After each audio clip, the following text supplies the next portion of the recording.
Take your seats.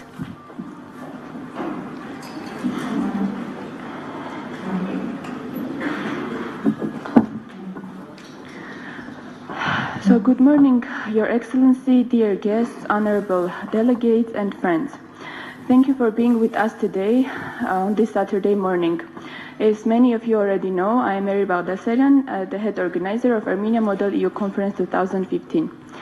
And I would like to take this opportunity to thank the EU delegation to Armenia for believing in us and providing the financial support for realizing our ambitious plans and making Armenia Model EU 2015 a reality. I would like to thank Ani Plaza Hotel for hosting us today, our media partners Armscoop, Arachin.am and CivilNet for putting us on live stream mode today, as well as UWC Dilijan College for our fruitful cooperation. And today I would like to speak about challenges and how they influence the life of every one of us. Well, you know, lawyers like very fancy things, such as consulting the ordinary meanings of the words in the dictionary. So I would like to share with you the definition of the word challenge I found in the Oxford Dictionary. So challenge is a call to someone to participate in a competitive situation or fight to decide who is superior in terms of ability or strength. Alternatively, it is a task or simulation that tests someone's abilities. Well, I personally adore challenges. Looking back, I can firmly state that most of my achievements are the results of the challenges that I have accepted and successfully fulfilled. It was a challenge for me to become a lawyer, to study abroad, to be an active citizen, and to be outstanding at whatever I was doing. And to be honest, life is still challenging for me. And it was a challenge for me to be the head organizer of a youth conference for 90 youngsters, bright youngsters like you. The last 4 months have been a wild ride for me, but I enjoyed them to the fullest, and I hope that you have enjoyed them as well and will tremendously enjoy these 2 days of mind-blowing experience. And now, let me tell you a secret. Armenia Model EU Conference is a fun, but at the same time, very tremendous challenge. It challenges you to get into the shoes of political leaders, be that presidents, prime ministers, federal chancellors, or MFAs. It challenges you to think globally and brainstorm over solutions for the pressing issues of present-day reality. It challenges you to work in a team and make up coalitions.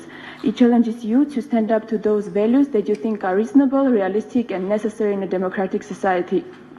But guess what? All these challenges are really rewarding. And trust me, the people sitting right next to you will end up being your friends, your future colleagues, or even someone more.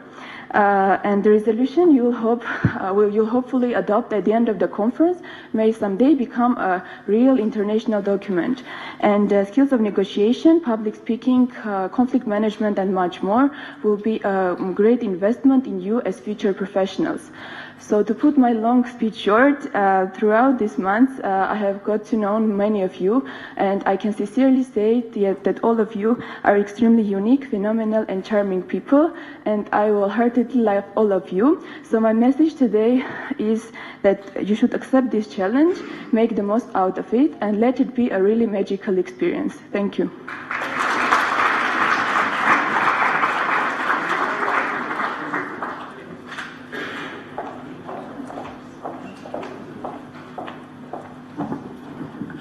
Good morning, dear guests and participants. I'm very proud to be today here among you all and to speak on behalf of IJ Europe. My name is Mariana Semenyak and I'm member of board of directors. So shortly about IJ or European Students Forum is one of the biggest interdisciplinary students and youth organization in Europe. As non-government, politically independent and non-profit organization, IJ is open to students and young people from all faculties and disciplines. During these 30 years, IJ has grown to a big network around Europe, present in 200 cities in 40 countries all over Europe. IJ puts an idea of a unified Europe into practice. Eastern Partnership Program, as a part of EU external policy, is directed not only to governments, but for the first time it addresses to the Eastern European society. One of the program's thematic platform is contacts between people. Civil society is recognized as a crucial element of implementation of reforms in Eastern Partnership countries. This fact creates a framework that enables IGM to launch its own initiative to Eastern Partnership project in 2011 and actively contribute in youth area. We believe that adding a youth perspective to the Eastern Partnership initiative of the European Union is a significant contribution to the establishment of a united European society. Via cooperation with our network, government and non-governmental organizations, we can influence the increase of youth power in target societies and bring positive changes in establishing a strong civil society sector. On 32nd May 2015, the heads of EU member states and the Eastern Partnership countries have issued a joint declaration that made an ambitious effort and set up new goals for all Eastern Partnership countries towards the next summit in 2017. IJ Yerevan welcomes the Riga Declaration, gladly states support for the common understanding reached on the scope for a future agreement between the EU and Armenia, aimed at further developing and strengthening cooperation in all areas of mutual interest. As an organization which deals with youth mobility issues and stands for borderless Europe, IJ gladly welcome the intent of EU to open a visa dialogue with Armenia, bearing in mind that annually increasing number of Armenian students and civic activists for various formal and non-formal educational program under Erasmus Plus program. IJ Yerevan also welcomes the intent and actions of the Armenian government aimed to joining of the Horizon 2020 program, which will open windows of cooperation in the fields of knowledge, innovation, and sustainable development. The last but not least, we, as IJ Europe, were very glad to welcome in our network IJ Yerevan, our colleagues, who are celebrating this year their 5th anniversary, but who are first of all very active and very active representative of IGM, shaping our network and organizing many amazing events within these 5 years.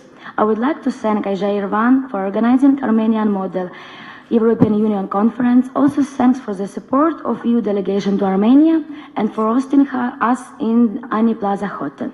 Thank you for your attention, and I wish you be active and enjoy AMEU conference.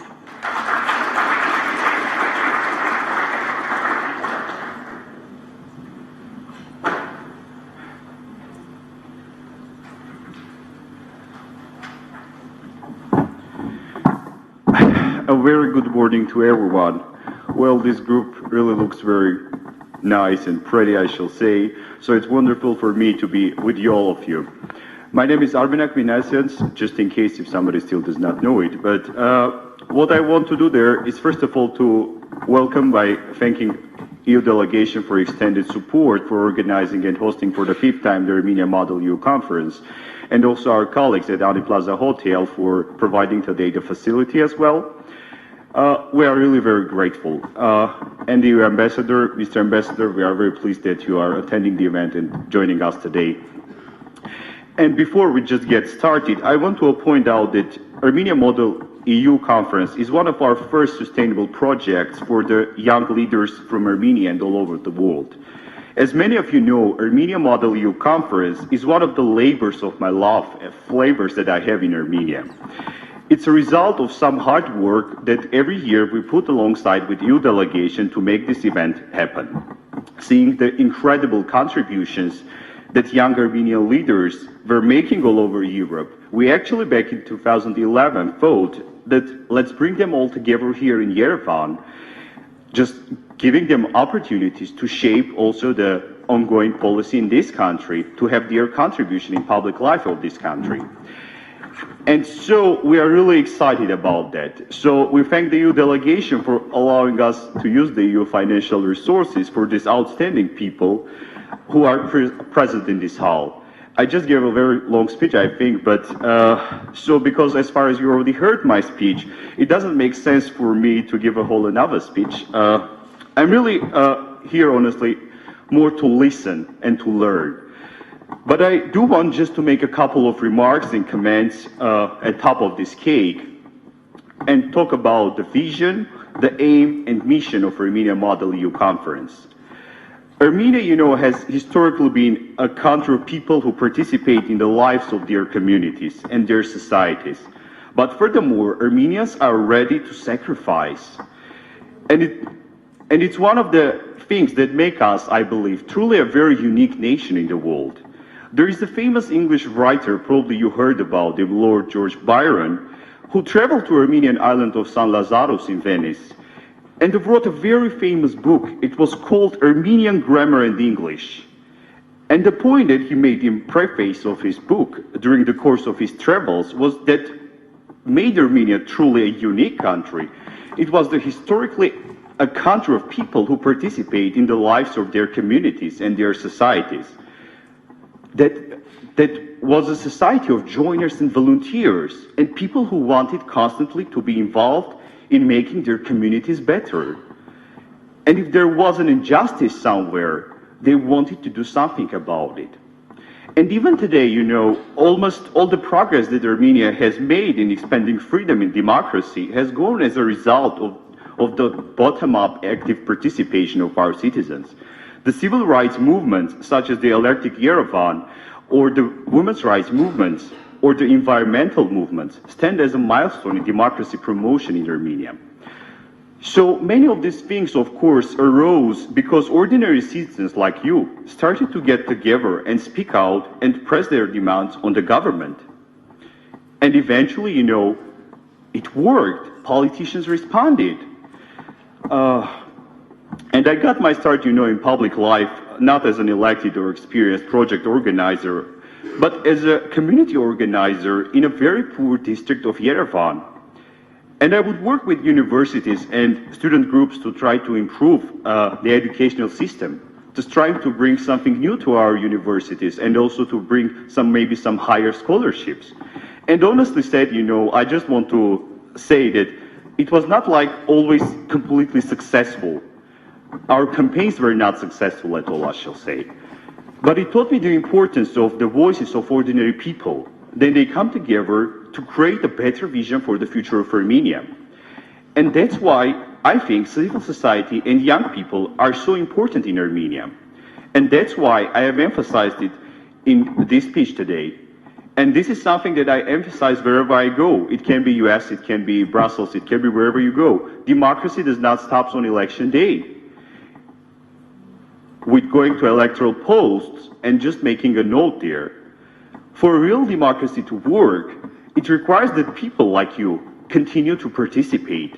And there have to be laws at place to protect the space and facilitate young people's engagement in the civic life in this country. Because Armenia is, you know, a relatively young democracy, there is always a concern that we can slip back, despite that the Constitution says. And I just want to say part of the reason why it's important for me to be here today and to send a message to you all, that in Asia Yerevan, at least we believe that civil society is important and we want to continue to affirm it. And we want to listen, hear what is that ordinary students like you working together have to say about our community and about your life.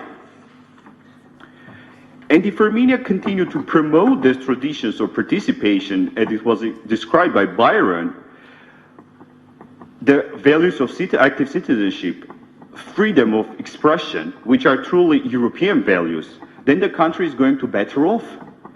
And it's going to continue to make progress for all the people and not just for some of them here. And increasingly, youth in Armenia is a source of ideas, I shall say. You can bring ideas about everything, from promoting transparency and free expression to fighting inequality and rescuing our environment. And that's why, as a part of Armenia Model EU Conference platform, we have joined with the people around the world to push back on those who deny your right to be heard. I have made a mission of my team, and generally every year we make a mission in our team, like we have a team meetings where we discuss many things as always, but it's our safe mission, and it's my personal belief that every member of our organizational team should engage with broad groups of youth and students in Armenia. It is not only about engaging, but it's also about partnering with each of you and empowering the young people in this country with the knowledge and technology, with the resources, why not, also to make a change here. And the Armenia Model U project, as it was already suggested by Mary, in particular supports the efforts of the European Union to establish a permanent, meaningful role of civil societies in Armenia and other Eastern Partnership countries. Today, we all are here because we believe that your work is more important than ever. Here in the Eastern Partnership region, inequality still closes too many doors for too many people. It closes doors in economies. Discrimination still locks many out of our societies. Around the Eastern Partnership region, there are still too many places where laws are passed to confront the civil society. Their governments cut off funding for the youth groups that they do not agree with, where entrepreneurs are crushed under corruption and oligopoly, where activists and journalists are locked up on fake charges because they want to be and dare to be critical towards the government. And you know, when all this happens, we believe that the young people and each of you have a moral obligation at least to speak out and to voice out. We also know that our engagement with the civil society and students is not just about for what we are against, but also what we are for. Because we have noticed that government in this country and in other Eastern Partnership countries is much more responsive and effective when people speak out, then they represent their mind and they represent their views on ongoing policies. This is a good mechanism for us also to hold our governments much more accountable. When the efforts, are made to wall you off from the world, it mostly goes for the Armenian students particularly. Our conference and generally the European project in this country try to connect you with the others.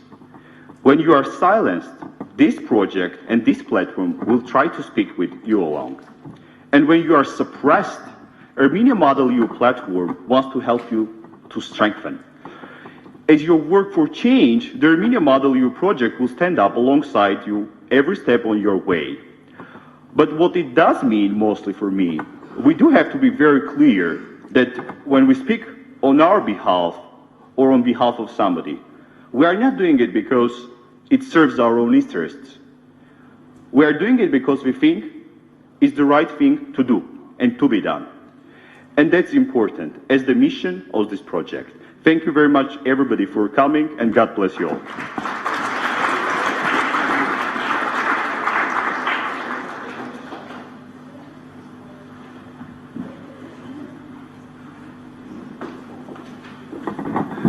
Barevzes, good morning.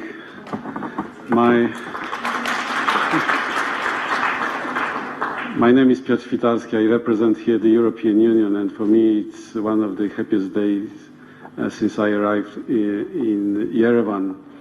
I'm very happy that the European Union is associated with this initiative, that I have this opportunity to speak to you, because I would like the European Union to be associated with the good future of Armenia. And you are the good future of Armenia, the better future of Armenia. Your fathers and grandfathers built the independence of this country after centuries of foreign rule. They constructed an independent state. They defended the borders. They gave you a secure childhood. But it's now your turn. You must be the game changers. You must build Armenia of the 21st century. You must build Armenia capable of fulfilling your dreams and your aspirations. It's all up to you. Don't count on anyone else. Having a good diploma is not enough. You must believe in some very important values, which we call European values. And I hope that this event will help you to consolidate the belief in the values. because I said diploma is not enough. You can be a Homo Sovieticus with a Harvard diploma. Therefore, make the best use of this opportunity, develop your understanding of the European values and your belief in the European values. You will try to take up some incarnations of other nations. You will try to imitate the diplomatic and political process within the European Union. Let me give you a few hints from my own experience, because as a diplomat I have had experience with several international organizations. And what is the beauty of the European Union? First of all, Brussels is about candidness. You must learn to speak candidly, directly, frankly, but with respect to your interlocutor, with respect to your partner. In many other international organizations, there is this diplomatic protocol of wrapping things in many sentences, many words which do not give the precise meaning. Brussels is about direct speech. It's not only the European Union, NATO as well, but the European Union is known that diplomats there communicate the messages in a very open way, but with respect to the other. The second important point that you must know that the European Union and all the negotiating process within the European Union is about the positive outcome. You cannot keep saying no in Brussels for long. There are no Mr. Niets in Brussels. You must be prepared that at the end of the road there must be a compromise, there must be a solution, there must be a decision, which is not the case in many other international organizations where the diplomatic process is very frustrating because of petty interests, because of obstruction. No result is achievable. So in Brussels, whenever you start a negotiating process, you must be prepared that at the end of the road there must be a result. It can take days, months, even years, but there must be a result. The third tip for your discussions is that Brussels, the European Union, is about coalition building. No single state, even very powerful, even politically very important, can impose anything on the rest of the European family. So when you will be presenting the position of your countries, you must immediately try to identify the common denominator with other positions, because the European Union is about coalition building. You must be open to the views of others and try to identify where you can build alliances, where you can join forces, seek synergies. So these are the main tips for your practical work today and tomorrow. Now a few words about the EU-Armenia relationship. I'm new here, and I'm very happy that my arrival coincided with the launching of the negotiations on a new framework agreement between the European Union and Armenia. Because I wanted my agenda, my personal agenda as the EU ambassador here, to be a positive one. And most probably, 99.9% certitude, we will be able to launch the new negotiations still this year, beginning of December, at the level of Foreign Minister Nalbandian and High Representative Mogherini in Brussels. And I think it's very good. It's a good news for the European Union and for Armenia. What kind of agreement it will be? We know more or less the contours. We know more or less what can be put into this agreement. We hope very much, and this is something what I also heard from your leaders, from the President, from the Foreign Minister, that the part relating to common values will be taken in corpore in total from the negotiated agreement on association, that the part relating to democracy, rule of law, justice, home affairs will remain unchanged. And I think it's very important. Of course, the part relating to trade and related issues will be largely reduced for obvious reasons, because Armenia is now part of another integration process, and the European Union respects the choice made by Armenia. Therefore, we cannot now talk about tariffs, we cannot talk about concrete arrangements concerning the access of Armenian goods to the European market. Nevertheless, let me be very clear. Armenia will continue to benefit from the privileged access to the EU market. Armenia is part of the so-called GSP Plus scheme, and Armenian goods have a preferential access, as long as Armenia sticks to the rules and principles of rule of law, democracy, and human rights, because that's the main condition. It's not the association or new agreement, it's the adherence to the common values which allow Armenia to benefit from the privileged access. And of course, your relatively,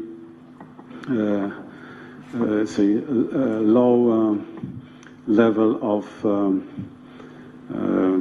economic prosperity. How long will it take? I said publicly at one point, prompted by a journalist, that I hope very much that by the end of 2016 we will have the new agreement. There may be difficulties of technical nature, because some of the issues will be very difficult and will be very tough, also for Armenia. Let's have no illusion about it. There may be political difficulties, although I hope that this time we will avoid having them. That this time, from the political point of view, the whole process will remain unobstructed, also from the outside. So I hope that we will have this agreement still by the end of 2016. What's the importance for Armenia? There is a political importance, because I think it's good for Armenia to show that Armenia has friends on many azimuths, in many directions.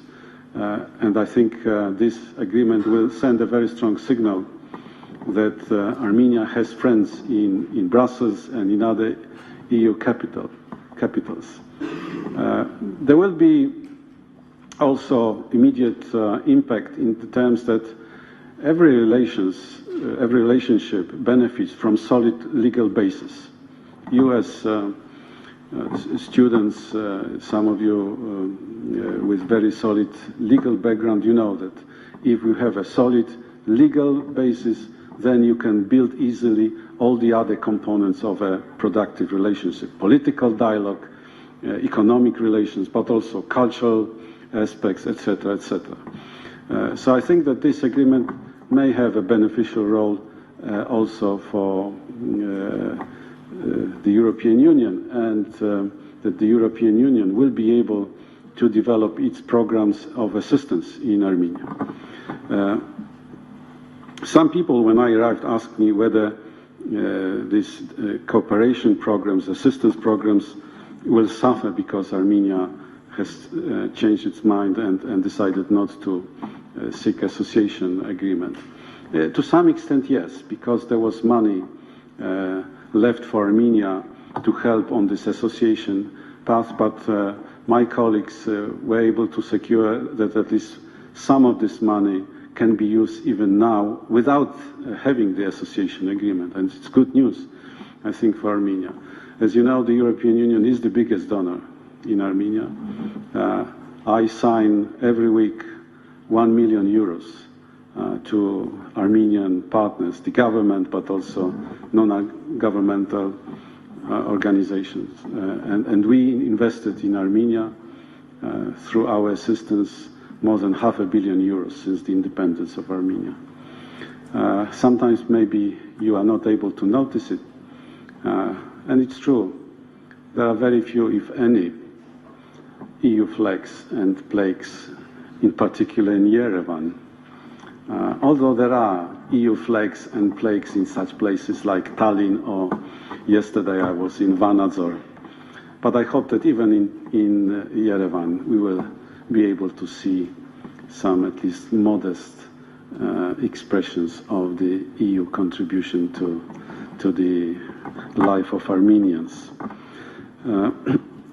So these programs of cooperation will continue, and a few weeks ago the European Union adopted a new 2015 annual action plan with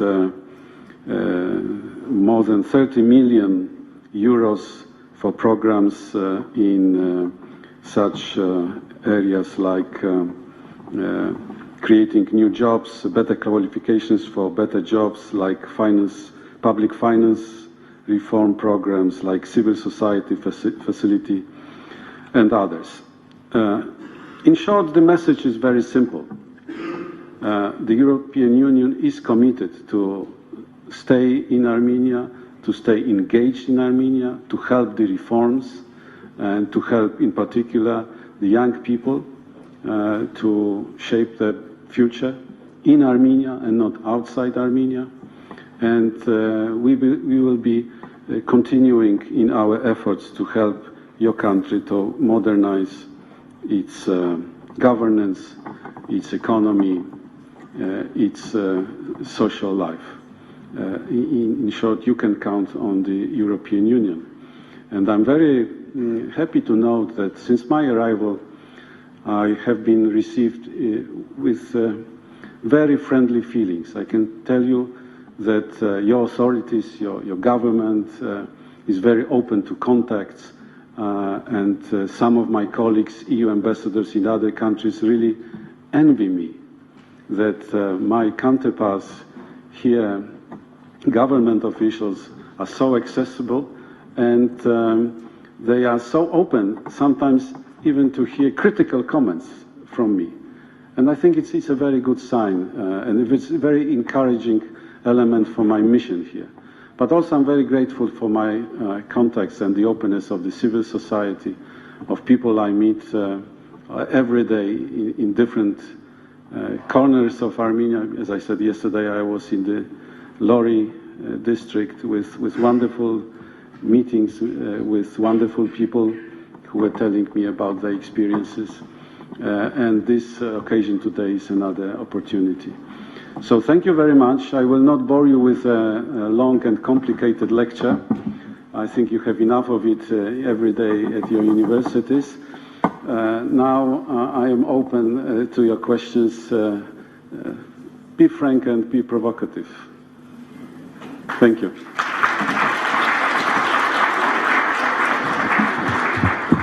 Thank you, Mr. Ambassador, for your remarks. I do hope that many of our participants, it was for the very first opportunity to get to know you, to your approaches to Armenia-EU relations framework, and I do believe that there should be lots of people in this room who are willing to make a question there. Just before starting it, I would suggest to introduce yourself, just identify yourself, your name, surname, university you study, or the institution you present. Please approach the microphone here in the very middle of the room. Just make your remarks in 1-2 minutes, just allowing us to make as many Q&A sessions as is possible. Thank you. Please feel free. Just raise your hands. Yeah, let's start.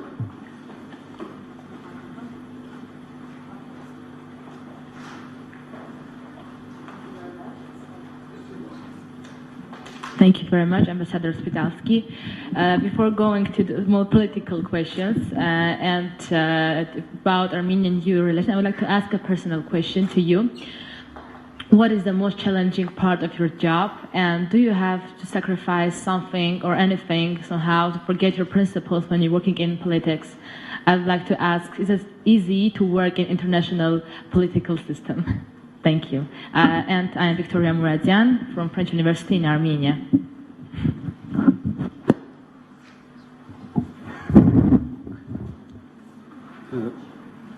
Challenges are multifold for any diplomat. For me in particular, because working for the European Union is a new experience. I am a national diplomat. I come from a national diplomatic service. Now I represent the European Union. And professionally, it's a new chapter in my career, totally new chapter. Therefore, it is quite challenging paying attention to the views of our EU member states in particular, because me as the representative of the European Union, sometimes I cannot speak solely for the headquarters in Brussels, for Mrs. Mogherini, for Mrs. Juncker or Mr. Tusk. I have to pay attention to what the member states expect from me. In particular because when I was leaving for Armenia during the ambassadorial conference, High Representative Mogherini told us, I was not alone there, that our role as EU ambassadors should be to ensure unity in action, which means she expects us to do things, not only to say nice words, but to do things, and secondly, to do it together with member states. So my main role here is to ensure a common denominator of the European Union member states. And we are trying to do it in the delegation. On a number of issues, we try to build a common denominator among the European Union member states. On the outside, the biggest challenge is to keep the right balance between being diplomatic and being frank. I'd like to be frank also with the Armenian authorities, with government officials, because I came here with very friendly feelings. I am a big fan of Armenia, and therefore if I even say something critical, I believe that I'm saying it based on good feelings, with good heart. So even if I see something bad and I tell a minister or someone, look, I don't like it, I don't want to be seen as being someone who doesn't appreciate Armenia, doesn't like Armenia, or I don't know, came here to teach you how to organize your lives, because that's not the point. But because I call myself a friendly observer, friendly supporter, I want to be frank. As I said, and I'm on public record, I can say that my meetings with government officials and with civil society organizations are very nice, very friendly, and I think very frank. Of course, sometimes the civil society organizations in particular, they attack me, they challenge me, because they don't like something. They don't like some government policies, they don't like some aspects of the situation. And they say, why you are not doing something, why you are not, as the European Union, being complacent, etc. But generally, and I'm grateful to all of you, that my first weeks, it's I think more than 2 months now, almost exactly, I do not count days, but it's something like that, 2 months, that I have been enjoying my role as a diplomat, as an ambassador. And I think it is a pleasure to work here, despite the fact that there are many things that sometimes prompt emotions and sometimes negative comments, but Armenia is a nice place for an EU diplomat. Thank you, Mr. Ambassador. It's always good to hear something good about Armenia, especially on Saturday morning. We can go ahead there, I think. I see a hand there. Yeah, it's you. Yep. Please do not forget to identify yourself. Thank you.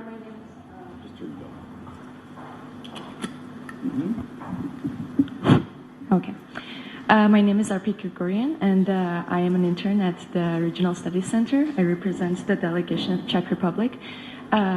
Mr. Ambassador, thank you for being here today. My question is about the constitutional reforms. I would like you to talk about the prospects of the constitutional reforms and how you think it would affect the negotiations about the new agreement, and whether you think that would bring any kind of instability in the negotiation process. Thank you.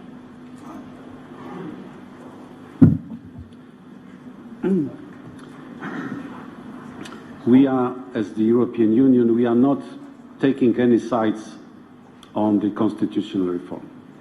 Our position of principle, and it's frank, it's not a diplomatic formula, an empty diplomatic formula, but we believe that it's up to Armenians to decide what kind of constitution they want. And the only aspect that we really care about is that Armenians should be able to express their position freely. They should be able to participate in the discussion, say yes or no, and this process should be transparent and inclusive.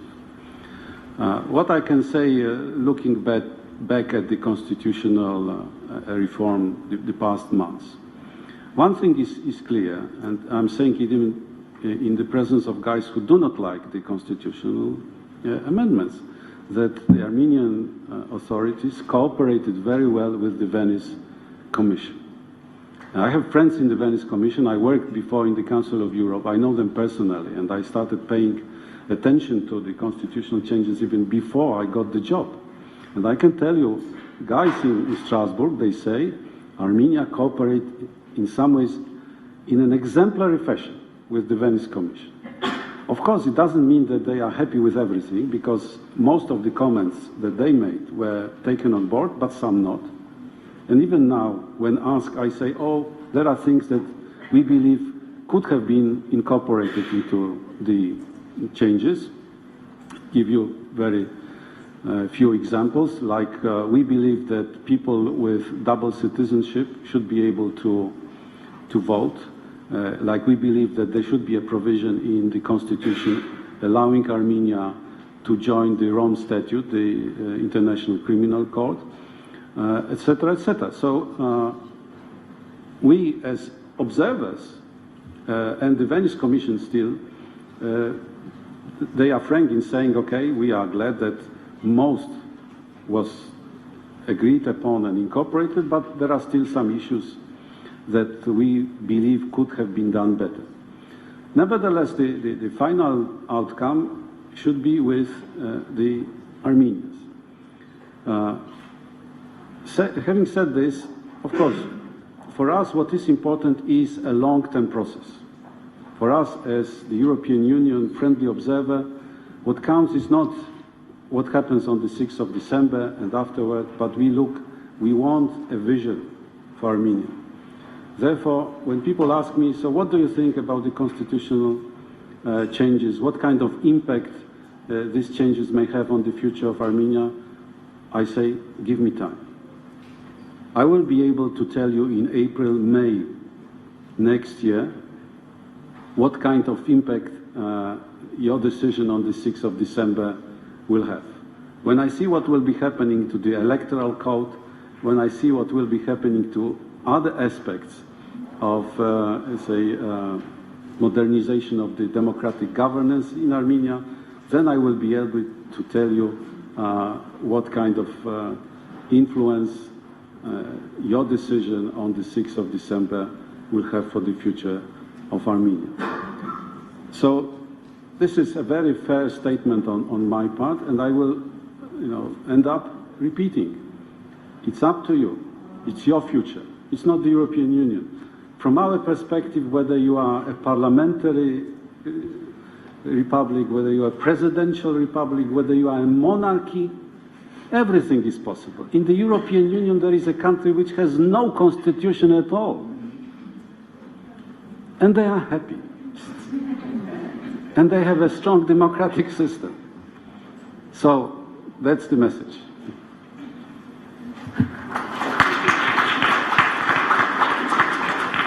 Indeed, it was great to hear that still there are happy people in the EU who are not complaining and about the migration crisis and austerity and other, let me say, yes, and some other technical, let's say, difficulties. However, let's go ahead there. I see a hand here, please. I am again repeating, please do not forget just to identify yourself in the very beginning. Thank you. Hi, my name is Inessa Manukyan and I'm from American University of Armenia. I would like to ask you a question. How do you imagine the further collaboration of EU and Armenian relations based on youth? I mean, how can the youth, Armenian youth, be engaged in improving EU and Armenian relations? Thank you.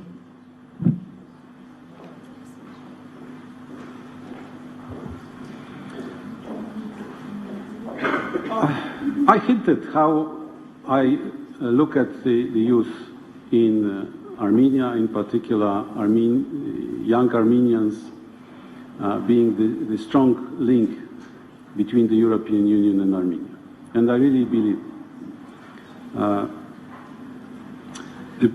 the biggest challenge that all countries in this region have is to overcome the Soviet legacy, the Soviet mentality, which is now developed into a hybrid, what I call post-Soviet mentality. I think that's the biggest impediment on the road to build a modern state, not only in Armenia, but in many other countries. And I believe that it is very easy to criticize people who were part of the old system, but it's difficult for them to get rid of it. As I said, it's very difficult. And they had other tasks. Even in countries which I believe have been quite successful in overcoming the legacy of the past, like Poland, or even the Baltic states, there is still a lot to be done. And I believe only people like you, people of your generation, who were born and brought up in a new setup, independent Armenia, open to the world, open to the influence, only you can overcome what is this biggest impediment, the post-Soviet mentality, the post-Soviet legacy. When I say post-Soviet legacy, I don't mean that everything was bad during the Soviet times. That's not my point, because I come from the same, say, generation.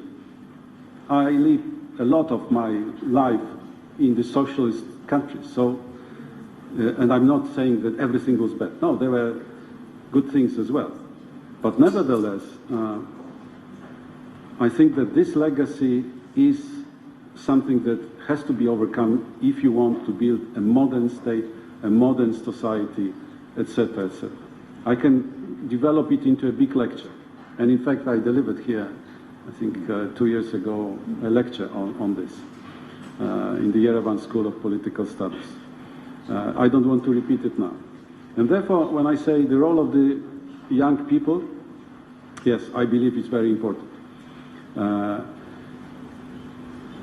What I believe is necessary is that you keep your mind open, like I quote Einstein from time to time, says that mind is like parachute. It doesn't work if it's not open. Take the best from other countries, from Russia, but also from Western Europe. I believe that Armenians have one big advantage. You have quite cosmopolitan genetics.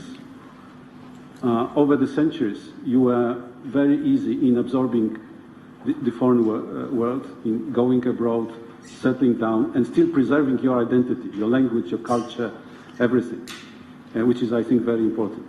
So I believe you have a number of assets. You are smart people. It's not coincidence that, best chess players, academicians, if you go to Russia, you go to France, other countries, you have everywhere people with Armenian roots playing responsible role in the academic life and, very demanding professions like mathematicians.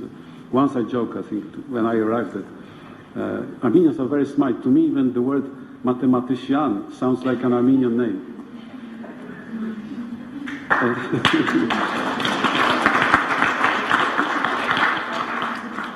So, what can we do as the European Union to help you develop your profile as game changers? Of course, we should be more forthcoming in terms of your travel to Western Europe, to the European Union.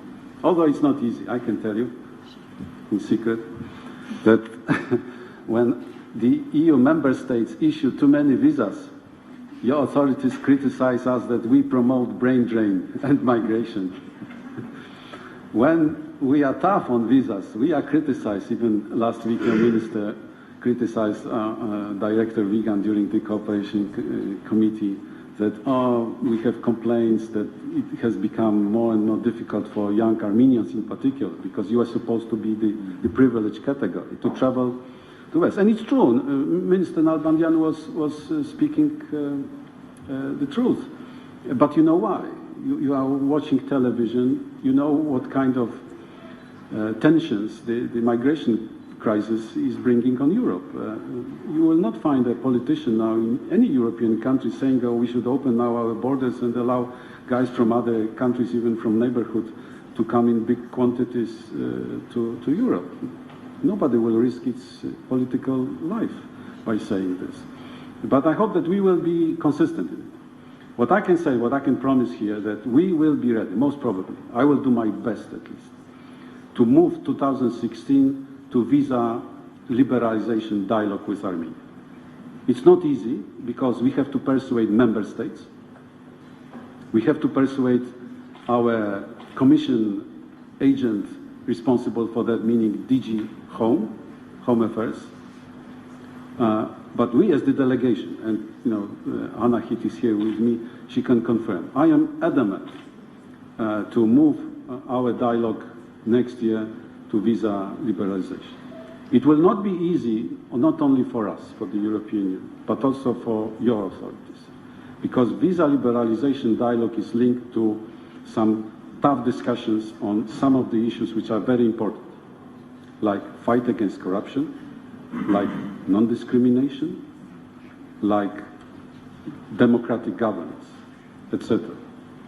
The experience with other countries, the Balkans, Moldova, or Georgia, is that this is very tough, not only for us. But me personally, I believe, yes, we should move to visa liberalization dialogue next year with Armenia. And you will benefit from it. Thank you, Mr. Ambassador. You gave a very nice quote, I think, for our PR team, particularly the idea about parachute and meds. I think it's definitely going to be tweeted or shared on Facebook. So as far as we are really, as we are really running out of the time, dear, it was also my point. Maybe here, yes, please. Okay. Mr. Ambassador, thank you for your speech. I would like to address the following question. Why and under what conditions does the EU decide to get involved in conflict management? And why and under what conditions does the EU decide not to get involved in conflict management? Thank you. Thank you. Your name. The EU involvement is driven mainly by demand and by capacities. But the tendency is very clear. The European Union is more and more ready and willing to engage in conflict prevention and crisis management. And there are some good examples. I think the European Union, and it's recognized by all partners, played a very good constructive role in the Iran nuclear deal. The European Union, as you know, is part of the Middle East Quartet. The European Union played exclusive role in managing the crisis between Serbia and Kosovo. The deals concluded between Serbia and Kosovo last year, the year before, between Madam Ashton, with the participation of Madam Ashton and now Mogherini, they are clear achievement on the part of the European Union. So there are other examples. I can refer to ESDP missions, civilian and military missions of the European Union deployed in many regions of the world, in Africa, in Europe, in Asia. But of course, what is of interest to you is Nagorno-Karabakh and what should be the role of the European Union. Ambassador Salba was here. I think the role of the European Union is based on a common sense approach, which means that we look whether we can bring an added value to the process. The European Union is now believing that the leadership role should be with the Minsk co-chairman. And this position by the European Union, and I noted it because I was at the meeting with the President, with the Foreign Minister, is appreciated by the leadership of Armenia. Both the President and the Foreign Minister expressed gratitude for the political position of the European Union, strongly supporting the co-chairman of the Minsk group. But who knows how the developments will look like in the future.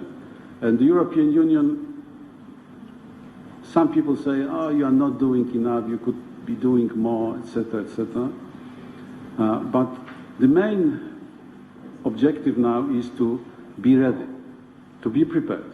In case there is a demand for more EU involvement in different form, not necessarily part of the mediation effort, but in any other possible role, I think the European Union is prepared to take up such role. The big issue which we will be discussing with Armenia is whether there are possibilities for closer cooperation between the European Union and Armenia in the security field. In a few days, today is the 14th, so in 4 days there will be a big event, the publication of the new European neighborhood policy. And this new neighborhood policy will contain some new elements, including the offer to our neighborhood partners to cooperate on security matters.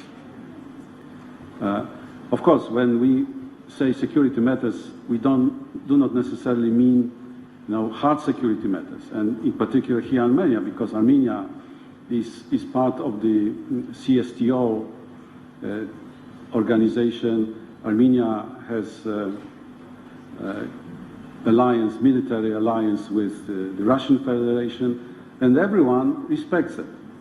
I mean, these are axioms. These are axioms, but we are ready to discuss with the Armenian authorities whether there are any possibilities, any interest on the Armenian side to do something together in other, say, soft security domains. So we are open. We have to close because you have more important things to do than listen to me. The full agenda is ahead of you. But I will be very happy to come again and to continue our dialogue and to respond to your other questions. Okay? Thank you so much. Thank you, Mr. Ambassador. Indeed, it was a pleasure to have you here today with us. And thanks a lot for replying also to questions from our participants. I do believe that most of the people appreciated a lot here in this hall, your frankness and your honesty while making the replies, but it's really particularly and important for building a good atmosphere of trust and mutual respect. So as far as already Mr. Ambassador has noted, we are approaching the very first coffee break for today. I know it's Saturday, many of you are usually not working or doing something on Saturday, so I'm very happy now to invite everybody to the coffee break, which is taking place on the Hour Hall, and we are asking you to be sharply back at 11:30 only for our first panel discussion. Thank you.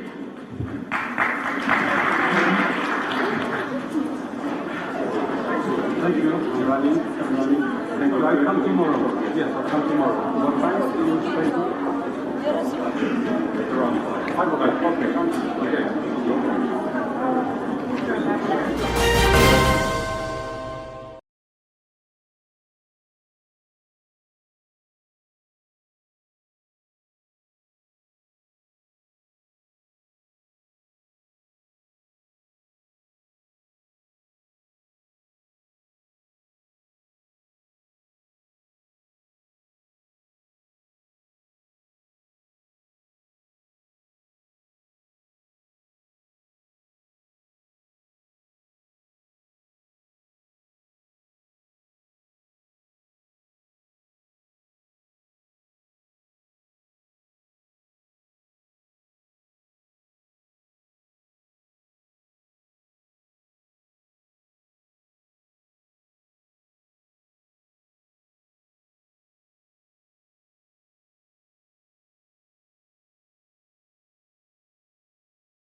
today, after the panel discussions, we are also going to have a thematic 5 workshops for which you have already registered beforehand.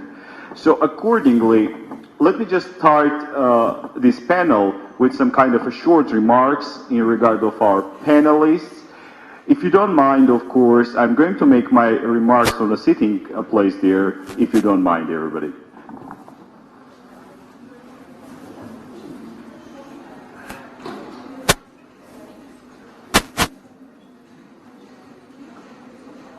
Thank you. Okay, so let's make the ball rolling here. And we got quite high-ranked panel today. And what is like good there, you know, that we managed to involve in all the panel discussions the people from a very different backgrounds with a different and very impressive expertise on the topics that we are going to discuss today. And particularly, let me just start with the introduction of our panel, and afterwards I will just elaborate a bit on the panel, how it's going to work. So in this panel, which is entitled Promotion of European Values and Fundamental Freedoms in Armenia, we got, first of all, Mr. Edmond Marukian. Mr. Marukian is member of our National Assembly, the one and only, if I can say so, the independent, non-partisan member of Parliament. Edmond generally has a very impressive background, mostly focusing on legal affairs and human rights protection in Armenia. Particularly, he's a graduate of law departments at various universities. I would highlight that in 2010, he graduated from University of Minnesota Law School. He received a master's degree in human rights and international law. He participated in a number of specialized training courses in Armenia, Poland, Hungary, United States, Switzerland, Denmark, France, Germany, and Russia.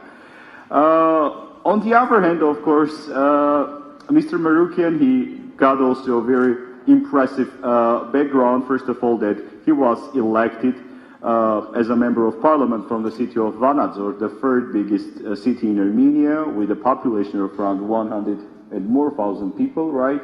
And he was elected on majoritarian basis, that is like the people are elected voting for him, not for a political party. And he got elected in a very harsh campaign alongside with many other contenders. And currently he's engaged our National Assembly. He's a member of Euronest group, that is the Parliamentary Assembly of Eastern Partnership countries and European Union. He's also a member of Armenia-EU Cooperation Council between the parliaments, and generally he has a huge expertise on human rights in Armenia. Our second panelist, who I'm pleased to introduce, is Mr. Richard Giragosian, the founding director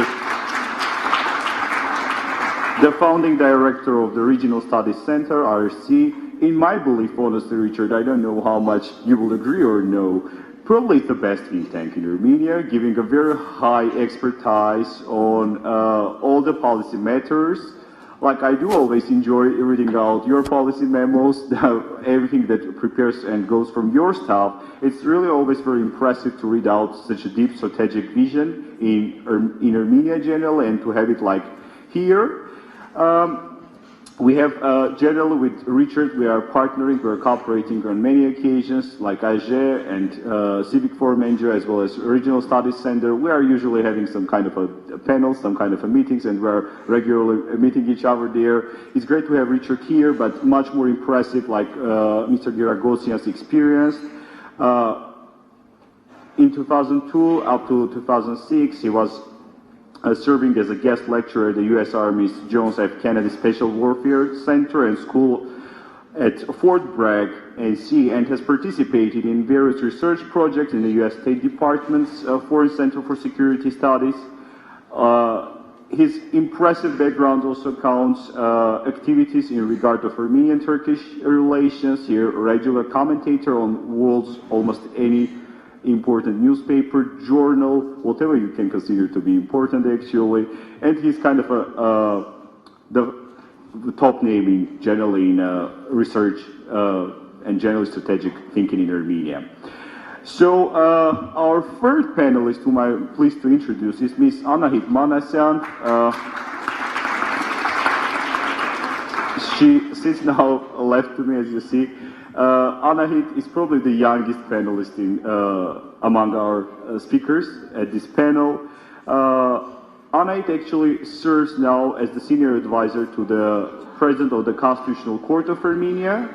Anahit has huge expertise in constitutional law affairs. She is a PhD, of course. Currently, I think thinking already about a doctorate and already postdoc studies. Anahit has been enrolled at the Constitutional Court of Armenia since 2009 after her graduation from the university. So actually she was assistant to president. Currently she is the senior advisor to president. Throughout her career she got also many training possibilities, and she passed the internship at the Constitutional Court of Hungary. She also made many public lectures at top universities in Ukraine, Lithuania, Russian Federation, and any other European countries. She is also author of a monograph entitled "The Place of Constitutional Court Decisions in Legal System of the Republic of Armenia and its Role in Ensuring the Stability of Constitution." Generally, that is the public one of the. In my belief, I just had a chance to read it out, and I was having some spare time as I got a gift from her, a book there. So I had a chance to read it out. Okay, not all, but some parts there still. A very impressive book in regard to constitutional culture and the decision of our constitutional court. So we are very pleased, Anahit, to have you here today with us in this panel. And of course, the last but not least, we got a small swept among our speakers. I am very pleased to introduce Mr. Artur Gazinian, who is sitting here. What is much more impressive, like actually Mr. Gazinian's huge experience in Armenian-EU relations framework, and generally, furthermore, his expertise in Eastern Partnership matters. As probably most of you know, he's founding director of Yerevan State University Center for European Studies. The very unique, I shall say, we were discussing it yesterday with Artur, but it's really very unique institution in Armenia, an educational institution which deals not only with Armenian students, but particularly from the students from Eastern Partnership countries and other European countries who are making their mobility terms in Yerevan. And they are here studying, living, working alongside with all of us there. And Mr. Gazinian, of course, he's one of the, again, top names if it comes to the theoretical approach and generally to thematic understanding of Armenian-EU relations. He's also actually a lawyer, again, of course, a doctor of law. And we are very pleased to have you here, Artur, with us there. We do hope you are also going to enjoy the panel, and I do hope that the change of your panel with Arman will not cause any difficulties, just knowing your background. So particularly that is a short introduction of our speakers, just to allow, of course, everything else, as one of our participants once noticed, whatever you don't know, just Google it. So it's easy. If I miss something about our speakers, it's easy. All of them are public people. Just Google them out and you will just find it. It shall be easy. For now, I would just like to kick off with the first remarks. Let me just introduce and elaborate a bit on the rules of procedure that we are going to have for the panels.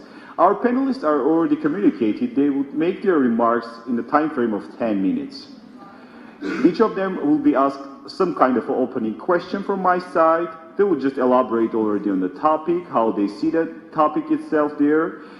And afterwards, after all of them would make their remarks, we'll make a first circle among them, just allowing them, maybe they would also like to make questions to each other, I don't know. We got quite different and diverse group here. So, and afterwards, we'll open up the floor already to all of you.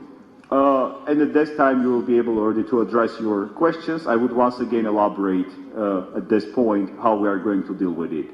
So first, let's start, of course, if you don't mind, I just want to follow a little protocol. I would like to start with a member of our parliament, Mr. Edmond Marukian. Particularly, you know, Edmond, today I was again reading the concept note of our workshop. And what I just came across there, oh shit, what I came across there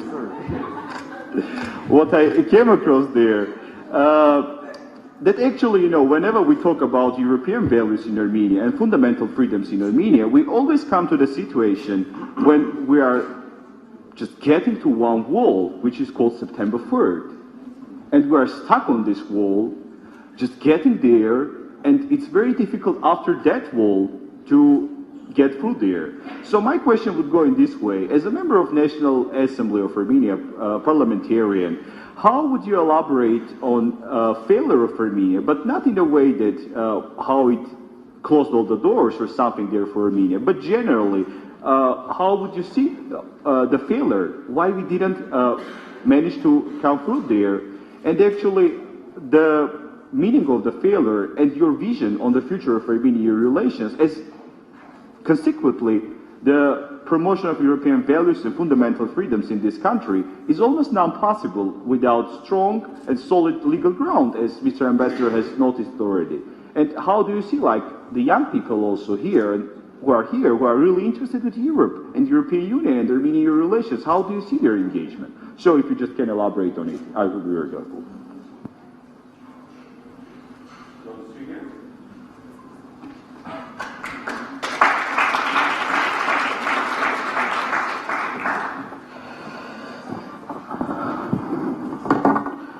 Thank you, Armenak, for detailed introduction.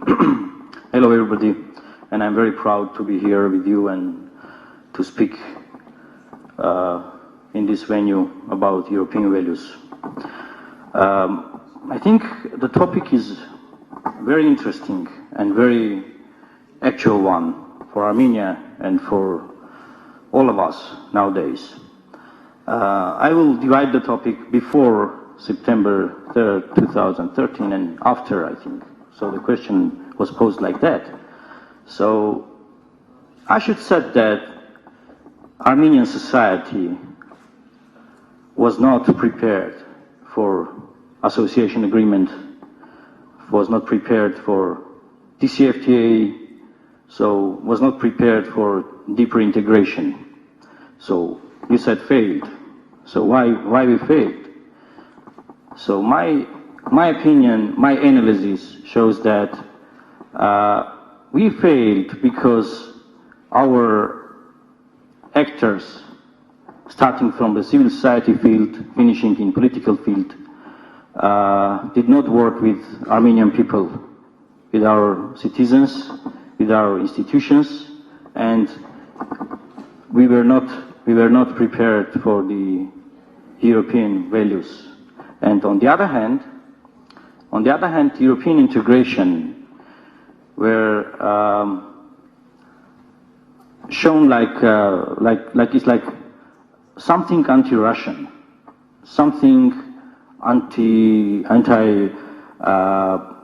Armenia's traditional values. I would like to remind you about Pan-Armenian Family Committee.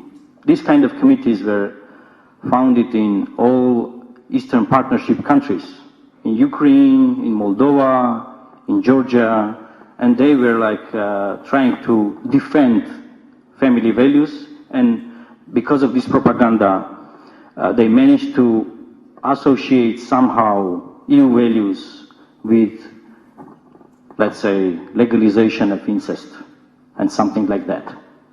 And because of this kind of propaganda from one side, and because of the unpreparedness of our people and not readiness of our organizations, we did not have any demonstrations. I don't mean about, I'm not speaking about getting out to the streets and demonstrating, but even strong voices against stopping European integration in Armenia, we didn't hear. In the parliament, we got 7 votes against Eurasian Union agreement, which is an agreement which isolated Armenia, our economic development. And after 10 months, so we can realize this situation, and we can assess, evaluate, and say that we were right when we were voting against in the parliament. So, and what about European values? This is very important.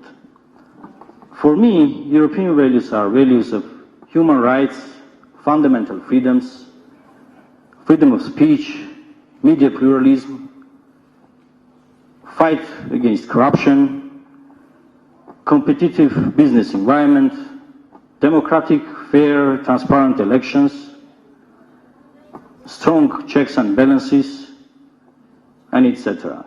And those values are very important. Those values are not only important for Europe, for European Union, or for the Council of Europe. These values are very important for Armenia, for all of us, because those values are indispensable for Armenia. I cannot imagine development of Armenian statehood without strengthening, promoting of these values. This is very important that we have to bear in mind all the time. And for now, what we have, we are, somehow happy that we will have new agreement with the European Union. And for those who are celebrating end-to-end strategy, I should say that there is nothing to celebrate, because this new agreement will not replace association agreement and will not replace DCFTA in Armenia. So, first of all, we should know this. Second, this agreement is going to save whatever we have, because we have developed relations with the European Union in institutional level and in all levels, I would say. But we don't have legal basis for these relations, and we don't have the legal basis for further developments. And that's why we need this agreement. It will save whatever we have right now, our cooperation with the European Union, but we have to work towards new developments and strengthening our ties with the European Union, because I believe that Armenia's future is in the European Union, that one day Armenia will become EU member state with all its privileges and responsibilities. And on my behalf and on behalf of the new founded political initiative which is called Bright Armenia, we want to bring this agenda to Armenia's political agenda again, and we will work hard, we will develop these values that we were speaking about, these values, and we will make this dream true for all of us. This is also a dream starting from the days of Armenia's independence. If you read the Declaration of Independence of Armenia, you can realize that Armenia's European integration started from the days of independence. And it somehow stopped, but it's just an obstacle, I would say. And for new approach for organizations, NGOs, civil society actors, media, political parties, I think we should work with our people very hard on daily basis, trying to explain about European values, increase the awareness in regions, in villages, in small cities, not only in Yerevan. And we shall get out from these kind of venues, conference rooms, because the experience showed that what happened, we were gathering in this kind of places for 4.5 years, talking about EU values and European institutions, and at the end of the day, we realized that our people, they don't know where we are going, why we are going, and till now, I should say that Armenian people, they don't know what we lost.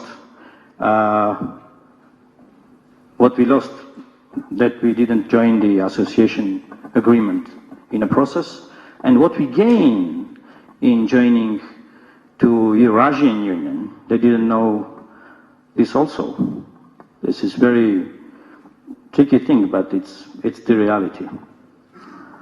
So I think This is all, and I will be happy to answer to all your questions after the panel finished. Thank you. Thank you a lot, Mr. Marukian, for providing your comments there on the topic. I'm pretty much sure that our participants are making notes for the questions. I'm pretty much sure they are going to be active. Just before getting to our next panelist, I would like just to make some technical announcements. First of all, I do suggest to try to keep it quiet, calm, and silent, thus allowing our speakers to be able to provide their comments in a proper way. Second announce, of course, we forgot to announce in the morning, but I hope everybody knows it.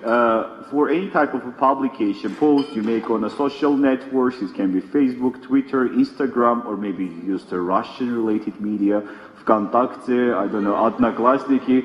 We appreciate Odnoklassniki, yes, as Mr. Gazinian is making it right there. So anyway, I'm not using them, but still, if you are using them and you are posting, discussing, talking, debating about our conference and about the remarks, or you are posting something, please use the hashtag that goes like hashtag AMEU2015, MU 2015. Please just post it everything in that way. It's very important for your note again. Tomorrow we also have a best selfie nomination. So all the posts which are under this hashtag, they are going to be counted. So please, the other posts are not going to be under selection, so just keep it in mind here if you want to get a gift from us. Not counting the certificate, of course. So let's move anyway further. I would like now to give the floor to Mr. Richard Giragosian, who is going to speak again on the same topic. But before the ball will roll, Richard, maybe like just a remark from my side and just an opening remark in that case. Yesterday you were hosting a public lecture. My bad, I was a bit busy, I didn't manage to join it, though I confirmed my participation. And it was titled, Trends and Prospects, if I'm not mistaken. Armenian-EU Relations, Trends and Prospects. So it would be really very exciting for us also to hear your vision about the current trends and about the perspectives. Like looking far in the future and strategically what we shall expect there from EU and what we shall also demand for our political leadership. So I just give floor to you there, so please.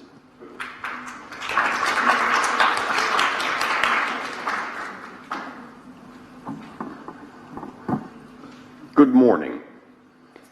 Less than 12 hours ago, a terrorist attack in Paris demonstrated that we've had too many moments of silence. For Armenia, this is specifically relevant, not because of the terrorist that hit France, but because of the death of two Armenians in uniform yesterday on the front line near Nagorno-Karabakh, demonstrating that we too are victims of our own threats from our neighbors. But if we look at the terrorist attack in Paris, it was an assault on European values. It was also an attack on human values. And in many ways, nothing is more disturbing than fanatic religious extremism. Nothing is more dangerous than fanatic religious violence and terror. In many ways, this is the world we are living in. This only reaffirms the importance of the meaning of European values, which are Armenian values, Georgian values, Ukrainian values, they're human values. At the same time, this is a model European Union.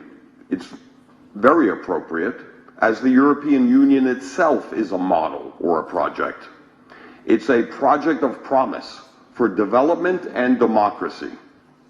And it's about enlargement, not the enlargement of the European Union, but the enlargement of our own strategic vision for the future of this country, the Republic of Armenia, and the enlargement of our own potential in terms of one missing ingredient in Armenia today, the lack of opportunity. At the same time, it's the process that's more important than the promotion of European ideals and values or of freedoms in Armenia. It's the implementation, defining and defending European values, defining and strongly defending freedoms in the Republic of Armenia in the face of challenges. At the same time, the European Union is especially important to Armenia and in Armenia. The European Union, as the ambassador has earlier noted, is the largest investor in Armenia, more than Russia, the largest donor. In fact, many in the Armenian government have been critical of so-called grant eaters in Armenian civil society. But the largest so-called grant eater in Armenia is the Armenian government itself, let's be honest. At the same time, the European Union last year, in 2014, even after Armenia sacrificed the association agreement, the European Union was the largest trading partner for Armenia, the largest in imports and exports, again, even more than the Russian Federation. What's also interesting is what is needed, as Mr. Maruchian has correctly identified, greater public awareness and public education on what European values are and what they are not. In other words, freedom doesn't mean chaos, doesn't mean a violation of so-called traditional Armenian values. I would argue Armenian values predate European values in some respects, and in many ways quite compatible. If we look at the Eurasian Economic Union or the Russian Federation today under the Putin government, what are Russian values being promoted? Corruption? Authoritarianism? These aren't the values Armenia should aspire to. At the same time, in terms of defining and defending values, we need greater tolerance and diversity within our own country. This is a problem and a challenge for us today. A lack of tolerance and an absence of diversity. Diversity in all aspects, especially of opinions and respect. For Armenia, it is more than the promotion of values and ideals. It's implementation. In this context, there's a good lesson for Armenia from Georgia. In Georgia, much of its progress and reform stemmed from an individual democrat. That's dangerous.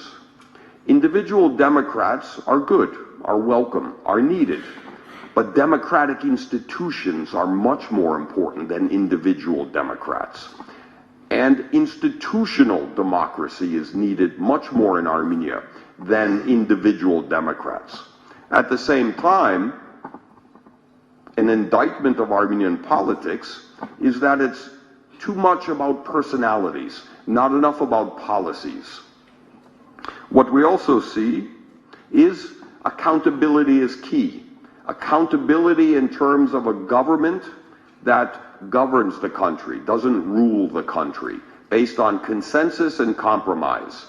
A government serves the public good, the national interest, not self-interest. There needs to be greater accountability for actions and performance by the Armenian government. But there's a dangerous lesson as well for any incumbent government in any country. It's very dangerous for a sitting government to ignore popular demands for change. And in many ways, you are the agent of change. Your generation and what you represent is the future of Armenia. And no offense against our fellow panelists, but it's not our generation that's the agent of change. The future of Armenia is more and more in your hands. That's a responsibility as well as an obligation. What we also see is a need to deepen and defend fundamental freedoms. In this period, especially now, we have two seminal dates coming. December 6th, the constitutional referendum, and December 7th. The ambassador didn't explain, but formal negotiations with the EU will commence on December 7th, with the Armenian government initiating a new round, a rare second chance for rebuilding and regaining a relationship with the European Union. And in many ways, it's important to note, the European Union is not the answer to all of our problems. The European Union is a very important instrument, a tool, an alternative for Armenia to be used and to be utilized, but it is not the answer to all of our problems. At the same time, Russia and President Putin is not to blame for all of our problems either. It is too dangerous and too lazy, too convenient to blame all of our own shortcomings, our own bad decisions on Russia or the EU. Nor is any outside power the answer to Armenia's future. If there's one lesson from Armenian history, it's that we've always suffered when we believed foreign promises of support, whether they're Russian, European, etc. Self-sufficiency is what's needed. Our future is in our own hands and not dependent on either the West or the East. At the same time, what's interesting is if we look at the constitutional reform question, there are opportunities, but there are also missed opportunities. What's most worrisome about the constitutional reform process is it's a decision that will affect generations to come. It will remake the Armenian country, not just reform the Armenian constitution. How well thought out is this process?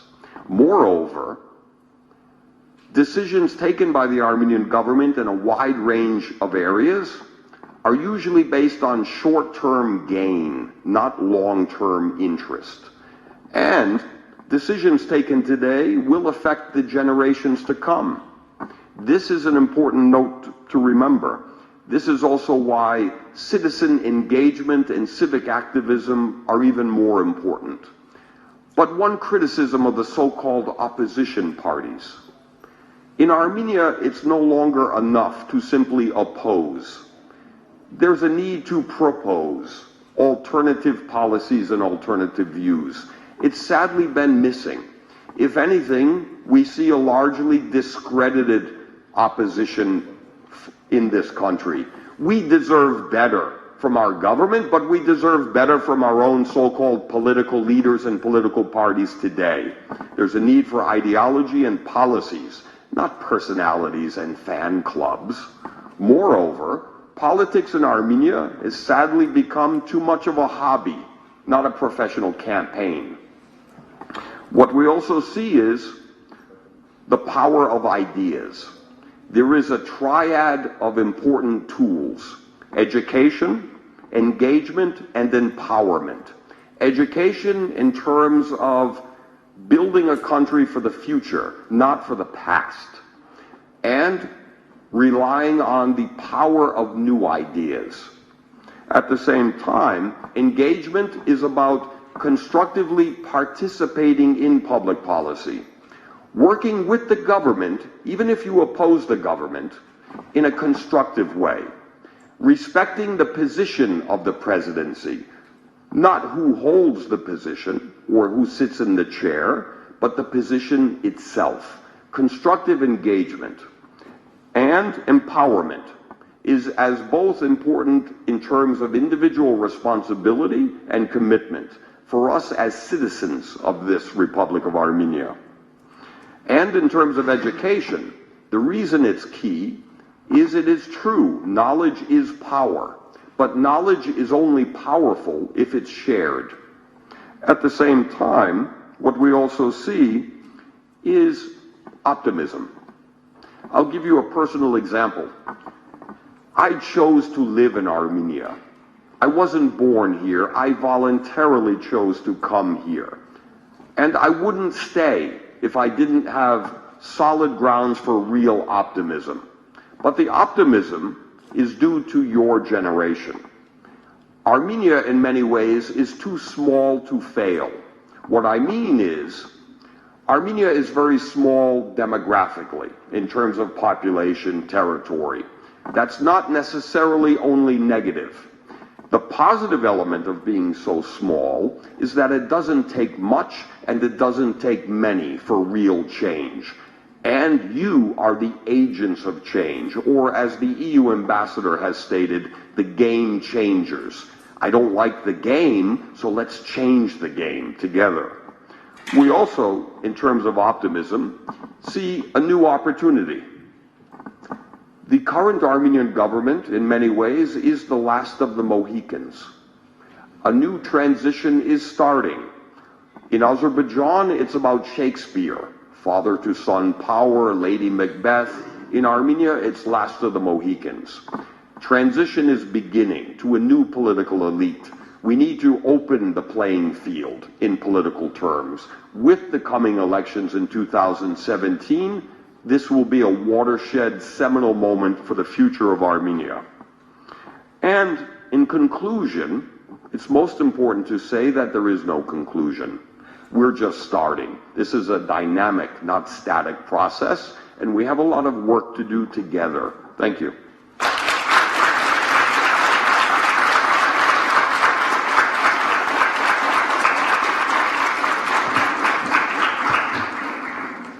Richard, as always, you are very impressive in making these powerful remarks and sending this message of empowerment to the young people. But you know what I enjoyed most personally? Our lovely New England American accent, which I missed kind of after getting back from the United States. But still, thank you a lot for your remarks. I'm pretty much sure after such speech, lots of people already, I was just looking through, everybody's making something there. It's good there, but also post it somewhere. So, yes, now we're just getting through there. And the next panelist in the line is Ms. Anna Itmanasyan, the senior advisor to the president of the Constitutional Court of Armenia. And, I really want to put it very clear, Anahit.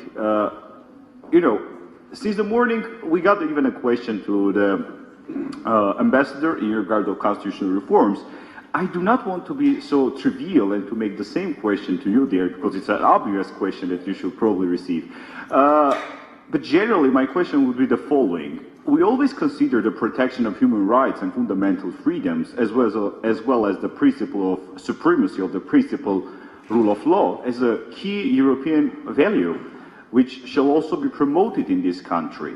So my question, just kind of opening remark, if I just put it in this way, how you see and perceive and the principle of rule of law and generally the protection of human rights and fundamental freedoms as a key European value in Armenia. Do we really see it like that there? Is it really prescribed in our constitution and probably also in a constitutional reforms package? And generally, how the rule of law can impact for making this country, let me say, more European? So I would just give a floor to you there. I heard you are going to make it remarks from here. Yeah, so please. Thank you, Armenak, at first for organizing such an interesting event and, of course, for the invitation to participate in it. Thank you also for raising such an interesting issue regarding the rule of law, the European values in general, and particularly the protection of human rights and the rule of law in our country.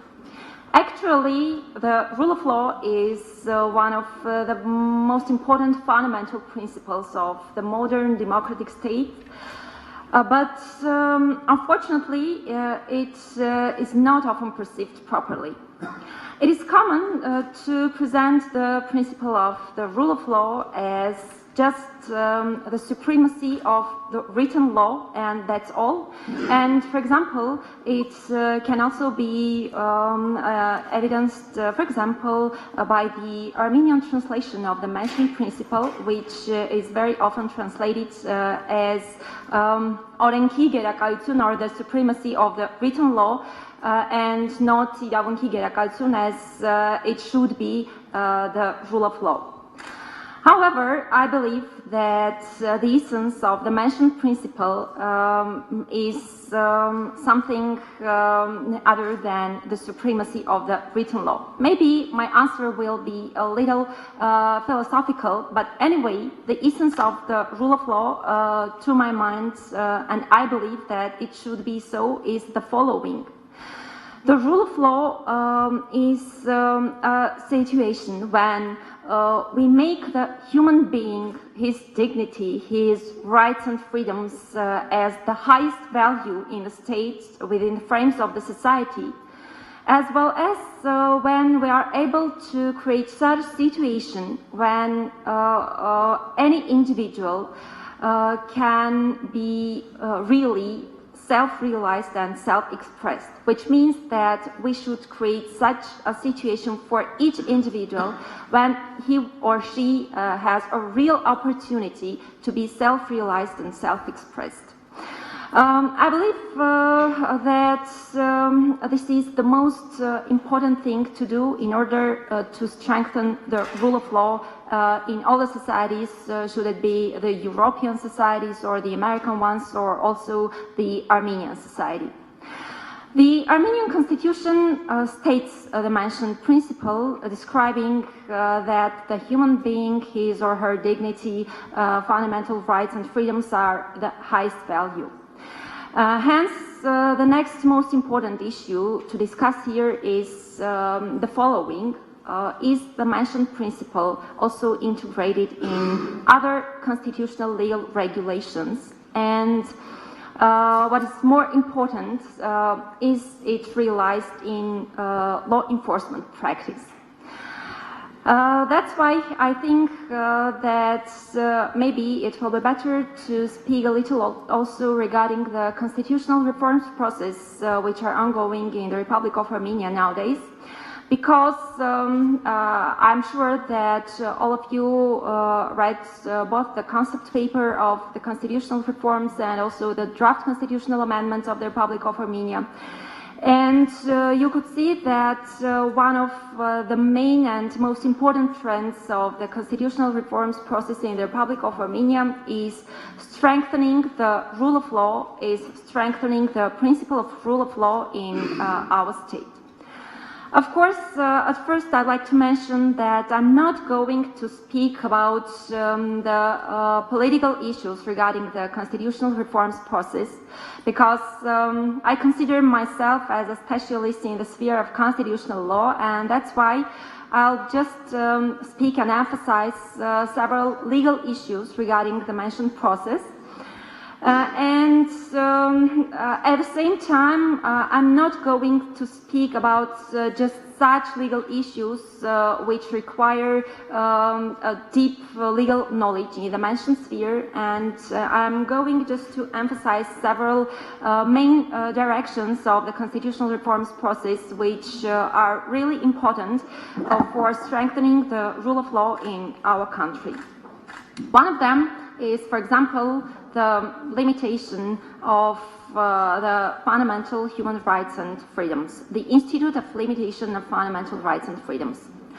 In our current constitution, we have not chosen concrete and common criteria for describing and defining the mentioned institute, as I'm sure all of you have already read the Armenian current constitution, and you can see there that at first we chose the Institute of General Limitations of Human Rights and Freedoms, and we have a concrete general article regarding the limitations of human rights and general basis for limitations of those rights. But at the same time, we have two or maybe three fundamental human rights and freedoms regarding which in the current constitution, in the concrete article regarding these two or three rights, we have also the Institute of Special Limitations, special basis for limitations.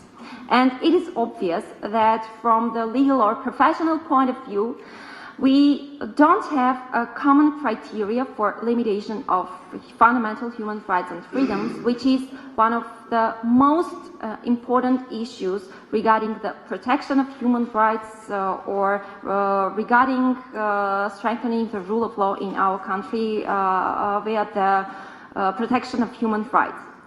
What about the draft constitutional amendments? The draft constitutional amendments define a concrete new criteria, that is the criteria of the Institute of Special Limitations, which means that now we have a special basis for limitations for each concrete right in the concrete provision regarding each fundamental right, because it is obvious that the institute of limitation and the basis for limitations, they should be, and they are different depending on the concrete nature of the fundamental right.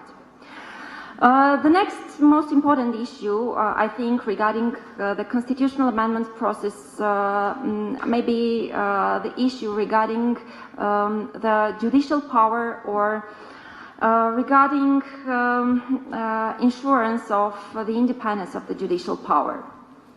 And one of the most important developments from the mentioned point of view is the new regulation regarding the composition and also the procedure of the composition of the High Judicial Council, which is considered to be one of, or maybe the most important tool for insurance of the independence of judicial power.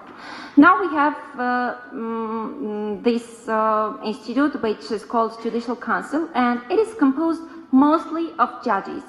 And we do not have balance in the composition of the mentioned power because this is the body which is making decisions and suggestions regarding the candidates to judges and regarding their disciplinary responsibility and so on. And most of the members of the mentioned body are judges, and 9 of them, and just 4 of them are the representatives from the legal scholars. I mean, in the current constitution. And it is obvious that there is no balance while making decisions about which I have already told you. In the draft constitutional amendments, we have a concrete development regarding this sphere. That is, now we will have, if of course the draft constitutional amendments are adopted in the result of the referendum, we will have 5 members from the judicial power and 5 members from the community of legal scholars or other prominent legal specialists in the mentioned sphere. We will have developments also in the sphere of constitutional justice because a new competence is now introduced for the Constitutional Court, which will be able to solve the disputes between the constitutional bodies regarding their constitutional powers, which is, I think, one of the most important powers of the European Constitutional Court. Because also in our society and also in other European societies, there are always really many conflicts regarding between the constitutional bodies regarding their constitutional powers, which is always connected with the interpretation of the Constitution. And in case we do not have a concrete legal body which is solving the mentioned disputes, the disputes are solved just behind the scenes, I mean, just on the political level. But of course, it is obvious that such issues, I mean, the disputes between the constitutional bodies which are connected with the legal issues, of course, they should be solved on the legal level. And of course, such competence of the Constitutional Court will be really effective also from the point of view of strengthening the rule of law in our country. We will have also a new institute which is called Civil Initiatives, which means that now a concrete number of citizens, they will also have an opportunity to initiate a process of both constitutional amendments and also amendments with regard to other laws. Actually, we can speak about the rule of law and the constitutional reforms process endlessly, and that's why I'll stop here and just emphasize one more important question for strengthening both the rule of law and also for developing our society. Each process, each reform, also the constitutional reforms process, they can lead to the development of the social relations and also to the strengthening of the rule of law, just in one case, if we can create a really proper level of constitutional and political culture of the society. Which means that not just the good regulations are required for having a good society, for strengthening the rule of law, but also to have a good level of constitutional and political culture in our society. And I believe that all our steps should be leading not just to have good constitutional regulations, but also to have them enforced in law enforcement practice and also to create a proper level of constitutional and political culture in our society. That's all. Thanks for your attention. Well, I'll be glad to answer your questions.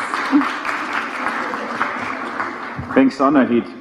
Honestly, I'm trying today to be as frank as I can, and probably that was one of the most content-based speeches I've ever heard about the constitutional reforms in Armenia, honestly. Because in my belief, at least, in our country, the discourse and the discussion of the constitutional reforms package is much more about, it's all about the political agenda.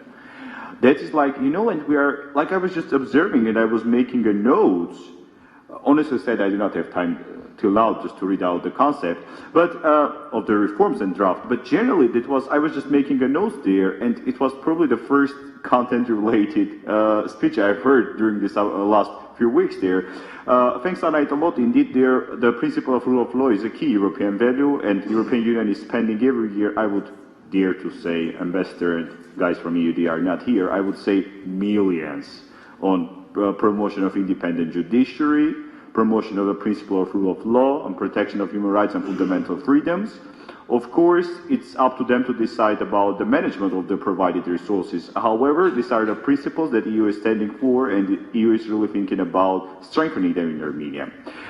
Now, I would just like to pass already to our last panelist, Mr. Artur Gazinian. As I said already, he's Director of Center for European Studies of Yerevan State University, a very unique and inclusive institution in Armenia, which deals not only with our local students, as I said, but also with students from Eastern Partnership countries and from all over the world. They are providing a very nice master program in human rights and democratization. But however, Artur, how would I like to start there? You are a person probably in this panel who deals probably the most with the students and young people.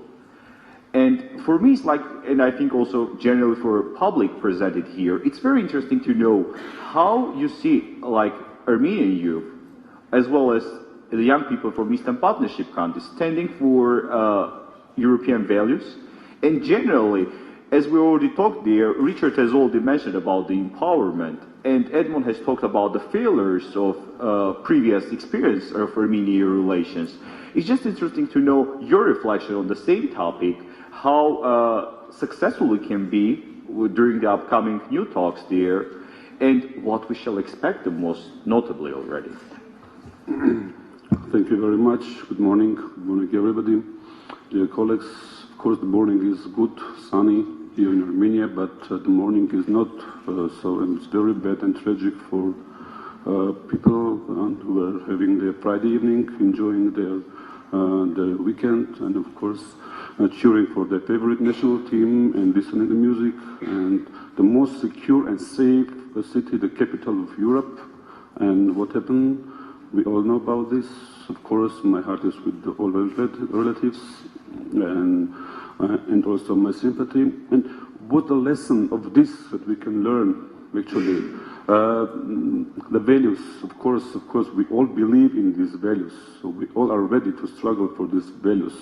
But the values are universal or not. So we believe that these values are universal. Those people that were really believing and confident that the values would protect them, they're living in a very peaceful city. But what happened actually is something mixing all the plans and all the ideas that we had before. The world is changing every week, changing every hour, every minute. Yesterday evening we were living in other Europe. Now we are living in completely another level, another world. You know, when Eastern Partnership was starting, it was one common strategy elaborated, a one-size-fits-all concept. And that we must not impose, but to convince people that the European values are universally applicable to all nationals, to all people, and to all regions. Sincerely, I'm just trying to understand to which extent this principle, this method, was applicable towards our region. How it was tailored and how it was designed, and now. When just looking back, what happened in just the turning point was the Vilnius summit. What happened just after this? After this, we saw a resistance. We were witnessing a counteraction from Russia. Of course, Russia was opposing, and it was like a dilemma which was standing in front of us: values versus weapon. So, to which extent Europe is ready to reflect and to answer to this question, and are they prepared to work and to stand next to us, next to all people who are suffering of this violence, of the brutal terrorist attacks, and say that we are here, we are with you, actually. And you know, values sometimes differs, and when we speak about the values for the Arabic people, for the Middle East, actually it differs from the values that people believe in Europe, in Paris, or in London. And in South Caucasus and also the post-Soviet region, because we have our own legacy, we have lived over 7 decades in the situation, the reality, which completely differs from what they had in Europe. Of course, our continent was about the scene of wars, of world wars, of violence, also of progress and science, technologies, everything. This continent has seen a lot in the history, but now it's time to reassess the past years, what we did actually, how it was good, what were the mistakes of this? I prepared my speech to speak about the youth, about the young people, about the transformation, social transformation, political engagement. But now we must think about one basic thing. The people that were living in Middle East, in the northern part of Iraq and the eastern part of Syria, they were really believing that the Western civilization will not allow any kind of violence and will interfere to support and to help and to rescue, to save people. As Armenians believed in 100 years ago in Ottoman Turkey, that you know that the West is really standing and they are very strong and they have their values and they will not permit and they will punish. So what we see now, genocide. What we see now that, of course, we are speaking about always that the values will come and save us. And that's good, that's fine, of course, but this is like what happened in Paris yesterday evening shows that something must be changed. That Europe must review, must revise its strategy, how it deals with this kind of challenges, and how they are ready and they are prepared, they are unified, they are united, and they are strong to protect these values and to stand for these values. Of course, young people are here, and this audience is very familiar for me because I used to lecture in university and to work with the students and to show them and to give them perspective and vision also to see what they will choose, what kind of lifestyle and what kind of economic, political, social order they will choose for their children, for themselves. And actually it really differs from the Russian style of life, of order, of political, economic, or of administration style and the Western part. But as we all know that, of course, a lot of things were said about the 3rd of September, the turning point, like it was decided to U-turn from the European association process to the Eurasian accession. process. And of course, we're always blaming our national authorities, blaming Europe, blaming United States, everybody, but not us. Who are we? What we did for this? Because mostly relying on political support on the Republican Party, that Republican Party will, of course, provide political support for European association. It was some kind of fairy tale. It was very difficult to believe in this, that this party can somehow support politically support this process. And this party actually now supports completely different process. So we don't have European integration at all. It is shut down, so it's quit. We don't have this integration. We have Eurasian integration. We are now becoming a part of a club where democracy is a threat, where human rights is an instrument invented by the West to destroy the society of the country. So we are living in a very different situation, and we must survive, because we are now working in a very extremely difficult situation. And now we must be together. We must be consolidated, and in order to provide a public, young youth and political support to the new starting Armenian European Union cooperation period. Because this is not integration at all. We don't have integration, and we cannot have integration unless we are part of Eurasian Union, because we cannot have two separate and different integration processes at the same time. That's impossible. That's impossible. And don't believe that the policy and so something like this, because these are different, and especially in the situation where the West and the Russia are now in a very hard relationship. They're like, I don't know, it's like kind of Cold War or something else, but since we are now standing in the crossroad. And we left in between two closed doors. We have not opened the door to Europe, but the door to Eurasian Union is also closed. So we don't know, we are lost. So in this situation, of course, the hope-giving fact is that you are here, that you are together, and you are the future of our country. Of course, I blame myself, I blame my colleagues that we are not leading you. But you must lead yourself. You must find a leader. Of course, we are ready to support you. We are ready to help you.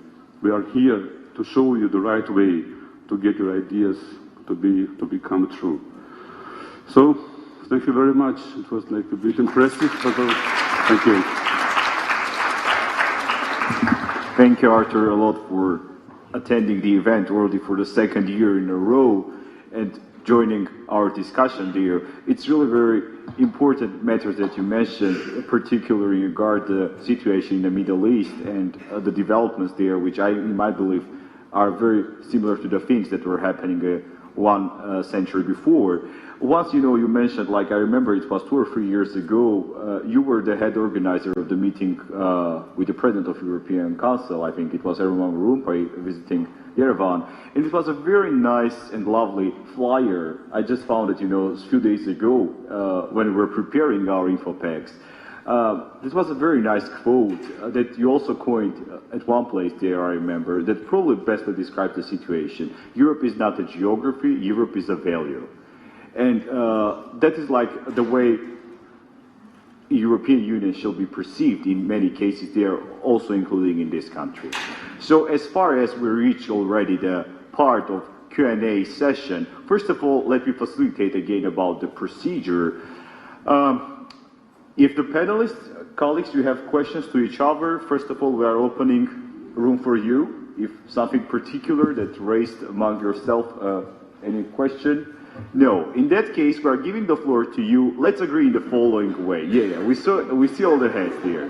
Let's start in this way, because last time I got already comments from our team that some people were, let me say, a bit bothered that they didn't get a chance to speak. We will try to reply to all the questions. But the way to it is, you need to be very sharp and clear in your question. Identify yourself, your name and surname, the educational institution or general organization that you are representing, and it's there. Take 2 or 3 questions. Yes. Yes, we are now going to take several questions, and please address the question. Is it either addressed to the panel or particularly to somebody? Thus allowing us to be able to reply back there. Let's start from this side there. I see the hand here. Yep.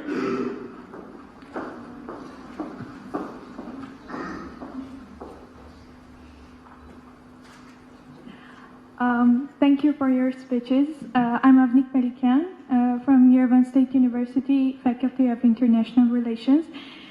First of all, I want to thank you all for not just delivering beautiful speeches about how youth is important, but also allocating time for us and coming to such panel discussions. It is really appreciated by those who can appreciate such things. And I want to, if you don't mind, I would like to address two questions. First, probably to Mr. Kiyakosian and Mr. Ghazinian, about the recent tragic events in the Middle East and the recent terrorist attacks. Also, the refugee crisis in Europe has seriously threatened the stability within the European Union. And what is important is that many countries have redistributed their funds within the European neighborhood policy from the eastern partners and eastern neighbors to the southern neighbors. And it is also it's kind of a dilemma right now for if the European Union reduces its attention and its influence from eastern partners. The day it does it, that will be the day that Russia grows its influence here. So how do you see this balance? And this next question is addressed to Mr. Maroukian.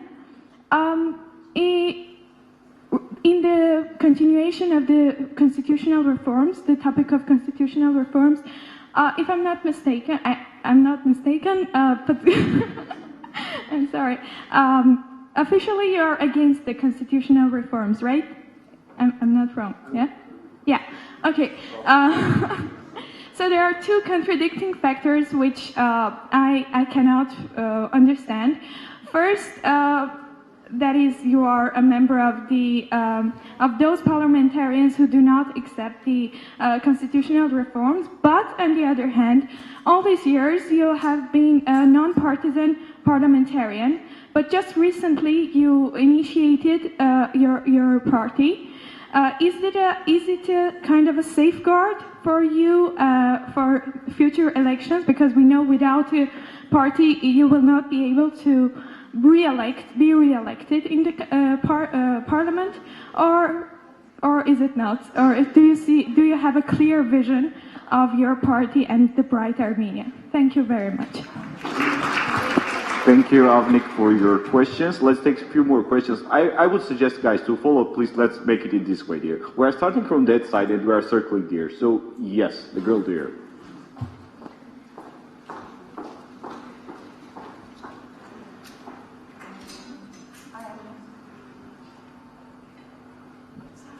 Hello everyone, I am Armenian Sarkian. I am studying at Yerevan State University, Faculty of International Relations, and my question is addressed particularly to Mr. Maroukian.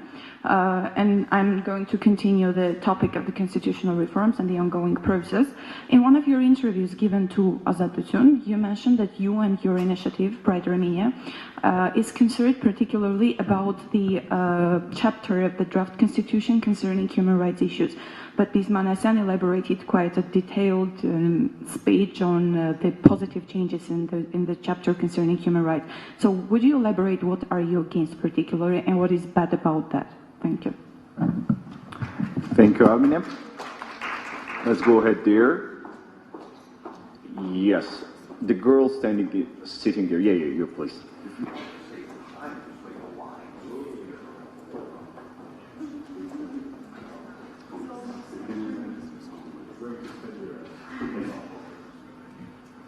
Does this work? Okay.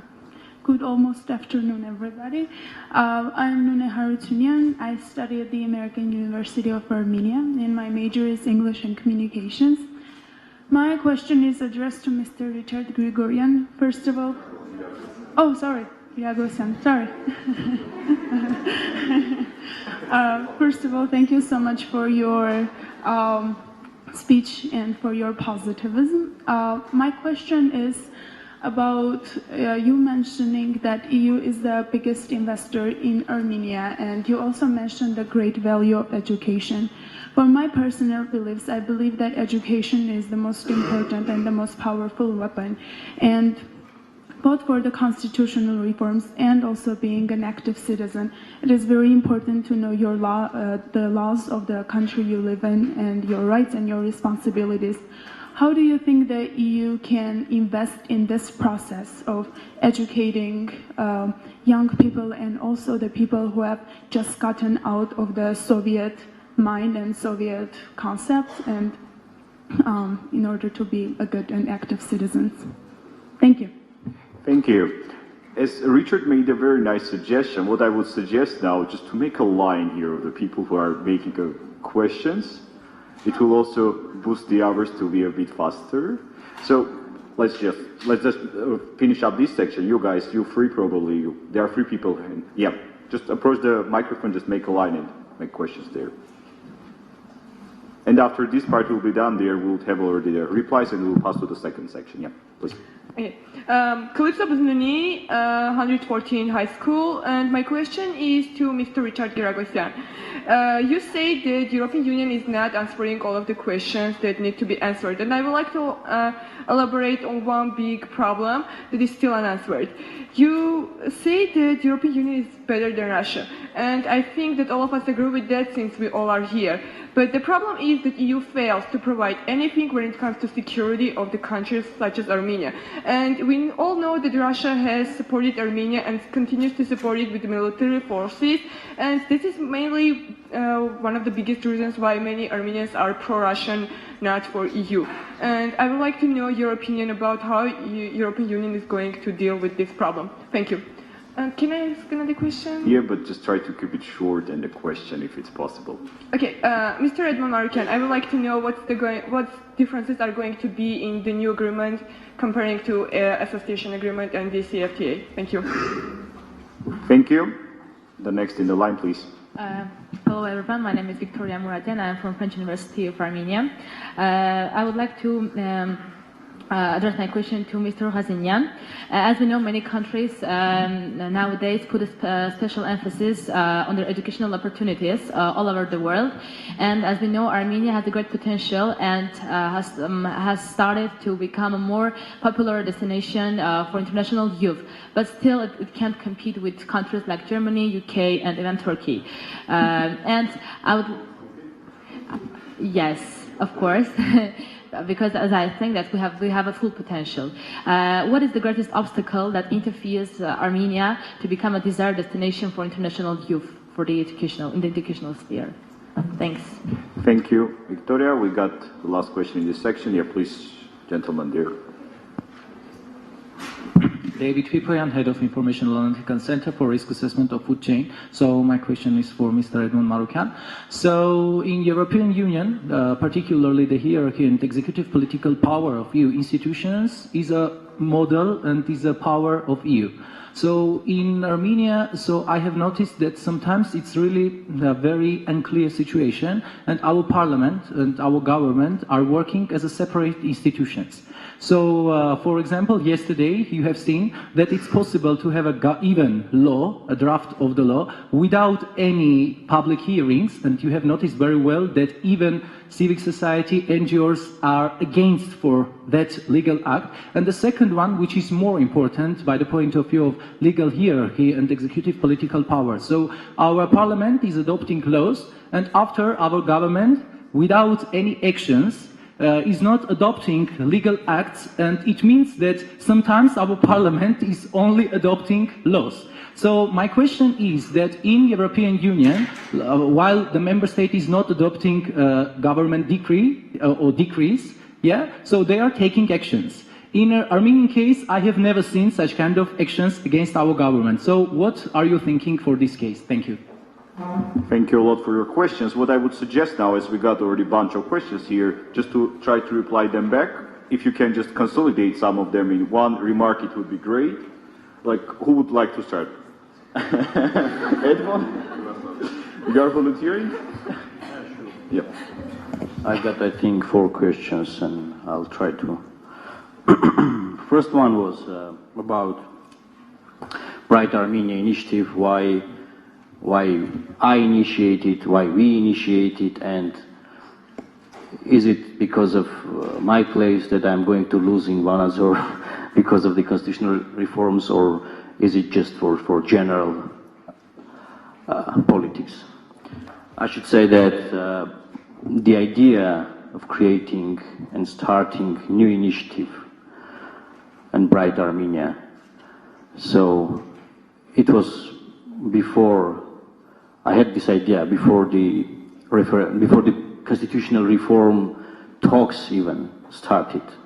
But I was already, sure that we will do this when we voted in the parliament for the Eurasian Union Agreement, because I was so frustrated to realize that 7 members, including me, voted against, and the rest, more than 100 MPs, voted for. So I realized that in our political system, we do not have checks and balances of political forces, different visions, different dreams about Armenia's future. And I realized that we have a big pro-Russian party in Armenia, which is ruling party, and we have small different parties who are also in the same direction, but they are opposing of this big one. I don't know why, just for implementing their own dream, which is not different than the dream of this big party. So, and also there are some small parties that I should give a credit, that they are pro-European and they have this agenda, but for the influence and for the working with the people in Armenia, they are not successful. They didn't succeed. So, and I started to talk with my friends, colleagues about this initiative, and we are already preparing our founding assembly. And it doesn't matter the constitutional reform will be passed or not, the Bright Armenia Party will become a reality in Armenia. It's not for saving my place for just one mandate in the parliament, because according to my activities, I can save this place being in any other list of proportional, political parties, but I don't want to do this because my vision is different from others, because the vision of my team, friends that we are initiated this political party, are different. Otherwise, we can join anyone, and then we will have small share but small responsibilities, and then we will sleep more than we are sleeping now, and we will see our kids more that we are, seeing them. And this is about, I think, about your question. I think I answered. For the second question about the constitutional reform, I voted against in a standing committee of State and Legal Affairs, which I'm a member, and then in a plenary session I was not in Armenia. I criticized the chapter of human rights in a draft. Why? Because I believe that the current constitution has higher standards of human rights protection and guarantees than the proposed one. So the counter-argument against this, they say that we took all European standards, and they are right. They took standards from the European Convention of Human Rights and Fundamental Freedoms. But what happened, national constitutions, so the specialists of constitutional law knows this, national constitutions always they have higher standards than the international law, than the international human rights law. That's why I said that this is a step backward in terms of, taking international standards and leaving our national ones, which were higher. Maybe there is no big problem in this case if even these European standards will be implemented properly and human rights will be protected and guaranteed properly. But all our issues, is in the political system. And we believe that we should change the political system, and then human rights will be guaranteed. You know, it's not a question of the text in this case. The other question was about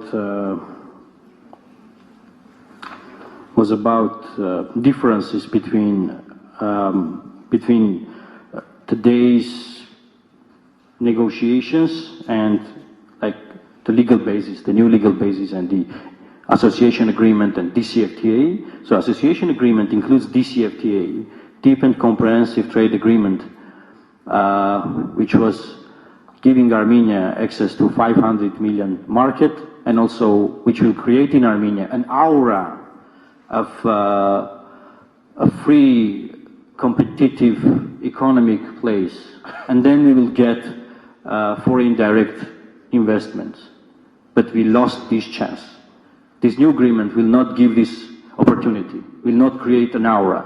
This new agreement will be about like a political part of the association agreement, which is talking about fighting against corruption, supporting judiciary, civil society support, maybe free airspace development, something like that. But economic part of the document will not be included. So we will still, we will be isolated from the civilized world based on Eurasian Union agreement.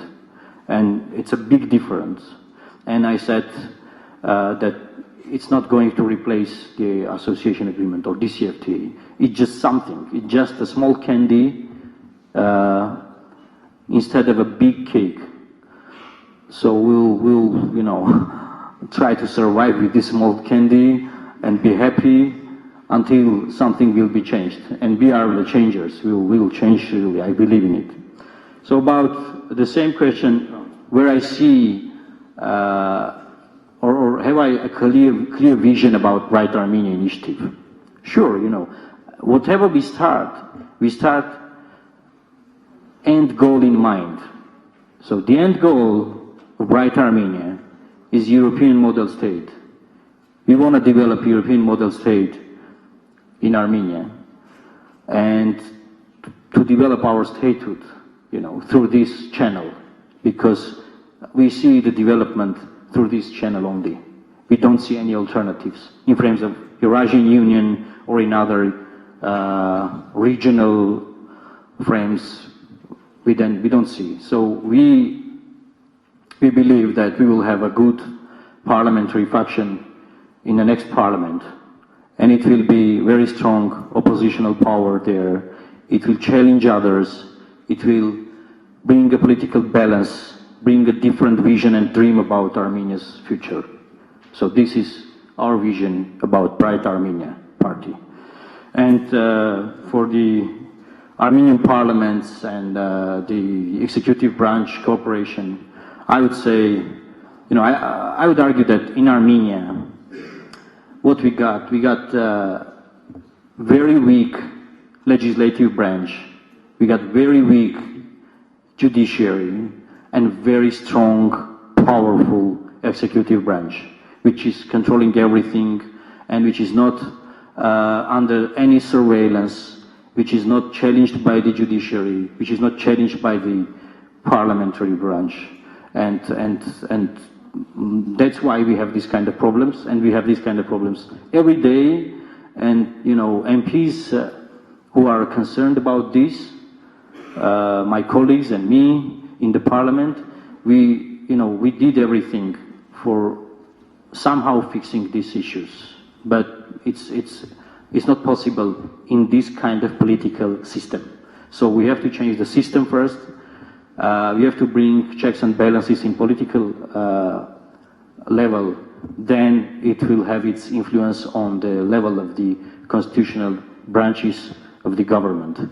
It doesn't matter, again, the reform will be passed or not. So the political system and atmosphere should be changed in Armenia. Thank you.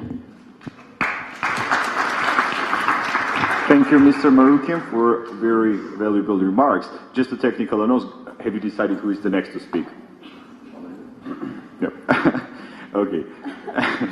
Okay, so technical announce. We are moving our lunch till 1:30 in order to be able to reply to all your comments. We don't really want to have a situation that somebody has a question, but it was remain in the air. So if you don't mind, dear, we'll have a time there for a lunch. So we'll have a full hour for a lunch. And now I'm just passing the floor to you already. Yep.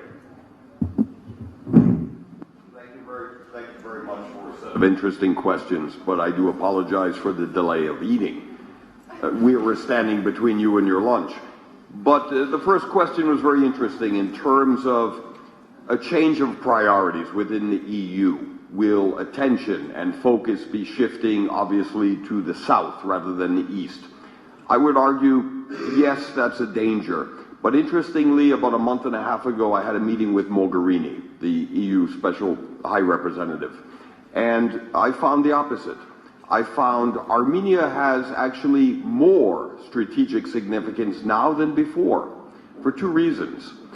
In the post-Crimea, post-Ukraine reality, Armenia represents a valuable opportunity for a success in European Union foreign policy to save the Eastern Partnership beyond Georgia, Moldova, and Ukraine.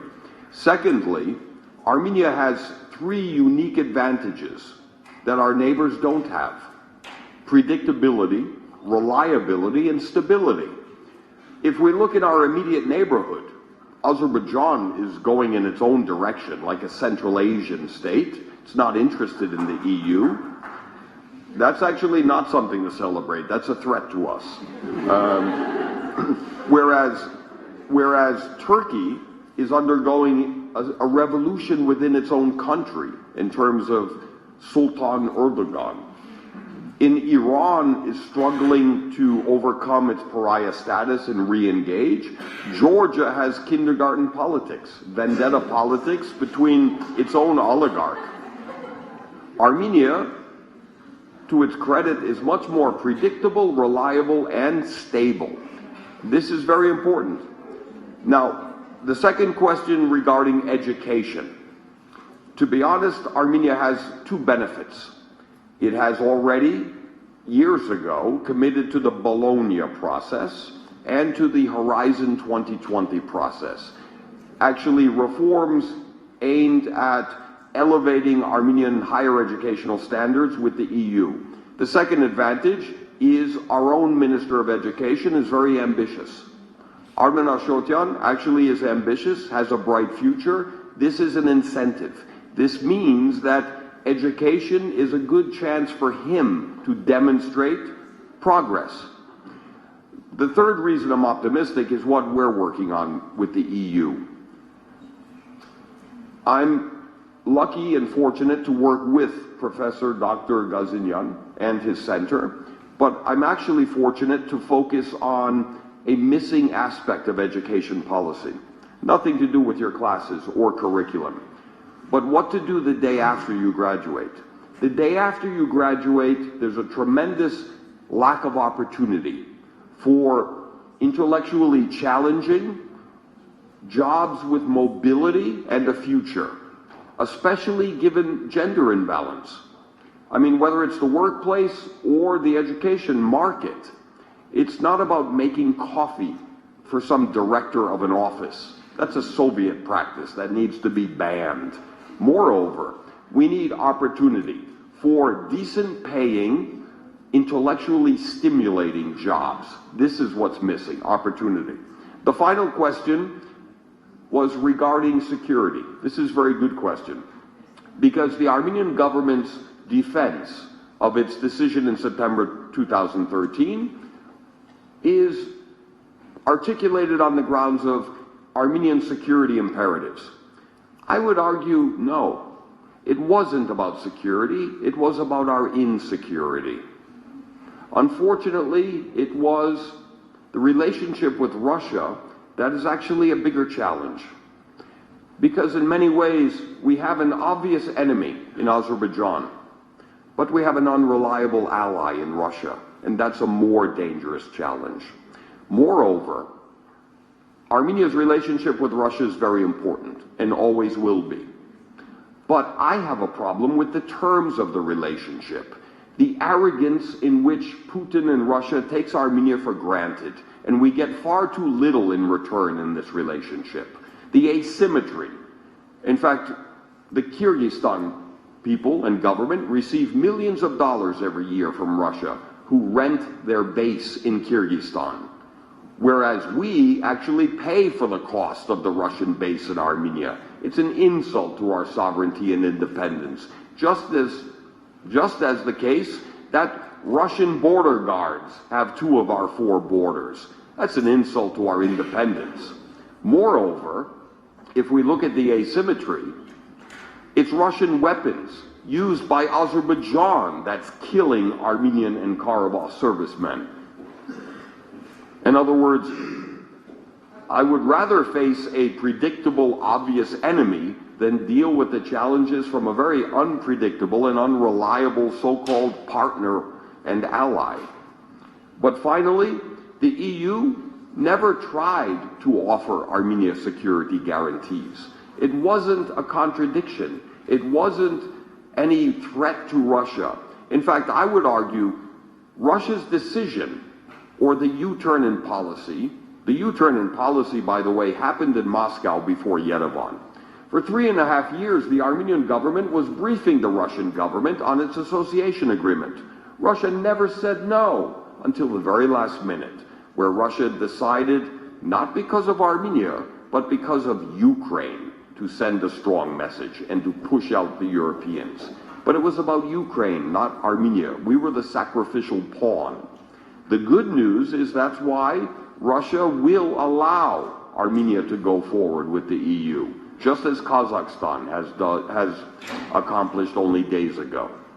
More than that, to answer more clearly these questions, it's important to say that I don't know. I don't have the answers.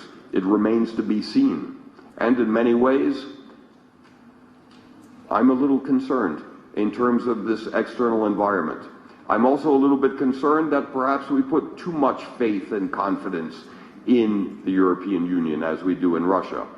But again, it's not the relationship with Russia that's under challenge or threat.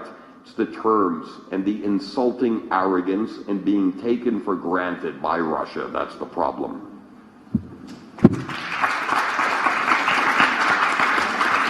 Thank you, Richard. I'm now passing the floor to Mr. Gazinian. Artur, please, the floor is yours.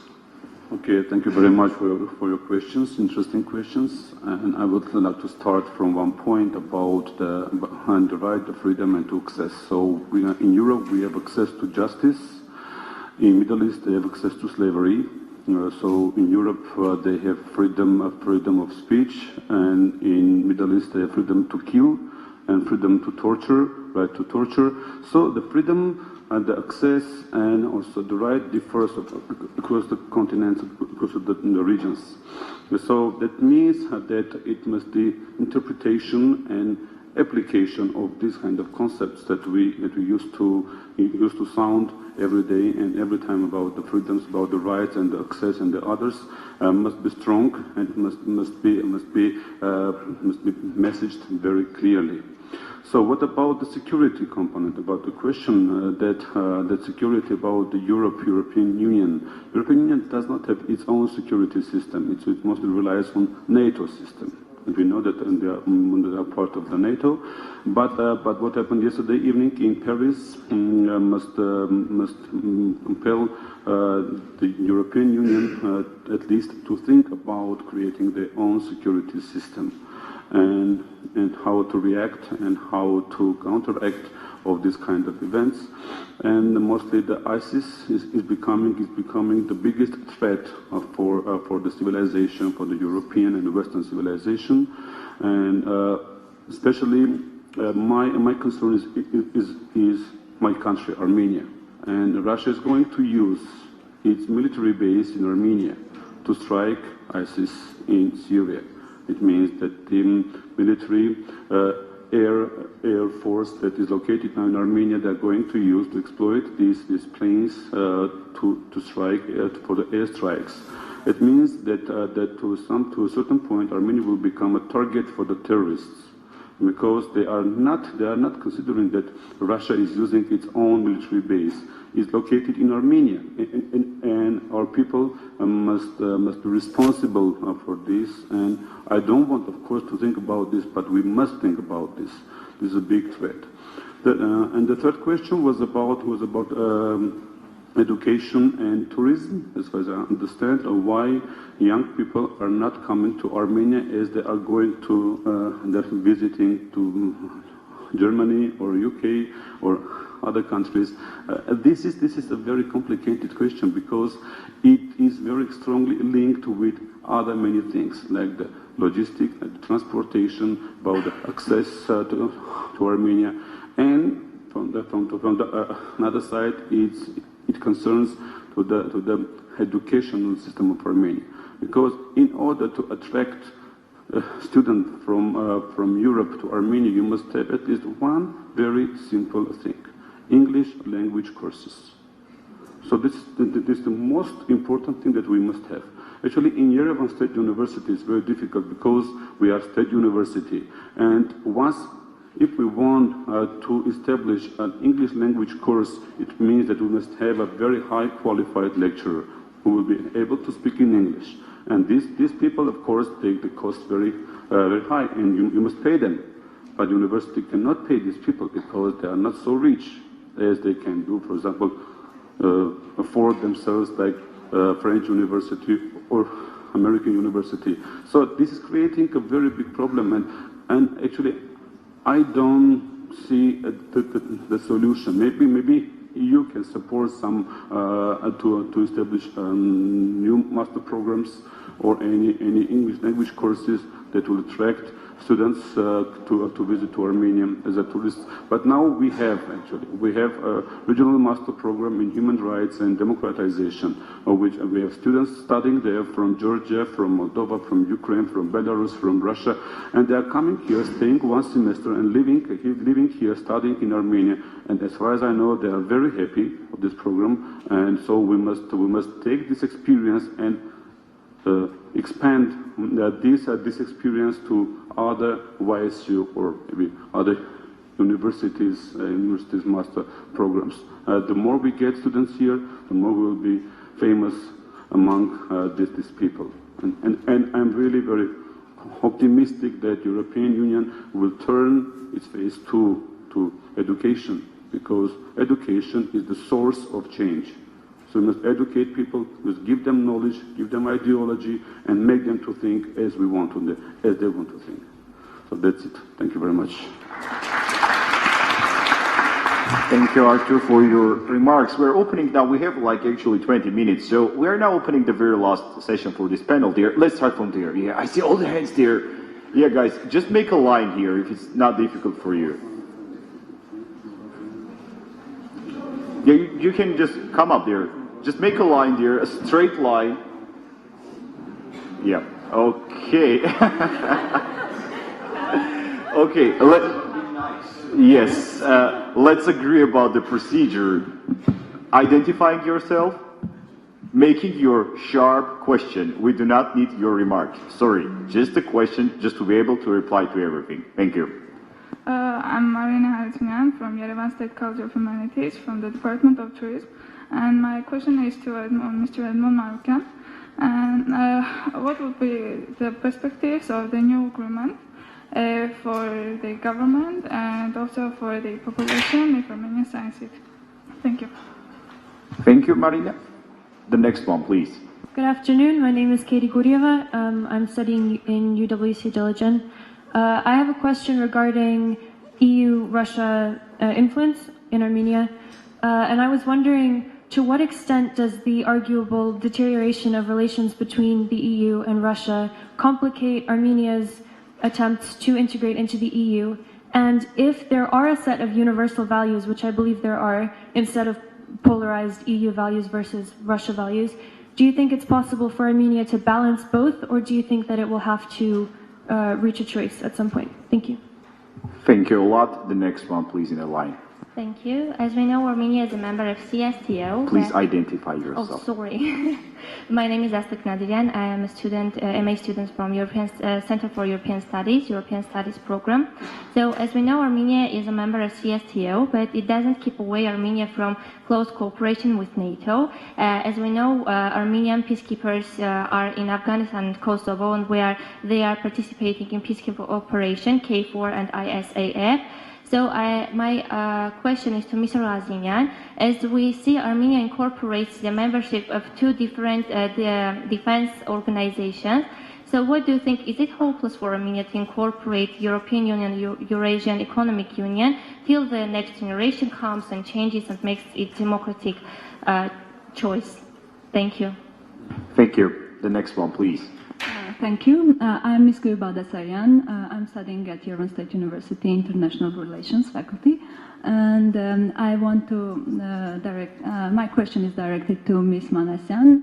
You have talked about constitutional reforms, and I want to notice that with the new draft of constitution, the National Assembly will gain a right to make changes in constitution. And don't you think that doing changes without national referendum will will undermine not only the democratic process which is going on in Armenia, but also it will lead to the instability in legal system? Thank you.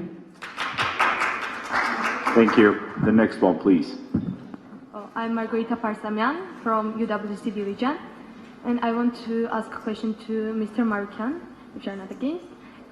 Yes. So you mentioned in your speech that Armenian government every time has to work to promote or some kind to teach EU values.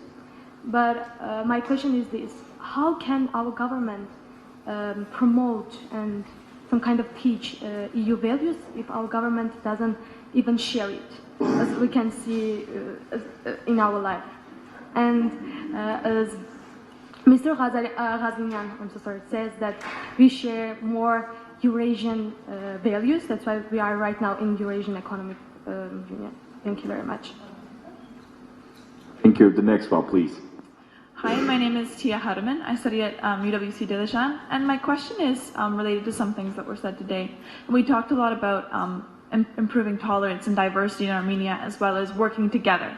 And my question is, are these not Caucasian values? And is it in Armenian interest at the time to also improve relations within the region, within the two closed borders that Armenia has at the moment, instead of jumping directly to a European salvation, as it were, for economic help? Thank you. Thank you a lot. The next one, please. I'm Yerevan Dabramian from Yerevan State University, we're in the Faculty of Oriental Studies, and my question is addressed to Mr. Richard Grigorian. Sorry, Grigorian.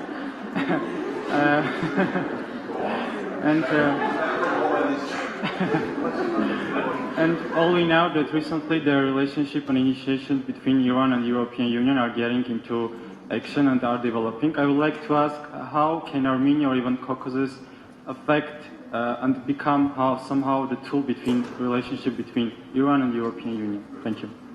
Thank you, Yerevan. The next one, please. Good afternoon. My name is Mikhail Zamskoy. I'm from Russia. At the moment, I'm studying in University Diligent.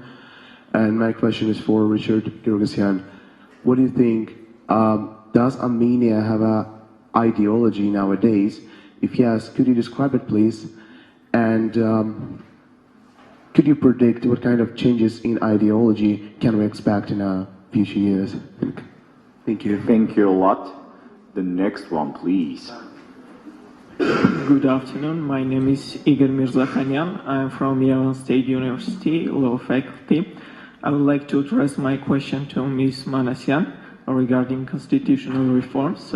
Yesterday I was watching the promotion of constitutional reforms, and the ex-minister of Justice of Armenia, Rai Thomasan, mentioned that in a new constitution there is added a new right about right of flight, which is a very unique right even in European countries. What do you think? Is our state capable to prove such a right for our society? Thank you. Thank you a lot. The next one, please. Hi, my name is Rima Karajan. I study at Armenia State University of Economics, and my question is the following. I'm sorry first if the question would be a little bit provocational, but today in Armenia there's a huge ideological problem. We don't have idea. We do not have idea in every sphere. The worst is of course political, and if not our generation, but our older generations are misled and misassociate European values and, as you noticed, human values with something of unknown. They don't know actually what is European, what is Europe, what is European values, and what is human values with the European Association. What do you think about this issue? Thank you. Thank you for your reflection. I do hope the panel will get back to it. Please, the next one. Hi, I'm Inessa Manukyan from American University of Armenia, and my question is addressed to Mr. Kyriakosyan. I should say this remark: thank you for empowering us, for being a role model for many, many Armenian youngsters. And my question is the following. Since we have this Armenian Model EU conference in Armenia, but it is considered one of the fewest projects that promote such values. So, how do you think it is possible to promote, as you talked about, freedom, so-called freedom, European values, tolerance in Armenia, while Armenians are considered as a nation of more kind of conservative and traditional values, and especially in regions? So my question is concentrated on regions mostly. Thank you very much. Thank you a lot. We misheard. You were selling youngsters or gangsters. So, but anyway, let's go ahead there. Well, hi everyone. I'm Maria Cristina Gil. I'm from Venezuela and I study in UWC Diligen. My question is directed to Mr. Richard Giragosyan. And basically, I want you to explore more this idea of the benefits of Armenia being a small nation and how this affects the politically and economically within the country. Thank you very much. Thank you a lot. The next one, please. Thank you. My name is Tatweg Begleran. I'm from IPSC. My question is for Richard Giragosyan, and it's about the visa liberalization process. And can you please make parallels with Georgia and Armenia, and what steps should we implement to reach it? Thank you. Thank you a lot. The next one, please. Good afternoon. My name is Angela Dragonic. I'm coming from Serbia and I'm studying in UWC Dilijan. My question is to Mr. Edmond Marakian. Okay. So in July last year, the Armenian police made a proposal to amend the Code of Administrative Offenses to establish a fine of up to $4,000 for promoting non-traditional sexual relationships related to LGBT human rights. So my question is, how can you explain promotion of human rights in society when such security apparatus as police has that proposal? Thank you. Thank you a lot for raising the concern. The last person to ask, please identify yourself. My name is Christina Alexanian. I'm from high school number 54, and you need to answer only yes or no to my question. So, are there going to be any observers from EU during the upcoming elections in Armenia? It's the very last question, please, and afterwards we need really to get back there. Yep. Good afternoon. I would like to build my question on the preamble regarding Mr. Giragosyan's notification, and we know that we have suffered throughout history believing in foreign promises. Why did we do so? And we are keeping doing so because we don't have the inner base. I will open my brackets more. We have this disgusting, ugly, sorry for my expression, this oligarch phenomena in our community, in our society, which is devastating. We all agree. So, Ms. Manasyan, could you please tell that how, in your opinion, could this constitutional reforms or amendments contribute to the welfare of this issue, or they will make it worse? Thank you. Thank you. What I would suggest now, as we have like approximately 10 minutes, guys, let's simply try to reply and cover as many things as is possible there, and afterwards you will have just a chance there, maybe just already privately, to talk. So I would just give the floor to Anna, if you don't mind there. She didn't speak for the first time. Thank you for both the question regarding all the actors of the constitutional reforms process, and also regarding the impact of constitutional reforms and one of the most important fundamental rights. What about the first question, the actors of and the role of the actors of the constitutional reforms process? I think that we do not have a proper perception regarding the role of each actor of the constitutional reforms process, not in general, and also regarding according to the current constitution of the Republic of Armenia. According to the current constitution, there are just two subjects which can initiate the process of constitutional reforms, which are the President of the Republic and also the National Assembly of the Republic of Armenia. The President of the Republic initiated the process, and a specialized commission for constitutional reforms was created for this issue. The role of the specialized commission was just to reveal the legal problems in the current constitution and to propose solutions for them.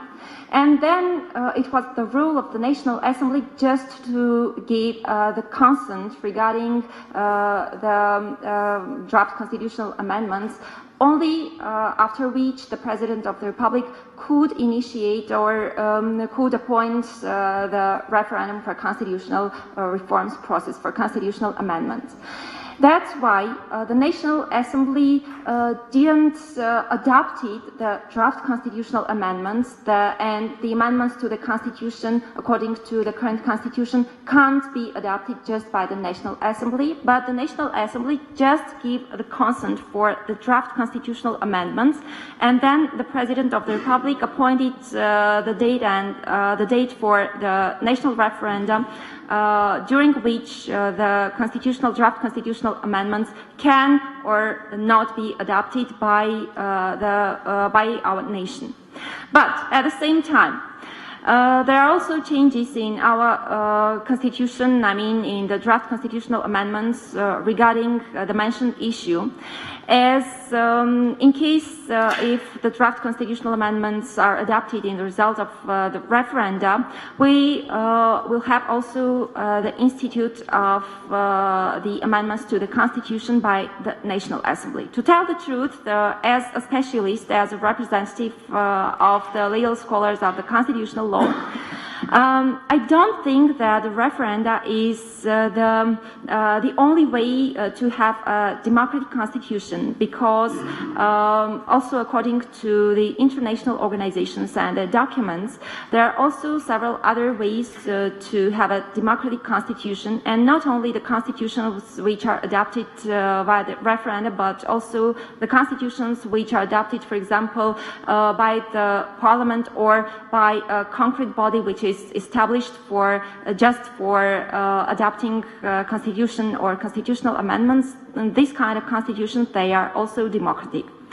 And in case of our draft constitutional amendments, as I already mentioned, we will have the institute of the adoption of the Constitution not just by the referenda, but also by the National Assembly of the Republic of Armenia. And I think that this is normal, because there are really so many questions which require just legal and professional knowledge. And for example, the issues regarding the perception of human rights or regarding the judicial power and so on, they can be addressed just to legal professionals, and ordinary citizens, they can't answer the questions and they can't solve the issues, the legal issues regarding the mentioned spheres. But for example, there are really so many issues which should be adopted. I mean, the amendments, the referendum, and as I already mentioned, these issues they will continue to be solved via the referendum according to our draft constitutional amendments.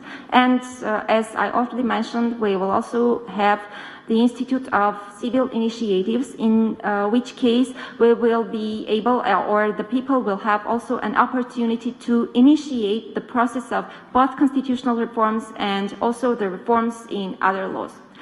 What about the question regarding the right concerning the right to residence? It should be mentioned that in this case also we do not have a proper perception regarding the fundamental constitutional rights, and we are going in the Soviet inertia and not in the context of the modern constitutional doctrine, because according to the modern constitutional doctrine, not all the rights which are important at first glance, they can be fundamental rights. Fundamental rights are just the rights which imply positive responsibility or obligation of the state to ensure the implementation of the mentioned right. And in case of the right to residence, and in case of almost all the social rights, these kind of social rights, they cannot be fundamental rights. Of course, they are important human rights, but not fundamental rights. And the right to have a residence and to ensure all the people with the residence can be only one of the main trends of the social and economical politics of the country, of the state, but not but this right cannot be considered to be a fundamental right. And of course, we will have in our constitution not the right to a residence, but one of the main trends of the economical politics of our state will be to have a good politics in this sphere. And I believe, and I hope so, that our country, our state, will be able to ensure and to implement this kind of politics in our state. Thank you. Thank you, Anna. Yes, who is the next gentleman? Who is volunteering? Okay, let's really try to keep it. Yes, let's. You have your questions. Yeah, a few questions. I will try to be short. The first question was about perspectives of the new agreement with the European Union. You know, as I said before, it's a legal basis for saving whatever we have right now and opening cooperation in not an economic field, but in a field of fighting against corruption, civil society support, judicial reform support, and some other spheres. For the scientists, as a perspective, I can say that I really hope that European Union will continue its programs in Armenia and for Armenia. And also, I should state that after Armenia's U-turn, European Union didn't close the door for Armenia, and the programs which were allocated and the funds for Armenia, they didn't shut down. There, of course, as Ambassador said, there are money for Armenia for the association agreement and for the development of our economic field and the reform for the economic field. But this money already will not allocated for Armenia. Maybe some part of it for different programs. For the second question, it was about, how can our government support the European values? I was not talking about government. I was talking about NGOs, political parties, civil society actors, and maybe the government in the future, I hope, will support these values. Today's government, today's ruling party, I don't think that they share these values. Maybe, they are imitating that we share, trying to show that we share, but I don't believe in it. And I was not talking about the government. For closed borders, we got a very good question, that we have two closed borders, no diplomatic ties and relations with our neighbors. Even with one neighbor, we have like frozen war, not frozen, and we are talking about European integration. Yes, but we understand that in whole South Caucasus, we can have peace when we will have democracy in this region. We will have peace if we will have European integration, not only for Armenia, but also for our neighbors. So we have many, many problems, and we would love to have open borders and diplomatic ties and relations with our neighbors, but we are ready for it. Even today's ruling party and government tried to do, about protocols with Turkey, but it's still we failed, because the whole region, as a human rights specialist, I would say the whole region is not democratic one. So we have to have, first of all, democracy in the region, protection of human rights, fundamental freedoms, and then the other problems will be solved. So there was a question about ideology. So like we don't have ideology. Why we should have ideology, stuff like that. I think we should have dream about our country's future, and personal dream where we see ourselves after, let's say, 10, 20, 30 years. And as I understand, our problem is not in ideology, which will unite us. It's in a dream which will unite us. So this is my belief. But I think my colleagues will answer about the dream. As for the LGBT human rights question, that please introduce the draft law. So it was a couple of years ago. It was just a suggestion which was put in a police website. It didn't come to the parliament. It didn't go to the government even. And it was just a proposal, and it was taken out. And I don't know where is it. So we don't have that kind of laws. We cannot have that kind of laws because we are under the jurisdiction of the European Convention of Human Rights, under the jurisdiction of the European Court of Human Rights, and all rights guaranteed by the European Convention are guaranteed also in Armenia. So for LGBT or other minorities, and for everyone. Thank you. Thank you, Mr. Marukian. Maybe Artur, you will continue the reflection here. Okay, so I will now try to answer to two questions. First one was about NATO and collective security organization in this post-Soviet region. Actually, the format of cooperation of Armenia with NATO is the same as cooperation of Armenia with European Union in economic field. We are full member of Eurasian Union, so we are restricted in our opportunities and legal framework to develop economic cooperation with European Union. But we still try to do it. But we still now we are starting negotiations to conclude a new legally binding agreement with European Union. But that does not mean that it will somehow give us a new field of economic cooperation with European Union instead of Eurasian Union. The same is for NATO. We are a full member of Russia-led collective security organization, but we still cooperate with NATO. We are participating, Armenia is participating in peacekeeping missions led by NATO. And that's okay, that's fine. There is no any objection coming from Moscow. As far as I know, they are fully agree with this, because Armenia must have somehow diversified foreign policy, because we cannot have only one direction foreign policy like now we are going to. The second question I would like to answer just to react is the national ideology.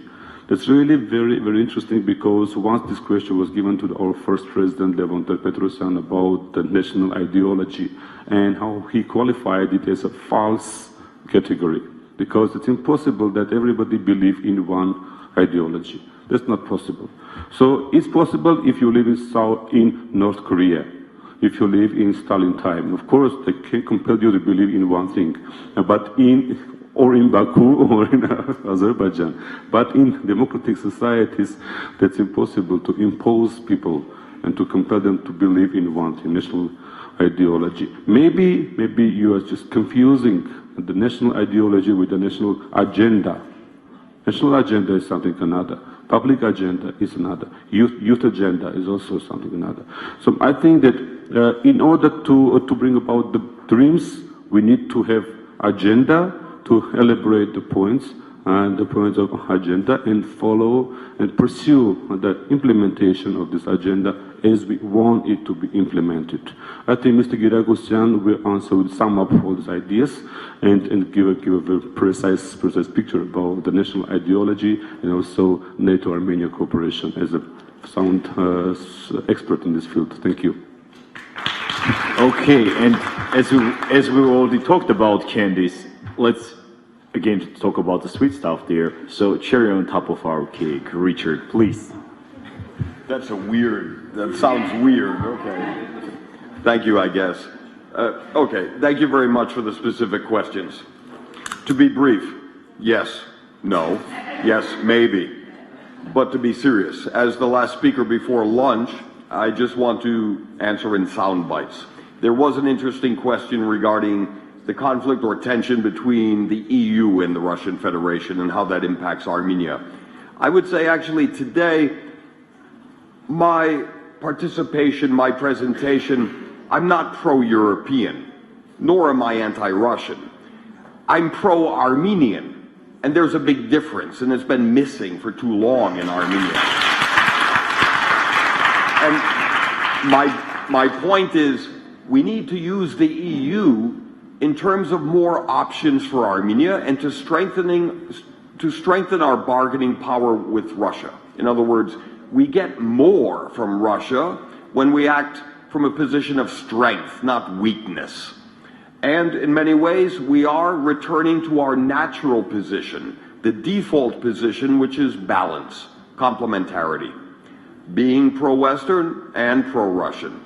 Complementarity is also the key to what's called small state strategy in geopolitics. The Swiss have it as neutrals. We need to balance between the competing bigger regional powers and rivals. That's why a lot of my argument is about Armenia's stability, predictability, and reliability, because we offer more. And in fact, the strategic mistake by Armenia for too long has been to underestimate our value and our strategic significance to Russia and the other powers, and to overestimate the significance of Russia in particular. Another question on Iran. What's interesting is Armenia already is a key potential platform or bridge for the West to engage in Iran, mainly out of geography. For years, geography has been our prison, but now it's our potential. Because for Iran, Armenia is the only stable neighbor. Iraq, Afghanistan, Armenia is offering a tremendous way in and a way out to Iran. Another question from our Venezuelan student, and for those of us who know Venezuelan history and Colombian history, there's interesting lessons to be learned. But Armenia has an advantage of being small in terms of actually surviving as we have done throughout history and better harnessing what is both a problem and a promise, the so-called diaspora. And in fact, the diaspora is at times a pain in the ass, let's be honest. But in many ways, we need Armenia to become the small center of gravity for the Armenians living throughout the world. And in that context, we have a tremendous advantage. And in terms of ideology, one aspect of what's needed, what's missing, is I used to be a nationalist. And in fact, I was a former member of the Dashnak Party, to be honest. But I'm no longer, and no former KGB or former Dashnaks. But what's important is not ideology. And I think nationalism is negative. It's based on confidence in hatred of the enemy. What's needed is patriotism, pride in our own nation and our own accomplishments. Patriotism is much more positive and embracing than nationalism. And I think it's not ideology that's the problem, it's the lack of policies. Where look at the political parties. In many ways, most of them lack a firm position on policy issues, where we need to actually confront the government, challenge the government, not based on personalities, but based on policies. Thank you. So it seems we got to the end. So first of all, let me extend my sincere thankfulness on behalf of all organizational team and the EU delegation to our invited panelists. Thank you, colleagues. It was really great. We enjoyed it a lot there. And the fact that we were late from the lunch for 45 minutes, it just shows, and we got this huge queue and line here, it shows that topics and the points that you were referring to were very interesting. First of all, they were catchy and they were just raising a high interest among our participants. Thank you a lot for joining the panel. So for now, I would like just to announce that we are having a lunch from 1:45 to 2:45. You will have an hour for a lunch. The lunch is served at a restaurant, which is just right on the other side. So our staff members are still there. Please feel free to get to the lunch. And please be back here by 2:45 when we'll kick off already the second panel. Thank you.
with Asia Europe.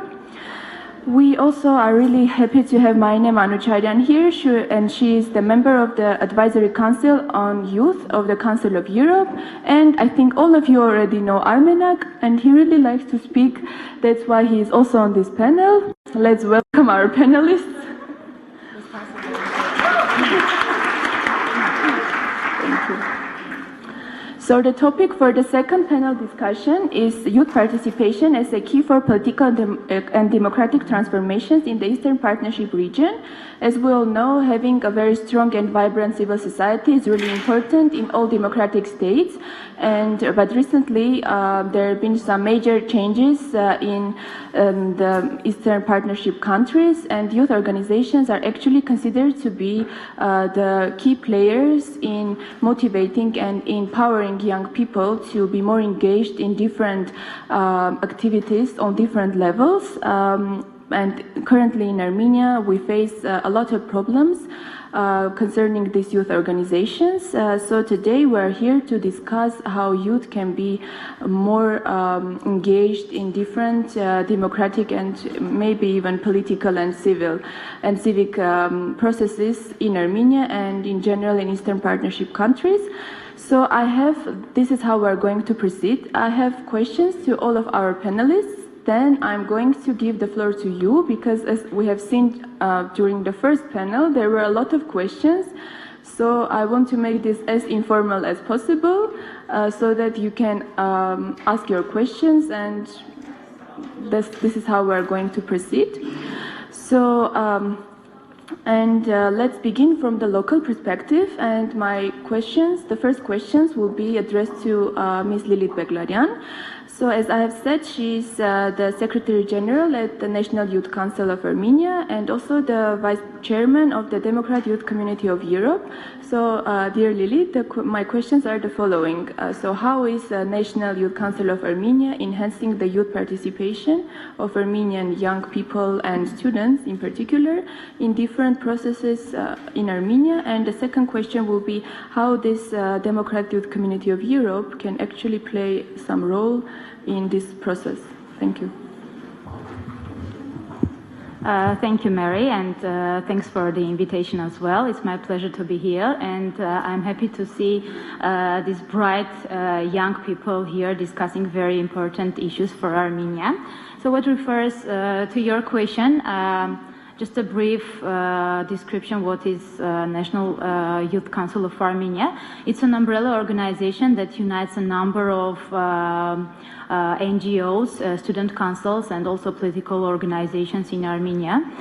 It's more than 18 years old, so it has almost begun its activities after the independence of Armenia and has implemented a number of projects in different spheres. We implemented cultural, educational, social, and different other projects in Armenia. And also we do our international activities as well. We are the member of one of the biggest European youth organizations, European Youth Forum. We are the member of it since 2002. And we do actively, our young people actively participate in all projects of YFJ as well. So what concerns to DEMIC, DEMIC is a political organization that unites different NGOs also and political organizations from all over the Europe, and its aim to strengthen the relations and the cooperation between the Christian democratic parties and all the young people with Christian democratic and conservative values of all over the Europe. So its main activities are to strengthen and to deepen the cooperation and the contacts between the young people in all over the Europe. It has more than 1 million affiliates within its member organizations. So we do organize a lot of seminars, trainings, and conferences, and the main topics of our trainings include securities, new democratic processes in Central and Eastern Europe, and practice and implementation, the rule of law in different countries and the differences between them. So I want to mention proudly that this year we had organized a council meeting of DEMIC in Yerevan, in Armenia. It was during the commemoration days of Armenian genocide centennial. So the members of different youth organizations and the heads and chairmen of these organizations took part in the council meeting, and we should be proud because they anonymously adopted a resolution condemning and recognizing the Armenian genocide.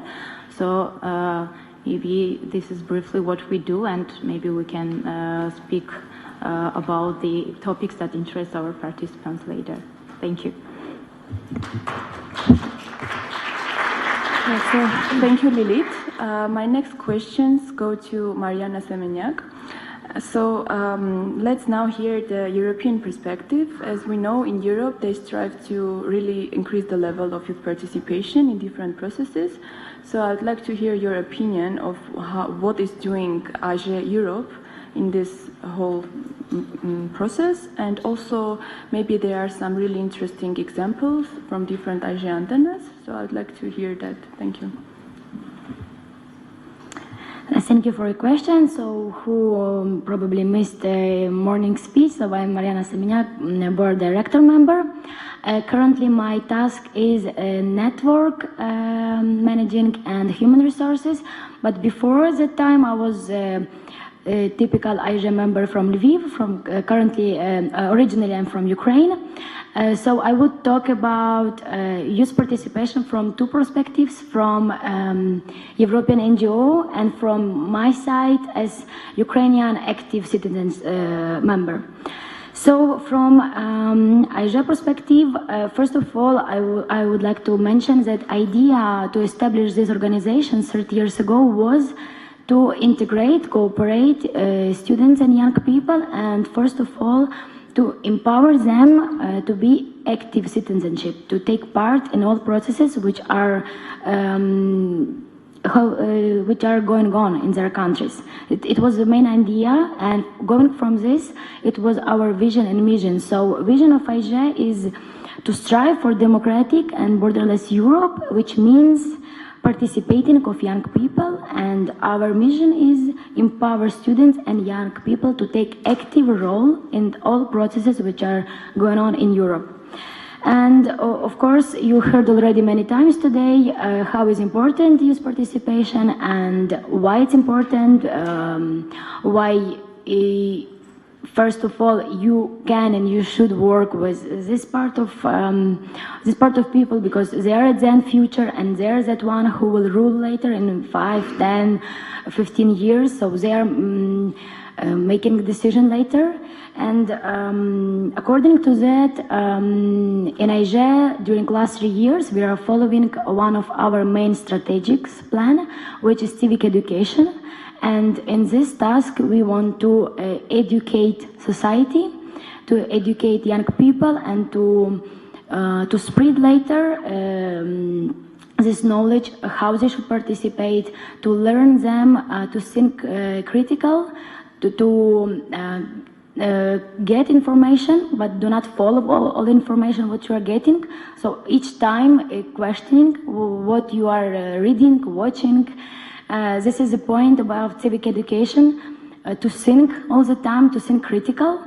And so I would like to read statement of principles of AG, which actually shows what we are standing for. So young Europeans coming from different regions recognize that we are the future and present of our society, and that our contribution to the construction of Europe is our responsibility. Just to mention here, we are not mentioning which country or which city. We are all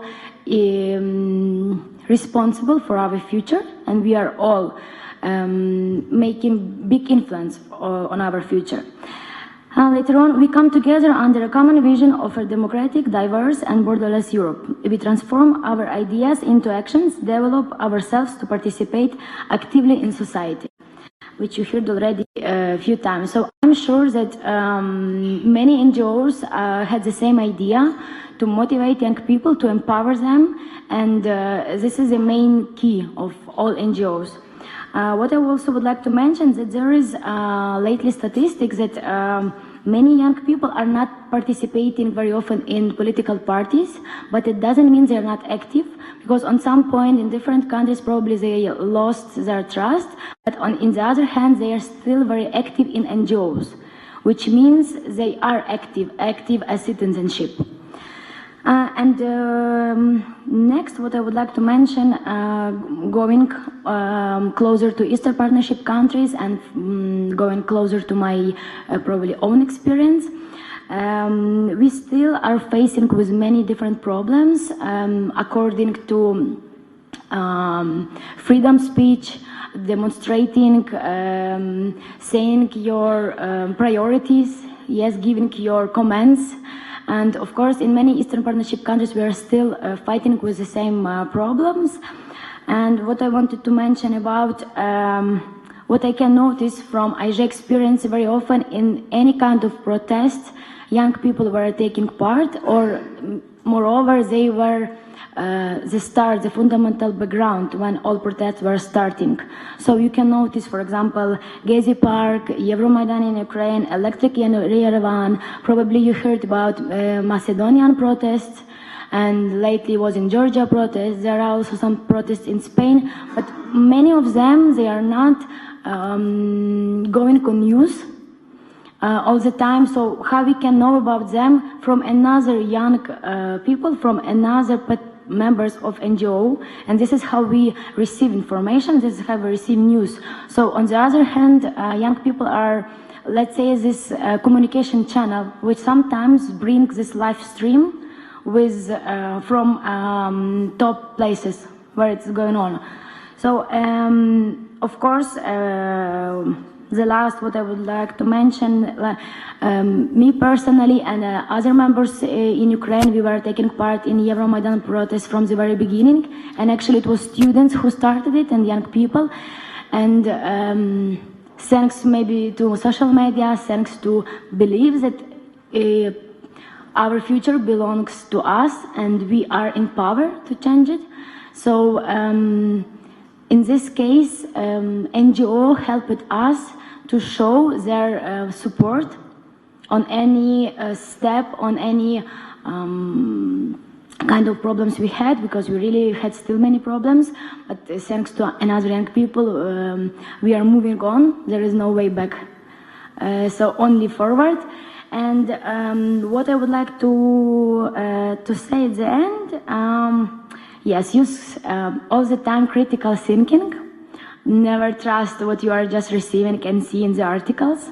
And so you should question yourself about information you're receiving. And the last one of my favorite quote from Dante Alighieri, I was using it all the time during Euromaidan protest in Ukraine to all my young people, because you are that one who will later empower your friends, your young generation. So, quote is following, maybe you already heard it, the darkest places in the hell are reserved for those one who maintain their neutrality in times of moral crisis. Thank you.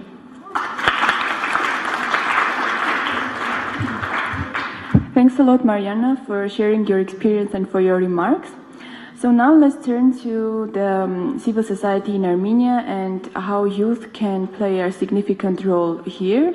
And I'd like to address my next questions to Ms. Maina Manucharyan. So Electric Yerevan, we know that it was a very interesting milestone in the history of the Armenian civil society. And as we know, the majority of the participants were young people, they were the students. And my question is, in your opinion, can we already speak about some basic form of civil society in Armenia, and how do you see the role of young people here? And the second question will concern the new association agreement with EU.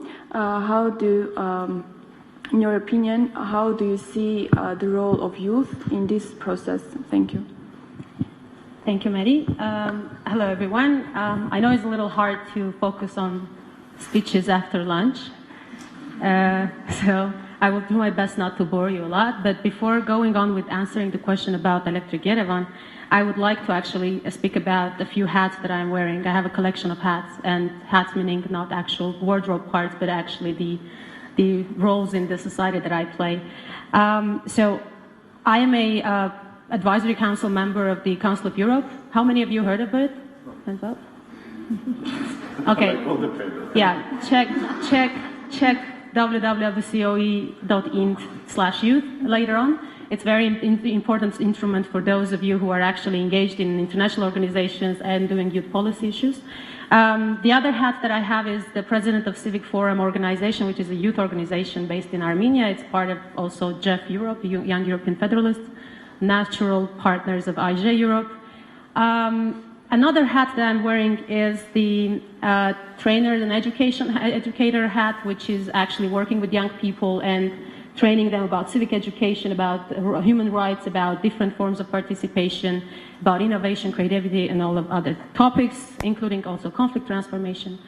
One other hat that I have is the civil society representative, which is, most of you might think, how many hats does she have? But trust me, it's possible to actually combine them. Civil society representative, which is in fact being engaged in a number of initiative groups that are dealing with current issues, be it human rights in the army, be it movements fighting apathy in the country, be it different forms of protests and activism.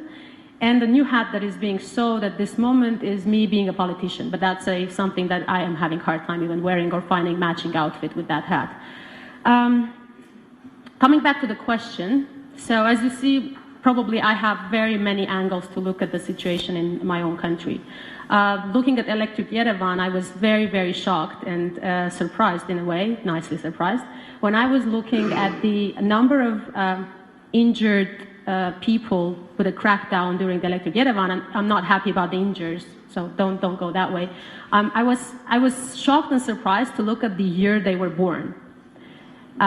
Most of the people, there were 25 that end up in a hospital, most of them were born back in 1997. So just to let you know, I entered the university at 99. So for me, they were kids at the school. So I was looking at the age of young people, it was 97.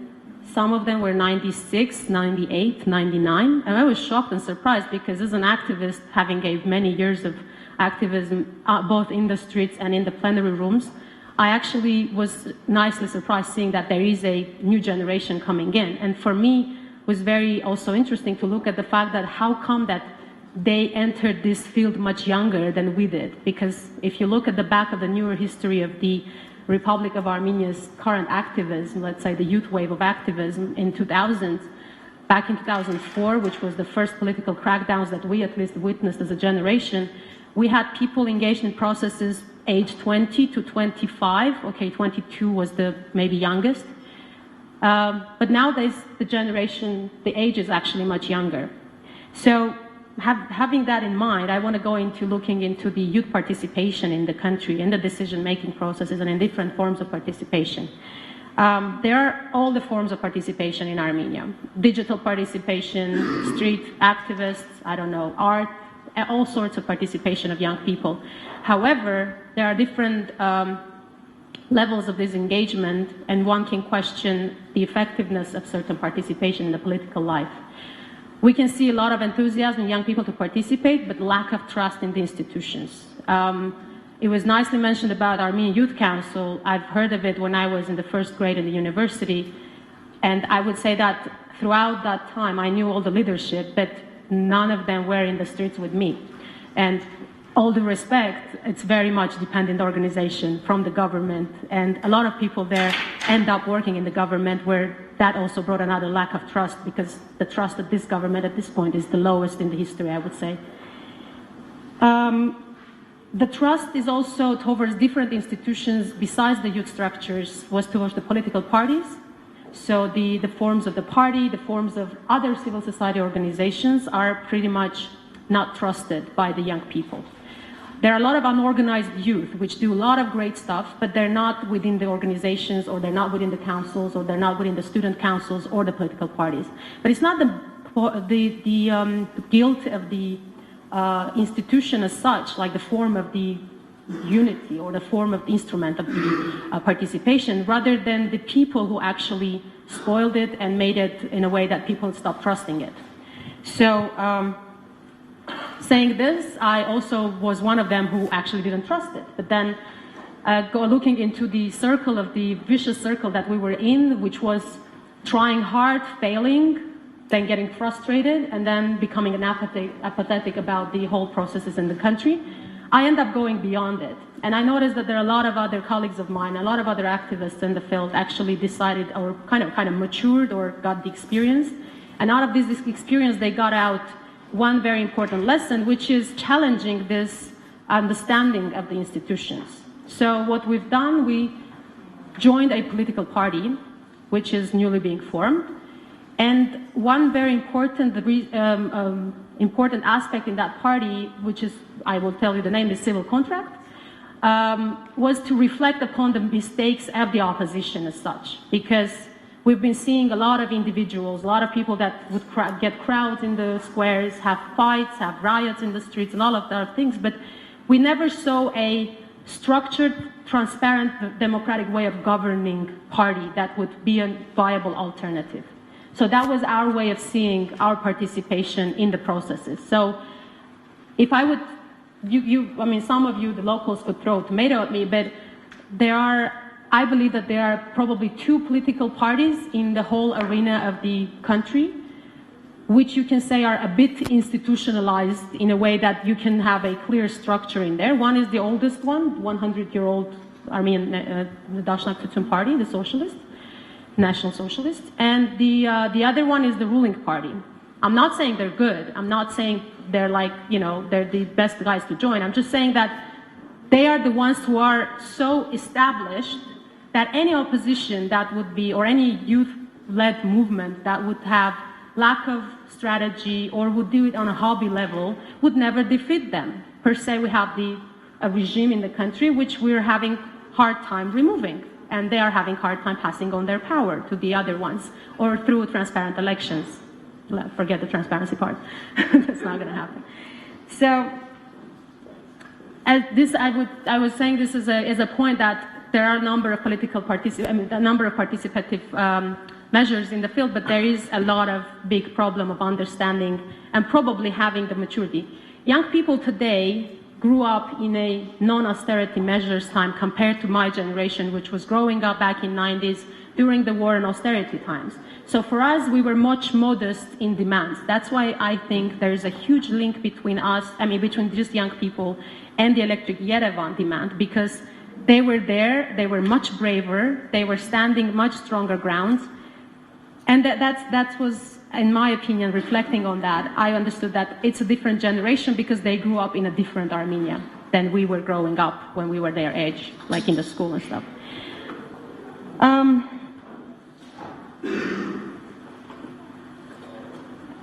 So the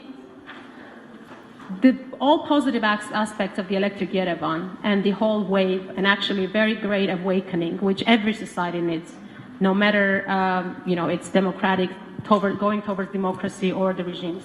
I want to go back a little bit about the Armenia Eastern Partnership aspect of the youth participation. I think we see a different type of, there are 6 countries, and I would put Armenia in a different box. Not in a box with Georgia or Ukraine, because we know that they have a established infrastructure for revolutions or any kind of change processes. Like they had a successful example of Orange Revolution, also the Rose-led Revolution and everything. It's another story where they're going now. I'm not going to go there. But we're not also in a box with Belarus and Azerbaijan, because we're not as dictatorship or regime-based state as we are. We might end up being there, but we're not there yet. So that's a positive note. So, yeah, it's extremely positive. So, which means also, I'm actually a very positive person. I'm very realist, but I'm also very optimist. So I believe that if we look into this process, or if we're in the middle, then there is a very big, strong chance of opportunity that we should not miss. which is making sure that we don't end up as Azerbaijan or Belarus with such an authoritarian and dictatorship regime. However, we also have many reasons, many other reasons that should not allow us to jump from one end to another. Our panel is also about European values and also about the integration. Last time when I was speaking here, I was, of course, condemning the fact that on the September 3rd, Armenian president unanimously and solo made a decision about not signing the association agreement.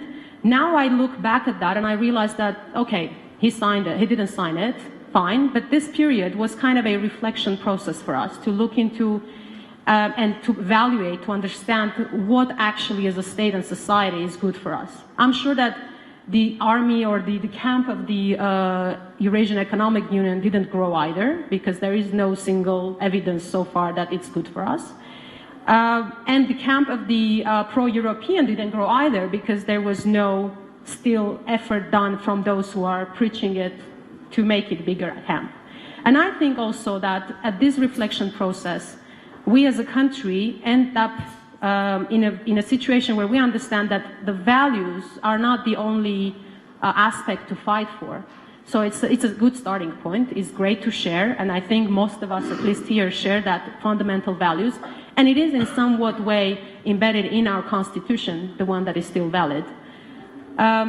And I think that we failed in explaining where we go further from that. So do we go in many ways? And I think that Armenian public is very cautious and is very smart to demand these concrete outcomes of that processes. So I don't think that Armenian public has this luxury to go somewhere for the sake of going somewhere. And I think that this explanatory process is something that we all fail to explain. And if we would do a better job, then people would definitely listen to us.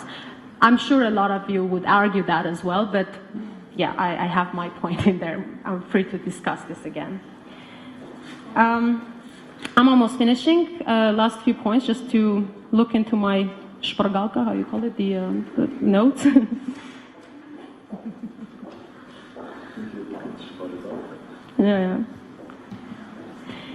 Yeah, I think I'm pretty much done.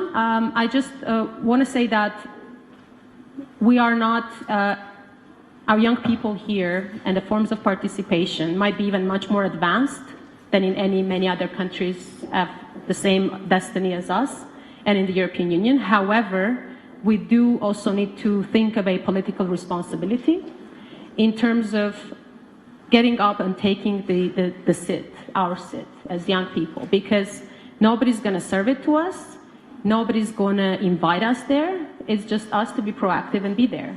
And if we go that path, I'm sure that sooner or later, this tiny bit of country, which is a small kiss on a map, will definitely succeed. And the young people here are vibrant enough for that. So thank you for your attention. I pass the floor.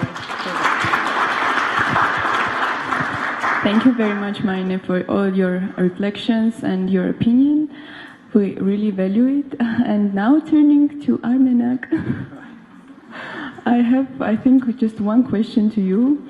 As the founder of AJE Yerevan, that is actually very young antenna of AJE, just 5 years old, I would like to listen to your reflection on the path of AJE for these 5 years and how AJE Yerevan contributed to the like raising the level of youth participation and civic engagement in Armenia, and what do you think is still there to be done? Thank you.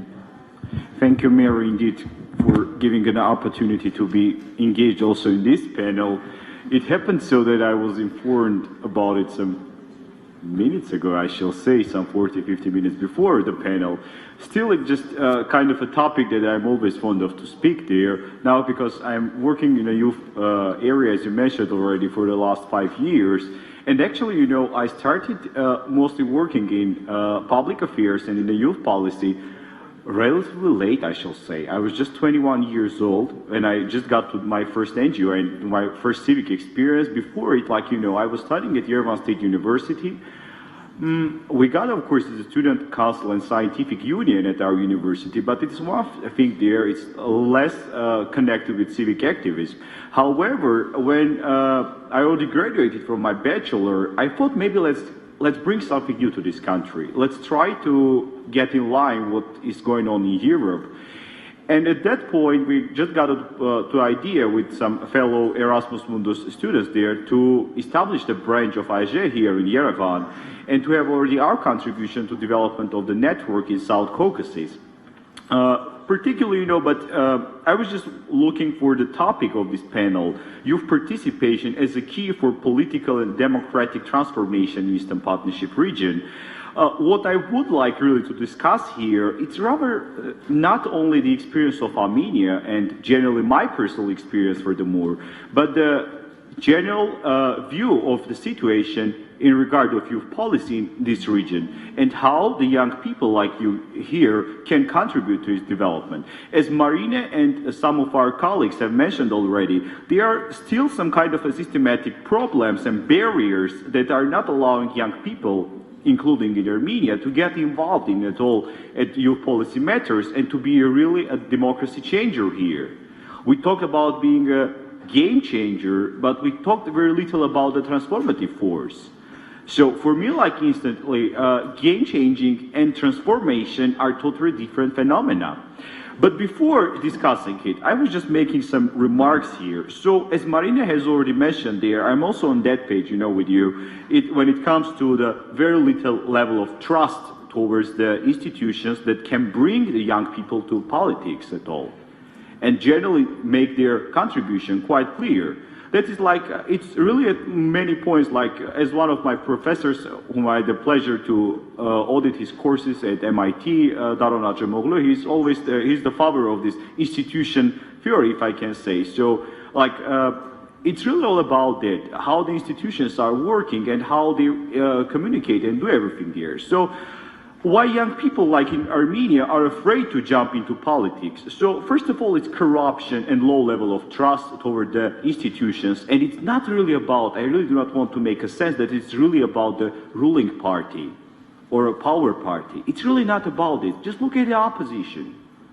I believe there are lots of critical people even in this hall, but if you will just approach them, tell them, guys, you can become a part of political party and you may just make some transformation or you may contribute to democracy development in this country. I do believe that the point you made, that there are still just two parties which has good institutions. Yes, that's a right, very sharp point. That is the one point there that they have. The other one, of course, is lack of awareness. Like, young people usually and generally how perceive politics in Armenia, and I believe also in all Eastern Partnership countries, it's a very dirty job. Really do not need to get there. Do not jump in there. You need lots of money. You need lots of financial resources. You need lots of institutional support. Your father should be an oligarch if you want to jump there. There is no way that a person who is just 24 or 5 years old can get into politics. So that is another point that hampers a lot the engagement of young people to the politics in Eastern Partnership countries. And the situation, believe me, is totally the same. I just got a chance there a month ago to be in Kiev, and I was just having talks not only with the civil society representatives, but also with the members of Verkhovna Rada, like the guys who were in NGO like I am now. And what we got there, like everybody's telling, like, if not this revolution, probably we would never be able to get here because we do not have these resources, we do not have these administrative forces there to get here at the Rada or to other places there. However, like I was just drawing up some comments there, and once I made these remarks, honestly said, a few weeks ago at one event on credit mobility under the Erasmus Plus program. However, I believe they are even actual for this panel, the showing up the differences that the young people in Eastern Partnership countries, including Armenia, have in comparison with the European Union member states, citizens there, and young people. So first and foremost, I'm just trying to put it like very sharp there. Young people in Armenia, and generally I believe in all Eastern Partnership countries, are annoyed and fed up socially. This is like a very interesting phenomenon, You may just look, like in Armenia, we cannot go to the other universe to find a good example. All the movements, youth movements, civic movements, even political movements, they were all driven from social demands.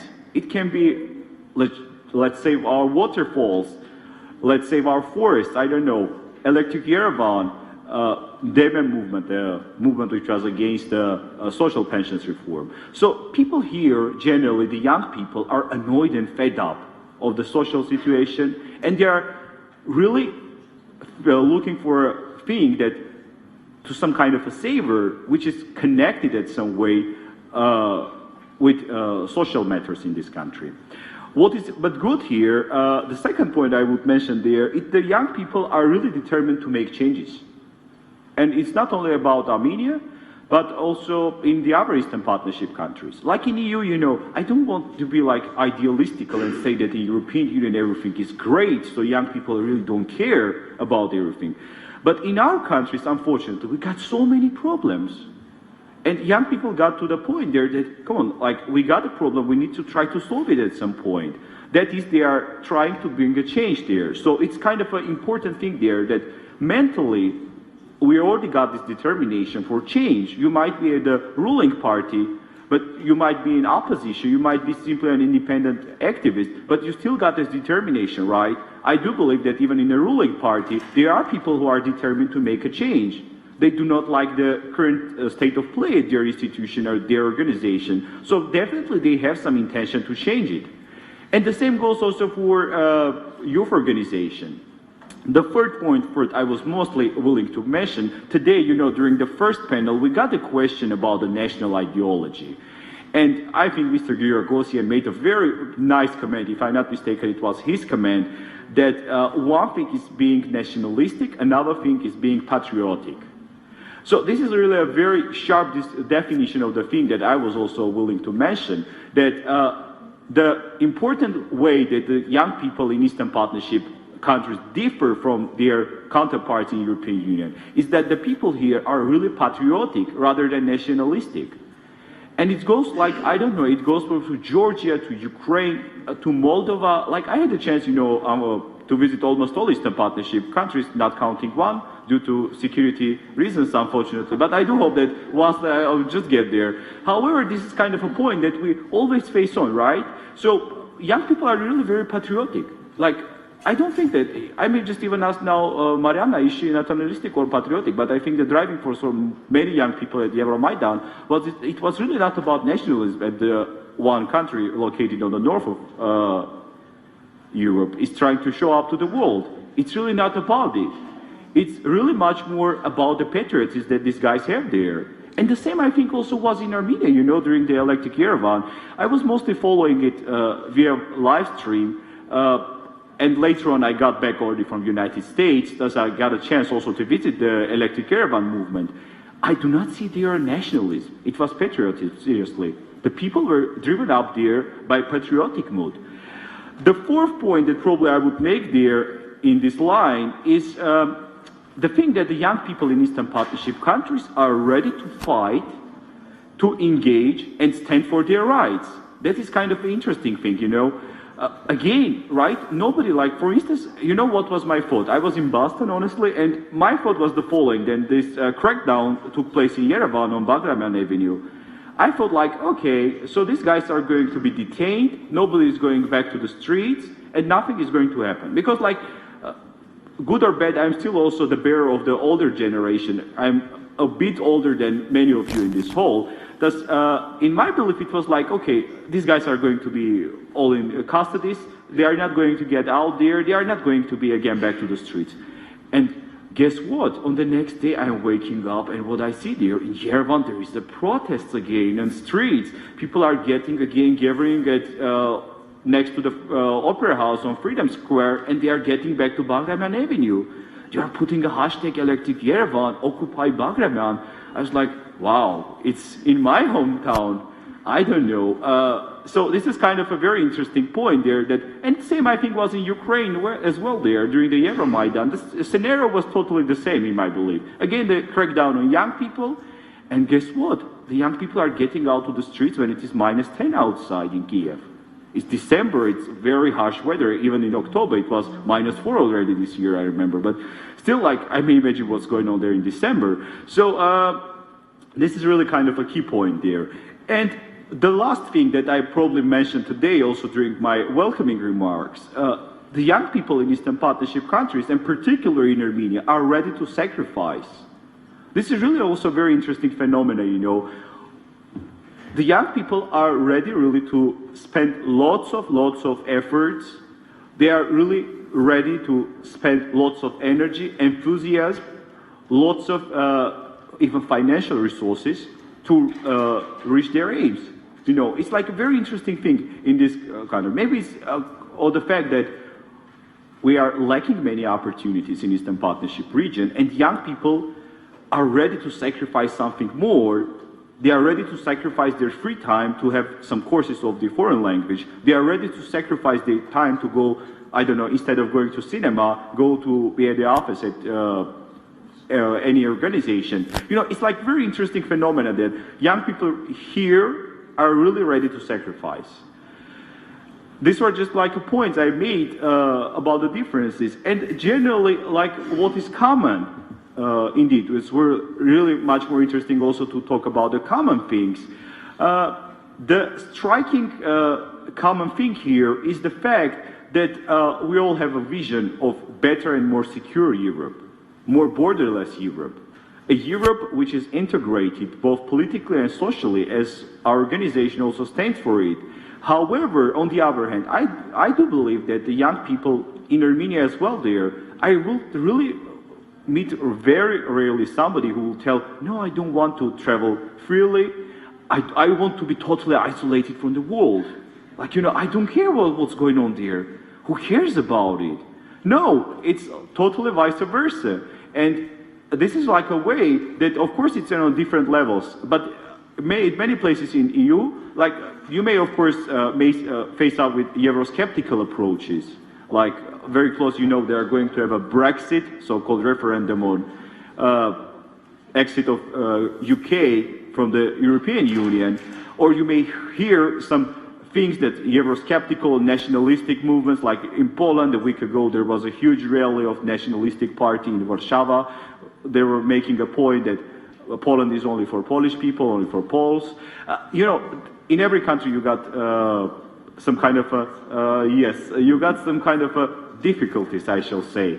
But what is really good there, we all in Europe and everybody also in Eastern Partnership countries, and including all the countries, I do believe that Belarus and Azerbaijan, at least the young people in these countries, are almost on the same page. We all want better and more secure Europe. Thank you a lot. I will be happy to reply to your comments. Thank you, Armena. So now I'd like to ask our panelists if they have any questions to each other or reflections upon the speeches. If no, then it's time for your questions. So line up as it was during the first panel discussion. Don't forget, line up now, whoever has questions, please. And please identify yourself, don't forget that. And please make really sharp questions. Not long ones, just a question. Thank you. And yes, say to whom you are addressing the question, if it's to a specific person or to the panel. Okay? Thank you. So my question is not directed to anyone specifically. It's a question to a panel, and I would like to hear all of your opinions. So it's about the Armenian educational system, which doesn't require any civic activities at all. I mean, the only university that I know that has an application process which needs volunteering to be done is the American University of Armenia. So how do you think these can be improved? Thank you. Victoria Muradian, French University in Armenia. I would like to ask two questions, a short one to the panelists and one to Ms. Beglarian. First question to all of you. As we know, the failure of the electric caravan was, the main reason of that was the lack of skills of the order of the strategy. And I would like to ask if we are so motivated, if young people in Armenia want to see change so eagerly, what's the problem? The problem is that we lack real leaders, real managers, or the thing is that we just lack some skills, or the government doesn't let us to speak up. And the second question to Ms. Beglarian, with great respect to your organization, of course, I have heard about it, but the thing is that in Armenia, university students are much isolated. For example, AUA students are always together, French university is always together, State university is always together, but they are not interconnected. Such kind of interconferences and seminars, they are uniting students from different parts of the Yerevan, of the community, more than rather than a separate body, for example, your body. But the thing is that I guess not many of you have heard about it.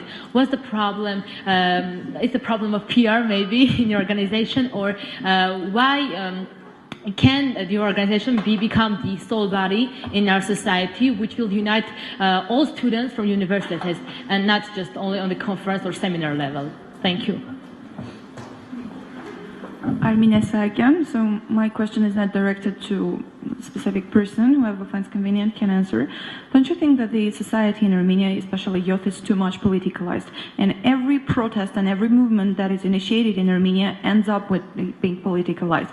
The Electro Yerevan was one of the unique movements which tried to keep it till the end, not to politicalize it, but we saw what happened in the end. Thank you. Good afternoon. My name is Mihail Zamskoy, and my question to the panel. Do you believe in a cultural revolutions through change in a cultural perception of people mostly initiated and supported by youth? Oh. Do you believe in cultural revolutions through changes in cultural perception of people most initiated and supported by youth? Thank you.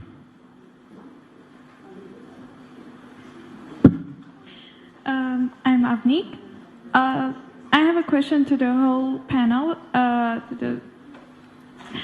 So what concerns me most, we discuss so much the participation of young people into this kind of conferences or discussions or this kind of platforms. But what is really concerning is that youngsters who participate in this kind of conferences are those who realize and understand the need of participation in these kind of platforms. All of us sitting here realize why we need this kind of programs. And those who don't almost rarely actually change their mind because this kind, let's say, English language is really difficult for many, I'm not talking about only regions, also people in Yerevan. It's really difficult for some people to engage in these kind of platforms. And even if they can communicate in English, they still don't see the need, the incentives that they have for changing their perspective. So how should we address them? Thank you very much. Good afternoon. I am Nehar Tunyan, and my question is for Ms. Marina Manucharian. You have mentioned a lot in your speech about the age gap between your generation and ours. And from my personal perspective, social media has also had a tremendous impact on this. How do you think social media is both negatively and positively interfering to the civic action movements and the social movements that are going on? Thanks. Hey, I am Elit Petrosyan from Yerevan State University. Actually, I had two questions, and the first question was asked whether the youth must be members of political parties. And my second question refers to Ms. Marine. We talk about the Electric Yerevan, which was a really good experience for all of us, but which are the key factors that restrict youth activism and how can they be solved? Because after Electric Yerevan, many young people who took part in this activity had serious problem in state agencies, like the people who worked in government, in ministries. After these events, they were warned that they will lose their job and they were warned not to participate in such kind of activities. My question is, how can we prevent this? How can we protect these young people's rights? Thank you. My name is Mariana. I have studied in the Faculty of International Relations. I would like to address my question to Mr. Armenian Pinesian. What do you think? What is the most important issue in the South Caucasus region facing youth today? And what kind of solutions can you pose? Thank you. Barevzes. My name is Violeta Karpenko. I'm from UWC Dilejan. And my question is, don't you think that globalization and westernization that now is so popular among youth can lead to the losing of the national identity? Thank you. Hi, my name is Rima, and my main question is about education. In Armenia, education is pretty good, but it's not awesome. It's not very good. How do yeah, it's nice, right? It's not good. How do you think, how can we solve this issue? Because education is such a powerful tool, right? I'm talking about both formal and non-formal education. Thank you.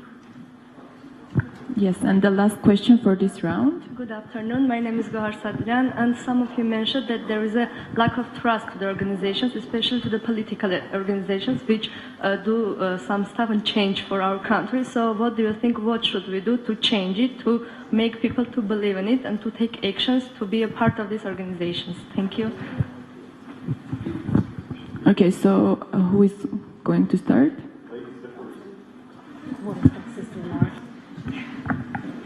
Okay, I'll try to go question by question. Correct me if I miss anything, okay? So I think we can combine the two questions about education and is good, what to do to actually make the quality better of formal and non-formal education. I should say that we are not in the best time of our educational system development at this point. I'm sure most of you would share this with me. We have an issue in the primary education, we have issue in the higher education specifically. We have big corruption in the education system. We have a generation change problem in the education system, especially in the universities, where we have professors who are actually flooding the payroll for almost 60% of the money that universities make. So that gap that actually doesn't allow the university to pay more to the younger professors, to engage more young people into the system as such, and actually to create this transformation. I'm not talking about active professors who are old. I'm not saying, I'm nothing against it, but there are professors who actually do not teach, but they still get paid. So it's one of the very big issues and an elephant in a room which in any of the reform initiatives comes up, because there is this maybe a cultural aspect or maybe another corruption issue there, but they do not talk about the old professors retiring and leaving the system as such. Another question is the quality of the textbooks, which is another big issue for Armenia. It's a small market. The professional education, the books are not being translated into native language. The new generation doesn't speak Russian. The Russian is declining, so most of the books that were professional books, they used to be in Russian in many professions, Oriental studies, the same with foreign relations. So they're not being translated, or they're not catching up with the pace of the international dimension. A lot of professors are still from the previous system, so they still think with a Cold War mentality. That's in the humanitarian system. I'm giving you my perception of the system, and please look at it from the perspective of me not being in that system for a long time, but that's a problem that I think I share with a lot of students. They do say the same problems are still existing. It's good. One positive thing is that the borders open, so there is the Bologna system. Of course, a lot of people and universities and ministries are lost in this system still, so they're not capable of embracing the whole benefits of this system, but it is ongoing process. I'm very optimistic about all learning mobility opportunities that the universities at this point have, and I'm happy that the European Union is engaging a country like Armenia into this process, so embrace it as much as you can. There's what to do. My answer to that would be, my answer to all the problem questions is that we need a change of a political system in all these spheres, because we're in stagnation in many spheres. So it's not like you change one sphere, okay, it works, we can live with that. No, we have to change the whole system. We have to refresh it. We have to open the windows. We have to dust the country. We have to really get rid of the old bunch and to bring and try and use something new stuff.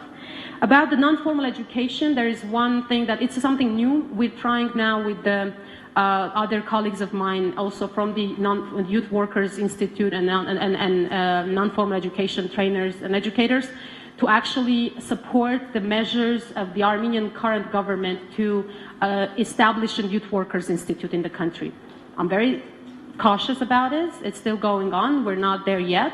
But we're trying to create something that gives young people an alternative education opportunity. So, because universities you guys study in does not work on your attitudes, does not work on your soft skills. So this is something that the non-formal education can do and embrace that opportunity. That's very important. Going to about the Electric Yerevan lack of skill. Should we take one by one or we go all the questions? Yeah, I go, okay. So we talk about lack of skills and strategy and leadership in the Electric Yerevan. I think it's about our expectations. What do we expect from every political movement? I mean, starting from a small Mashtots Park, which was our Gezi Park story, and every little protest is about our expectations and need for change. And that's why our expectations are very high from those movements. Nobody said that Electric Yerevan will bring a regime change or we'll have a revolution on the streets. No, the fact that there is 10,000 people on the street doesn't mean that you have a legitimacy to change the regime or have a revolution on the street. I'm sorry, but legitimacy of every process is as important as the legitimacy of the government. So you cannot have 10,000 people deciding the future of the whole country in a place where there was no mandate given to this crowd. So I think it's about our own expectations to the process. So it was a demand about electrical price change. The government understood that they have to take it into account, good or bad, failure, non-failure. I'm not judging that because I believe that it still was a much positive process than the outcome we look at. So I would say that it's a process that even Russia sit down with. So they gave us even their own citizen back, a lot of other things that this movement achieved much more than it was expected to do. So I would be a bit careful in terms of our own expectations from every process. And that actually a cautious step because that creates frustration when you raise this expectation from a group that is not supposed to do this job. So if you expect them to have a revolution or every protest has a revolution and then they don't, you think like, oh, again, this society doesn't care, this society is apathetic, this society is uneducated or this and that. No, the society is very heavyweight thing. It does not jump up of every single process that is out there, and it should not. I think we should be really realistic about these things and create a viable alternative for society to react.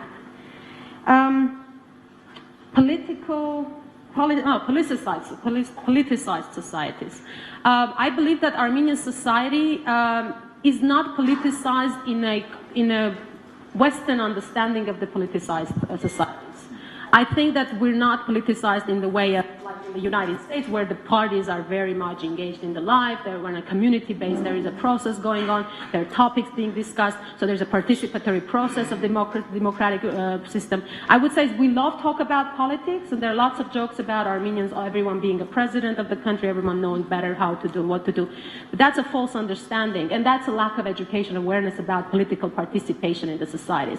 I believe that we still are getting rid of the post-Soviet understanding of what is political participation and the pluralistic and democratic society. There's a lot of bullying in the political system. Like a politician has no right to failure, no right to mistake. As soon as they do it, that's it. Like there are labels staked on him. He's gone as a political, and whoever is around him is the same labeled.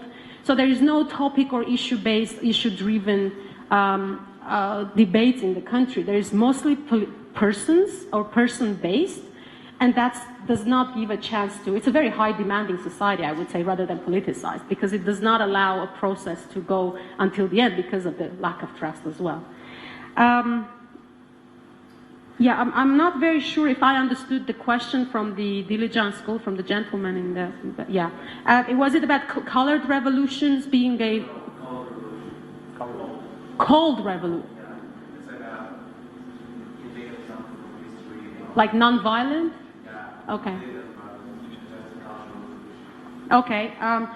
I think we are through that, and it's. I believe that cold revolutions or non-violent revolutions are processes that last longer than the ones on the street and overnight, or more close to coup d'etats. But I believe, I'm not an expert on that point to speak up. I'm not very sure I understood, but I'll try to answer to the question in a way that there was a huge change in understanding already happening in the country while we live these years. So we do have different generations, we do have different demands, we have a lot of other cultural efforts also on the place to in fact work with political self-expressions and freedoms in the country, but we're new in this. I believe that violence in general is very much part of our culture. A lot of people might disagree with that, but the culture of violence is pretty much justified or accepted in a way. I think we're going a process to abstract from that and go away from that, but that's going to take a lot of time, definitely. So I think there is more of a chance of a political change rather than a cultural change on the way. But I believe that it goes hand in hand as well, because a lot of things we have to give up, and that's very much connected with the question about globalization and loss of national identity, which I believe is a bit of a artificial term, because I think that every national identity is being built through the centuries and generations and being built passing through different filters. These filters can be during open border times, Hellenistic times. Armenia had a huge cultural boost in a way, and it wasn't an Armenian purely national identity. It was a completely foreign at that time. But we were able to take it, embrace it, and go forward. The same way I look at it now. We have to be confident enough what we keep in our culture, what is our part of national identity, what is false national identity, because there are a lot of traditions that people keep for the sake of keeping it, but it's against any human nature, any kind of, and that is itself also in domestic violence, but I'm not going to do to that as well. So I think that no, it does not contradict, the globalization does not contradict the national identity. I think that every nation can have its own part in it. It's like a huge puzzle where every nation has its own color. And I believe that Armenia has a lot to offer. It just has to embrace that offering aspect and package it nice and make it beautiful. What else is there? Yeah, age gap.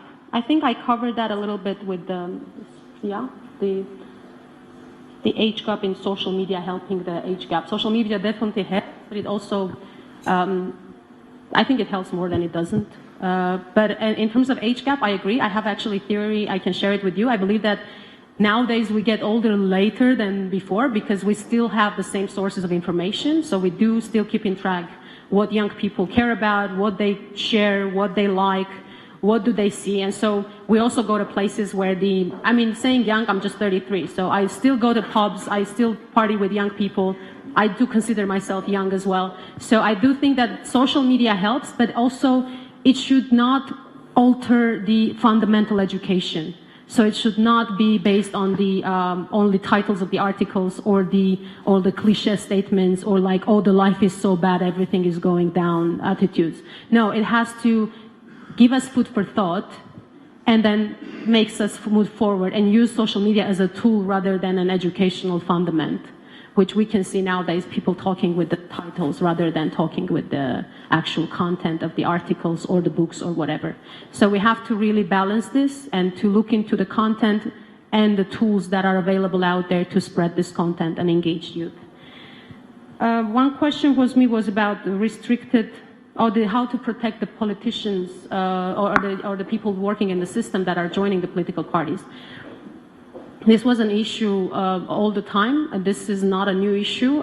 It's about personal choices as well. Actually, to give you statistics, not the statistics, but an experience to share with you, whoever I was working with in starting, well, my activism started since 2003 or 4, and I have been seeing young people who are the privileged one in a way, those who are from good families, those who are actually very well educated, those who have no money issue, no social problems. But we're the ones who are actually understanding these problems and trying to reach out to those who do not have this opportunity to do it. And we were all at risk. So it's a matter of personal decisions in a way, unfortunately, at this system. Again, if the system is changed, the things can be totally different. Might be even worse, but I don't have a recipe about how to protect them. But I believe that it's maybe Armen can actually think about how he's protecting himself at this point, but I wasn't in the system as such. I talked about globalization and I talked about educational problems. I think the only thing that is left is the trust. Again, I think I would connect this with the expectations. We have to be careful. What do we expect from which camp?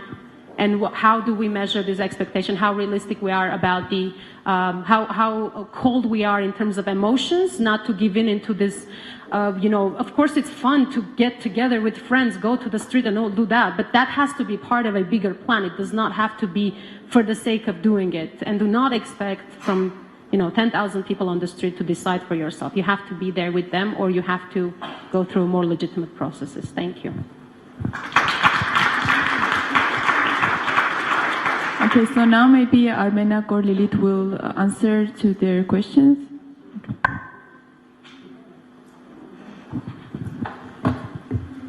Just a clarification. The first question was about volunteering culture in Armenia, right? So I don't think that I'm also the student of American University of Armenia, but I don't think that's the only institution that has the culture of volunteering here. We have also other organizations such as Youth Foundation of Armenia. I think you got it wrong. I said the American University of Armenia is the only university that requires to do some kind of volunteering. Volunteering requires, okay. Okay, but I think that nowadays we have an increased number of volunteers among young generation, because I know a lot of organizations that have a volunteering system and processes within the organization, such as Youth Foundation of Armenia, which has youth centers in all the regions of Armenia as well. So we have volunteers there as well, which is very important. That question is connected with the youth participation in all processes in the regions as well. So I do think that it's good to require that by applying to the university, but I think it should come from the young people, which I see in Armenia. What about the question concerning the globalization? I don't see the globalization as a threat to the national identity, because national identity has deep roots, and I don't think that globalization is a threat to that. Just vice versa, because I think that in our globalized world, every nation can show its national identity and can present that, and can every nation can get acquainted with the other nations' traditions and advantages as well. The other question, yes, your question about student councils that are not connected with that. I want to say that we had a step forward concerning student councils, that we have 25% of the governing bodies in all educational institutions. Like 25% of the governing bodies are formed by students, and it's a step forward in this issue. And I do agree with you that in recent years, maybe not everyone and not every member of the student councils know about our activities, but student councillors are not participating in the events or trainings only, but they are members of our council, because it's an umbrella organization, and we empower them and we encourage them to take part in every activities that we organize. But maybe you are right, and we can work together to build bridges and to make that connections, not from training to training, or not from the meeting to meeting within our organization, but to make it as an everyday activity. And the last question may be about the youth participation in all political processes. I don't see it as a bad thing, because if you want your voice to be heard, and if you find a political party that has the same values, the same ideas that you have, it's good that you get engaged in all that processes and make your voice heard in that, and you can make the change. It's very easy to say that this institution or this body should do this, you should do this, you should do this, and it's very easy to say that. But in my opinion, if we all know that if we want to see the change, we should be the change we want to see. And I'm very proud of our young people, because I see that nowadays a lot of young people participate in all those processes. And I see that a lot of young people establish their own NGOs, which is very important. Like they are 20, 25 years old, they have their own NGOs, and they try to gather the people with the same ideas, and they try to make change in their countries. They don't complain. Of course, we all have problems. There are a lot of problems in Europe and in European organizations as well. But I am very proud of that young people that try to make change in Armenia by their activities.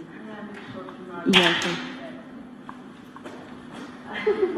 Sorry, but as you raised the question, I want to ask my first question was about the NGOs. Don't you think that NGO sector in Armenia is overloaded? I mean, every person, every student who wants to make a program, who wants to somehow differentiate from the society, wants to open an NGO. I have friends 16 years old, 15, they open NGO, but they do nothing. And in the end, we see the thing that, for example, we have 1,000 NGOs, but only 20 or 30, the biggest ones of them work. Wouldn't it be more fruitful, more effective to join resources, for example, and to take the 20 or 10 people from the small NGO to join the bigger one and make it more powerful? Because the thing, it seems like every person who has a dream wants somehow to realize it, but in fact, the quantity is not always the quality. Yes. I do agree with you, because we often have such jokes within our friends that opening an NGO is like 15 minutes of work and everyone can do that. Yes, and I totally agree with you, but you cannot force them not to do that. Of course, we can have suggestions. We have a lot of umbrella organizations that unite that NGOs within one organization, but it's like in the forest. Weak enemies disappear and the strongest one survive.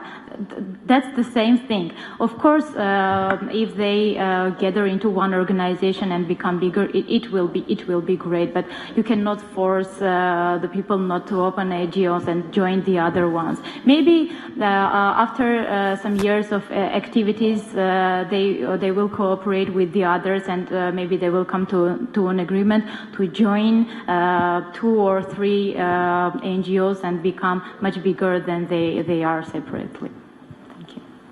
Okay, as we are running slightly late, I would give 3 minutes each to Armenak and Mariana to wrap up. Yes, and if you have any further questions, you can just ask them directly later, because we are already running late. So.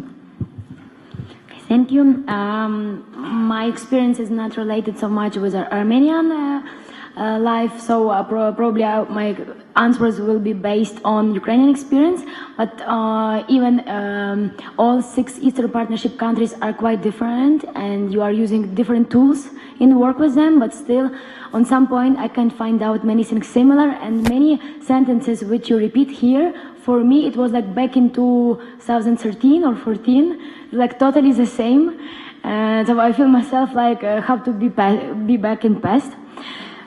So talking about education system, what I should mention about, probably we have still the same problems. This is old system, was old style of system. You don't have either access to it sometimes, and of course quality. I would say that totally everything is the same, but to change it, I totally agree. You cannot change it only one part. This is education system related with all others in the country. So a change should go everywhere in all systems at the same time. You cannot change and pick up only something like, I don't know, medicine. You cannot do like that, or pick up just okay, let's change police on the street. You cannot pick up only one thing. It should be at the same time. So, but I'm quite sure that even this non-formal education, which is going on now, and you can still participate in many projects, it still helps us to have sometimes very fresh view on many different points, which probably other generations didn't have these possibilities. Then it was interesting for me to hear from you, how do you consider, did Electric Yerevan failed or not failed? Because on my opinion, any kind of movement and any kind of saying your opinion, it cannot be failed because you said what you wanted to say. So it's already not a fail. And from my perspective and from my own experience, if you ask me what was our problem, motivation, it wasn't. We had really big motivation because we had really very far goals. We wanted not just to sign association, yes, we really wanted to change everything. Like since the very beginning from corruption till the last point. So motivation we had, and even sometimes I didn't believe that guys will stay with -15 on the streets. Even I, from times to times, I was losing my trust in them, but they still did it. Actually, it was 100 days staying on the streets, and I'm still surprised how they did it. Government, yes, we had problems with government, and big one, and even very tragic one, more than 100 killed at the end of protest. But we had one other problem which didn't help us, probably to do it shortly. We didn't have clear leader. It was our problem, and I can consider it maybe many things could be done faster and without so many lost if we would have a leader. So yes, sometimes it doesn't mean to belong to some party, but to have one strategy and one plan and one leader, it's very important. The person who will lead you at the end. What interesting.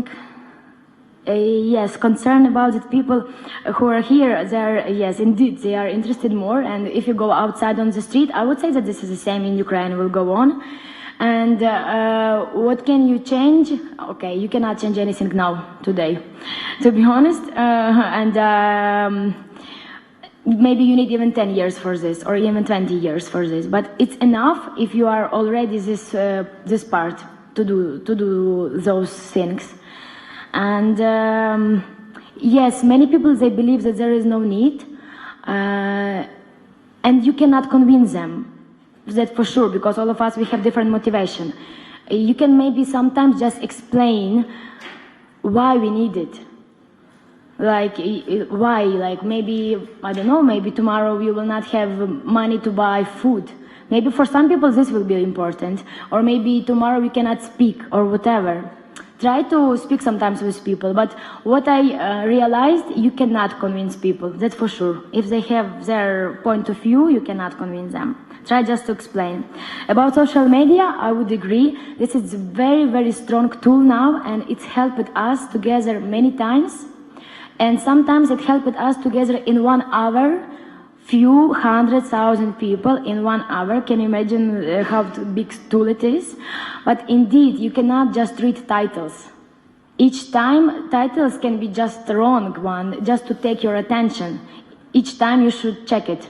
And sometimes check it through different news, through different medias, because usually they are copy and paste information, so try to find out those one who you do trust. On the other hand, why not to establish your own magazine or YouTube channel or whatever? You can also start it. You can be the first one who will speak about your rights, your opinions in Armenia. Why not? This is up to you, and it's totally free. Many things you can do now for free. And yes,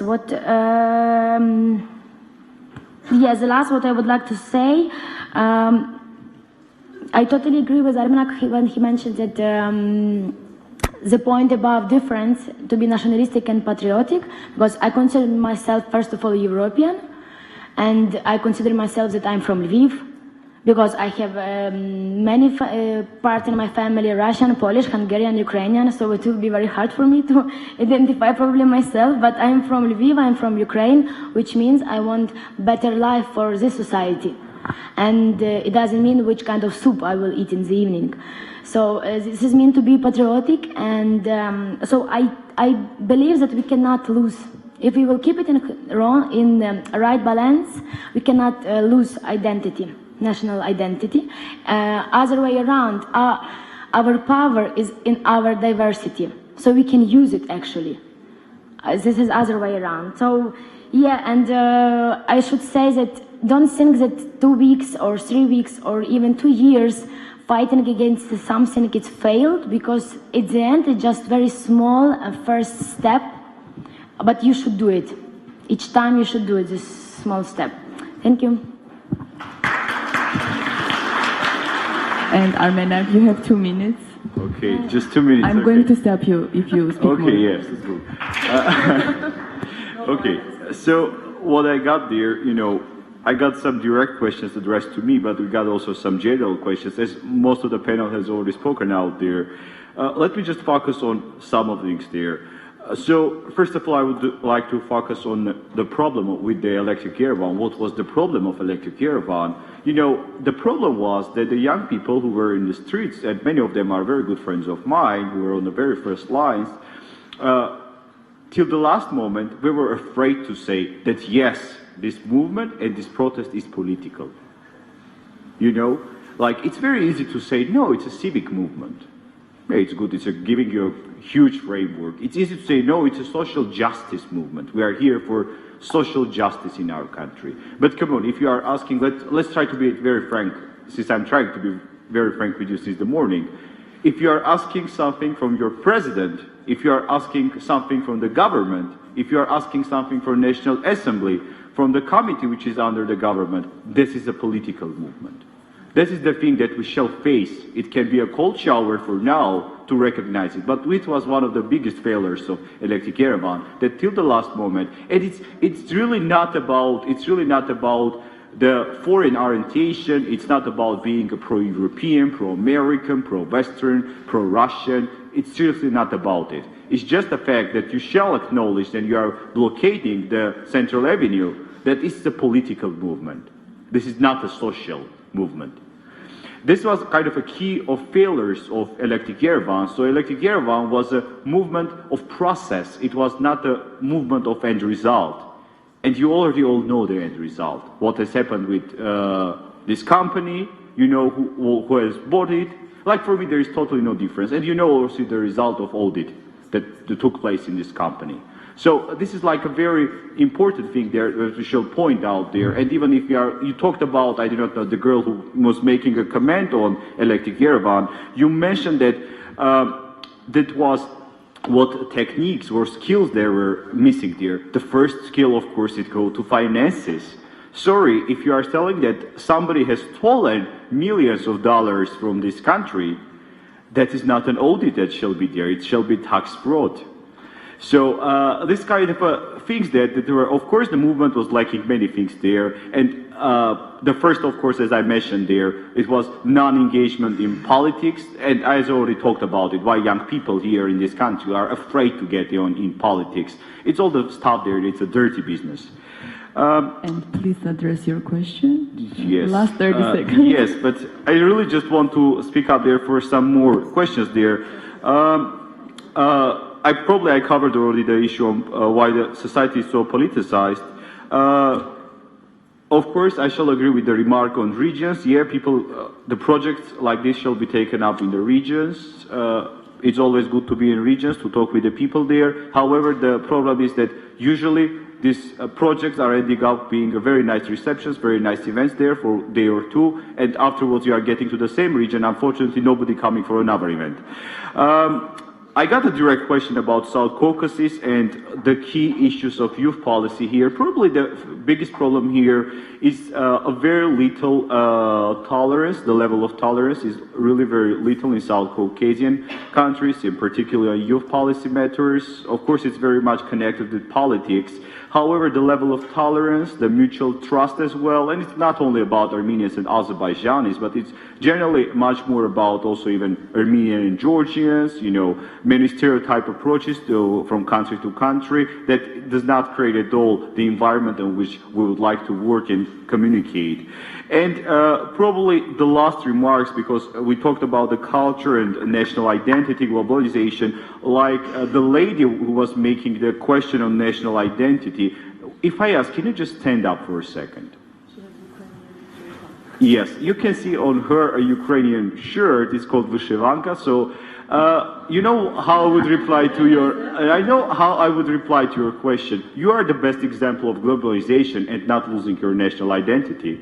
You are from Ukraine. You are from Ukraine. You study in Armenia, which is quite away from Ukraine, not at all there, in Dilijan, in an international school, which has so many branches all over the world. But you are coming to European conference in Ukrainian shirt. So this is your contribution and your national identity to the globalization process. So they are on the same line. It's not contradictory process. And probably, you may just fix your CD. So maybe the last remark there, again, a student from UWC Dilijan made a comment there about the cultural revolution. You know, at the Fletcher School where I studied, it's the oldest diplomatic academy in the United States. Elliot, a very good friend of mine, would not allow me to lie now. We have there a special course which is done there by Professor Richard Schultz, and it's about non-violent civic resistance and role of cultural revolution and the role of revolutionary movements.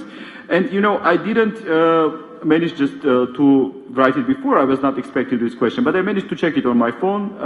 According to U.S. Institute of Peace, a very well-found American institution, just imagine from 1966 up to 2013, from 67 transitions of power, 50 were done based on the nonviolent civic movements, including the cultural revolutions.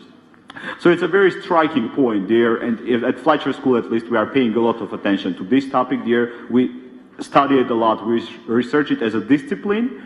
So yes, I shall agree that at some point cultural revolution and change of mentality can be a real breakthrough. So thank you a lot there.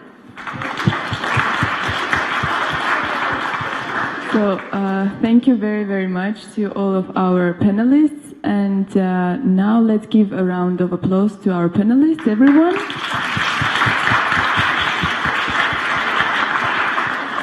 We are actually a bit late, running late from our agenda, but now it's time for your workshops, and I would like to introduce the facilitators for your workshop. So I'm going to read the names of them, and please come forward so that everyone can see you. So we have the first topic on the role of civic education and active participation in Eastern Partnership countries, facilitated by Ms. Ani Khachaturian. Then the second one on Armenia-EU relations within the framework of Eastern Partnership Program, Lessons to Learn, facilitated by Ms. Carmen Grilta, if I read it correctly. Topic number 3, migration and mobility challenges in the Eastern Partnership countries, facilitated by Ms. Anush Khazarian. Topic 4, challenges of human rights protection in Eastern Partnership region, facilitated by Mr. Elliot Estebo. Thank you. And last but not least, conflict transformation in the Eastern Partnership region and the national security dilemma, facilitated by Mr. Artak Voskanyan.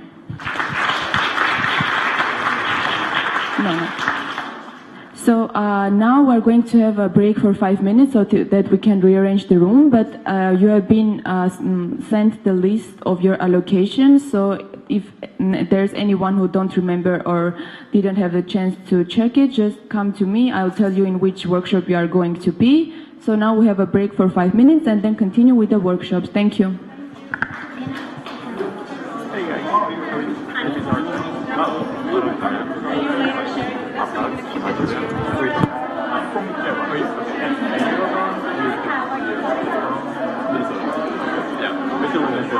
Okay, cool. Yeah, I was studying with Medford, Massachusetts. Great. So, I was going to ask, what are you doing? Oh, I'm having a decent. Okay. So it wasn't such a long trip. So how long were you in?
This is the lack of trust towards the government.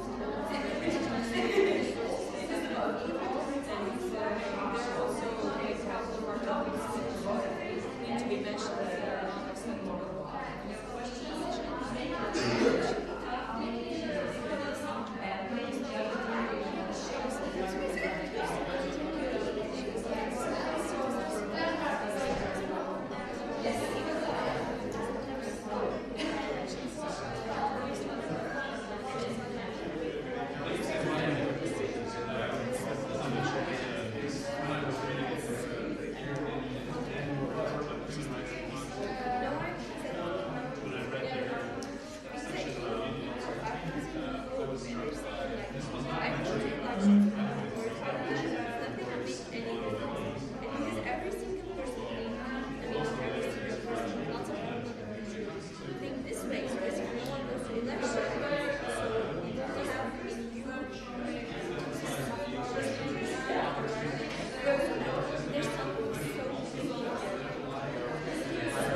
That's why I discovered something. I don't know if you know what's happening about the demonstrations and stuff. When I went to the demonstrations, I discovered that the majority of people are the people living abroad, not inside the country. And here I think there's people who travel abroad, so what's happening in Europe and believe that it's not only about the country, it's happening every single Europe. You know, so they still have to go to change the issue of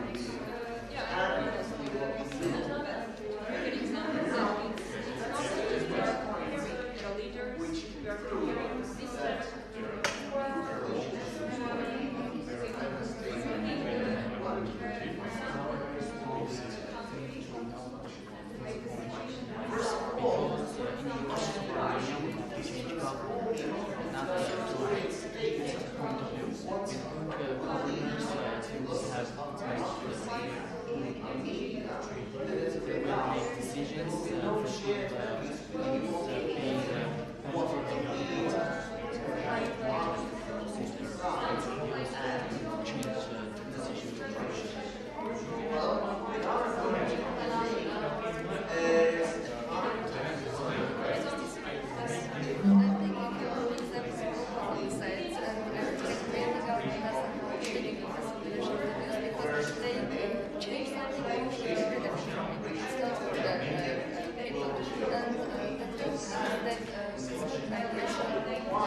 research and to compare the two. So I think you feel what something like this is available. Let's look at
is a definite balance Russia, Ukraine, and European Union because these are all neighbors of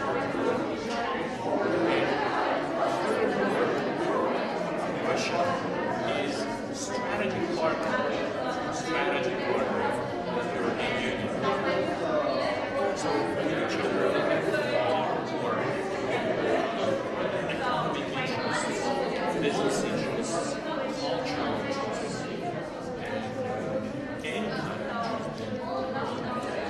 They're doing much better with each other than with anyone. So for us, then we have to choose between them.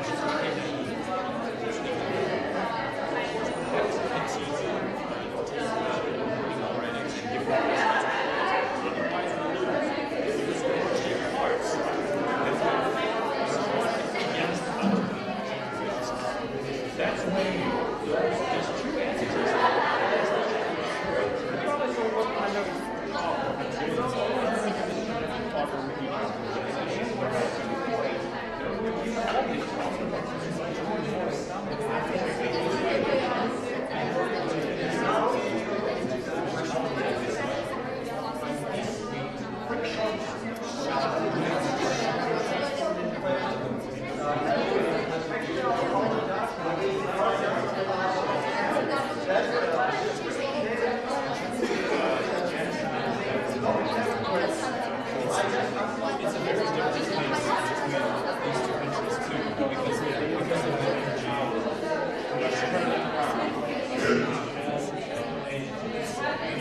Everyone, I'm really sorry to interrupt you, but just try to wrap up everything in just like 5 to 7 minutes, and so you can continue. You can now carry on with your workshops, but just keep in mind that you have just 5 to 7 minutes.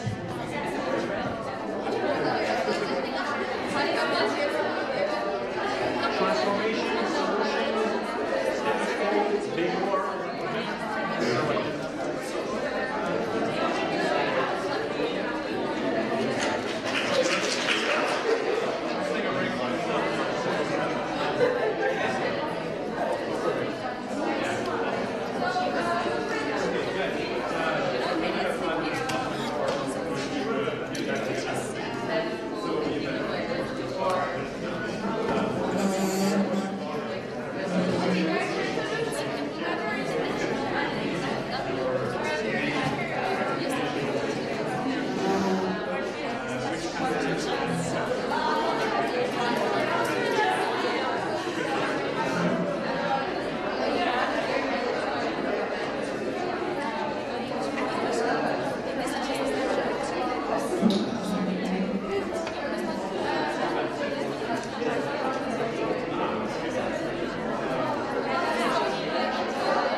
Okay, but causes becomes saying that you became country indoors there, but then you brings along investments to cause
Just a short reminder, we're keeping open 4 to 5 minutes. I really kindly ask you to direct on the workshops, please.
Okay, so everyone, we are resuming the session to hear the reactions of your facilitators. Please take your seats.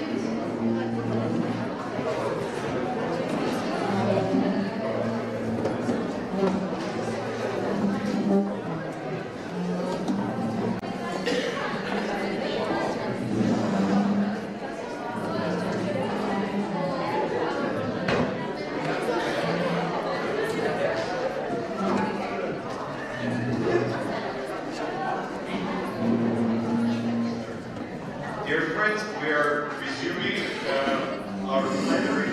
So actually we got already to the end of the day. However, for the last hour and 7 minutes there, we were working in groups. We were making workshops and thematic workshops with our facilitators. So as you may see, we have already invited all the facilitators as a separate, as we say, closing panel for today. So all they are there. So particularly we are now thinking about making a short reflection with them. They would present the topics, the matters you have discussed within your workshops. So actually, let us start from Artak Voskanyan. Artak was making a workshop on conflict transformation in the Eastern Partnership region and national security dilemma of Eastern Partnership countries. So Artak, please feel free to reflect there. Thank you very much. I'm going to be very brief because of time constraints. Just want to say first that it was an honor to participate with all of you today in this conference. Very useful and very interesting.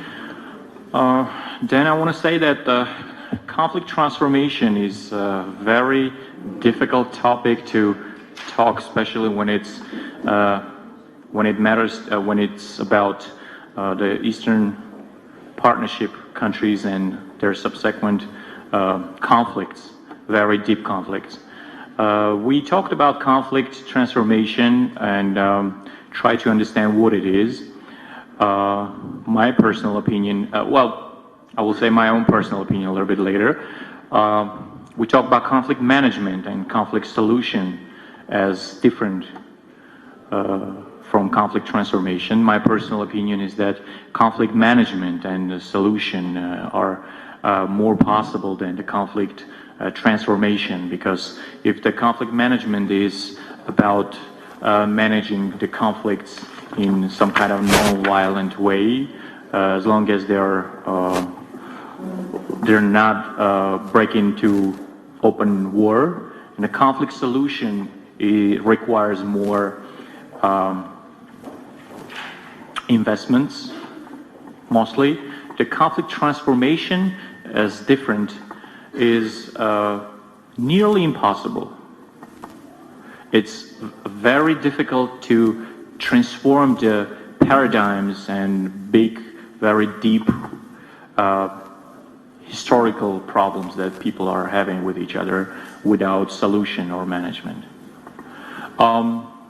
We had very different opinions in the group that will be presented, I hope, tomorrow in their own research.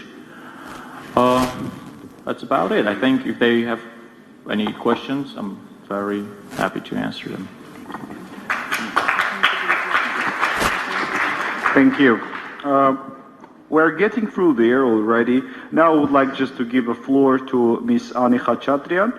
Ani hosted a workshop on the role of civic education and active participation in Eastern Partnership countries. So Ani, maybe you would also make some remarks, your reflection about the discussion you had there. Okay, thank you very much. Just to have another opportunity to see Armenian Model EU from another side, because I managed throughout these 5 years, no, already 4 years now. I've managed to be an organizer, participant, now facilitator of the event. So thank you very much once again on that regard. And I had to, actually, just to keep the long story short, I thought like whether the participants would be interested in listening a long story theory about civic education and active participation. So we just had like statements. We conducted workshop through the statements that participants had to agree or disagree. So I tried to be very controversial, and I had very controversial statements. And we really enjoyed the discussion, and we came to the conclusion that this is also like in civic education, that everyone has an opinion and should have a voice, an occasion to say what they think about. And also we talked about active participation on this regard, because also we considered our group a small community where everyone was involved actively. So actually we touched upon such topics of active participation, such as Electric Yerevan that you talked a lot today, and Euromaidan event, and all the manifestations that took place recently in Yerevan. So I really, really thank the group for the active discussion and wish you good luck for tomorrow. Thank you very much. So next we would like to hear the reflections of the facilitator from the workshop on challenges of human rights protection in the Eastern Partnership region. That is Mr. Elliot Estebo, please. Thank you. So with my small group over here, we were, as you said, discussing challenges to human rights protection and protection of fundamental freedoms in the Eastern Partnership region. I was very impressed. Everybody had something to contribute, so thank you very much for that. We focused on three fundamental rights in particular. The right to freedom of assembly and association, freedom of movement, and then also freedom of expression. We also talked about challenges to gender equality as well. So we spent the most time dealing with those four issues. We talked about specific situations in each different country of the Eastern Partnership region, but just to make it brief, I'll not mention which specific countries we were dealing with each issue. But for example, with regards to freedom of assembly and association, students mentioned they know about instances of pressure at work to belong to a certain political party or vote a certain way. Somebody mentioned that the Constitution here in this country allows suspension of party activity, so that can infringe potentially on the right to association. In several countries, peaceful protests have been violently dispersed. That's obviously a challenge to the freedom of assembly. With regards to movement, closed borders can prevent the ability to leave one's country, so that's a challenge to freedom of movement. And then with expression, of course, we know in a couple of countries there are political prisoners imprisoned for the views they've expressed. And then with regards to gender equality, people mentioned some specific instances where women's voices have been marginalized in government and business, and where women have not been included in negotiation efforts. We talked about some ways to address these issues. Of course, if there was more time, we would get into it more and more. But, well, for example, with regard to assembly and association, and this issue of pressure at work to belong to a specific party or vote a certain way, one way to address that challenge is to, form a union working against this kind of workplace coercion. So there were several others too, but I'll move on to the next panelist so we can keep going. Thank you very much, and good luck tomorrow. Thank you, Elliot. So next is Ms. Anush Ghazarian, who facilitated a workshop on migration, mobility, and mobility challenges in the Eastern Partnership countries. Thank you very much to all of you and for the invitation as well. The migration challenges and the mobility challenges are very responsible topic, like we are issuing in Armenia. Which is covering not only just one part of migration and the challenges of mobility, but also all other aspects and issues in Armenia that we're having. We discussed about the challenges. We just presented the challenges that migration and the mobility are having, but also covering the other sides, like the attachments of the migration, like the negative and the positive impacts, the results, and the discussion went more and more like widely and widely. It was very interesting. What I like about the EU model is like the selection of the participants, like the quality of them, the people who are interested really in the topic and can make a real contribution to the discussion. And I think like we covered generally the all interesting like questions that raised during our discussions, and like the all contradictive ideas and interesting statements that were made during our discussions were very, very important and made the discussions more productive. I would like to thank my group also for their active participation. They are very good ideas, and wish you good luck tomorrow, as I believe that you are the agents of change. They are new and younger generation. I believe in you. Thank you very much. Thank you, Anush, for good words.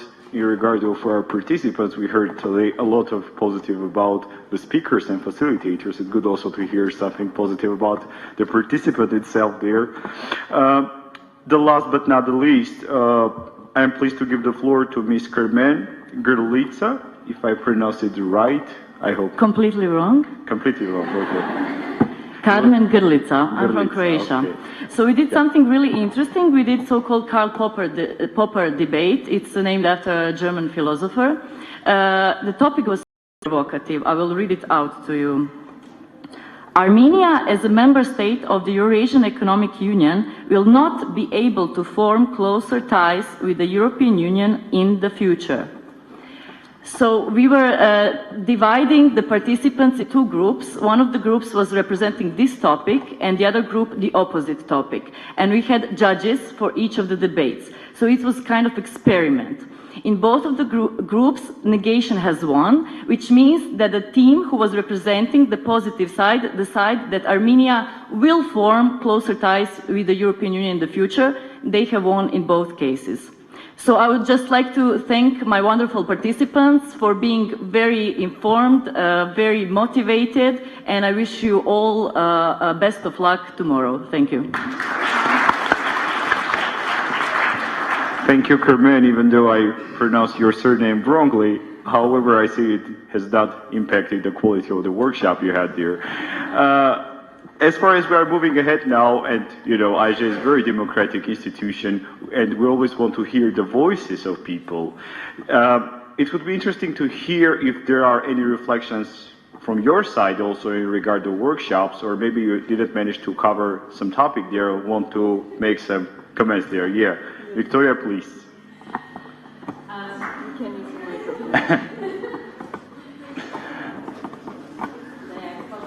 Today I spoke too much, actually, but I always would like to leave feedback because it's nice. I would like to make my thanks to you for this experimental type of model European Union, because last year it was totally different, totally different. It was about parties, and there were many people, and the thing was that somehow we couldn't express our ideas. Here, the case is really different. I think all people here sitting here were able to be engaged in the real discussion and conversation, and that was the nicest part of the panel discussion, and also the opportunity to meet so many wonderful people from different parts of the world, from different sectors, different fields, and I think that it will contribute to our future development as professionals and as humans too. I would like to thank you, facilitators, panelists who were there with us in the morning, and first of all, our two main organizers for their efforts. Clap for them, guys. Because Mary and Darmenag, two good friends of mine, they made this event really amazing and interesting, and I hope that tomorrow will be even more fruitful, productive, and I would like us to be motivated and not just to sit down. And I don't want our main aim to be to adopt a resolution, but to find friends, to make friends with each other, somehow to make a chain of collaboration and cooperation for future development for our countries. Thank you. Thank you, Victoria, for frank comments. I hope so. Like tomorrow, everybody will have a chance to say special thank you to us there. Well, we are very excited to hear it even today. Later, you will make posts on Facebook and Twitter about it, but okay, and you will tag also us there. So anyway, yes, do we have any more reflections on the workshops and on the day? Yep. You want cake already? Okay, so in that case, I am very happy to announce that we are ending up our today's working day. Let's just make a fair hand clap for everybody.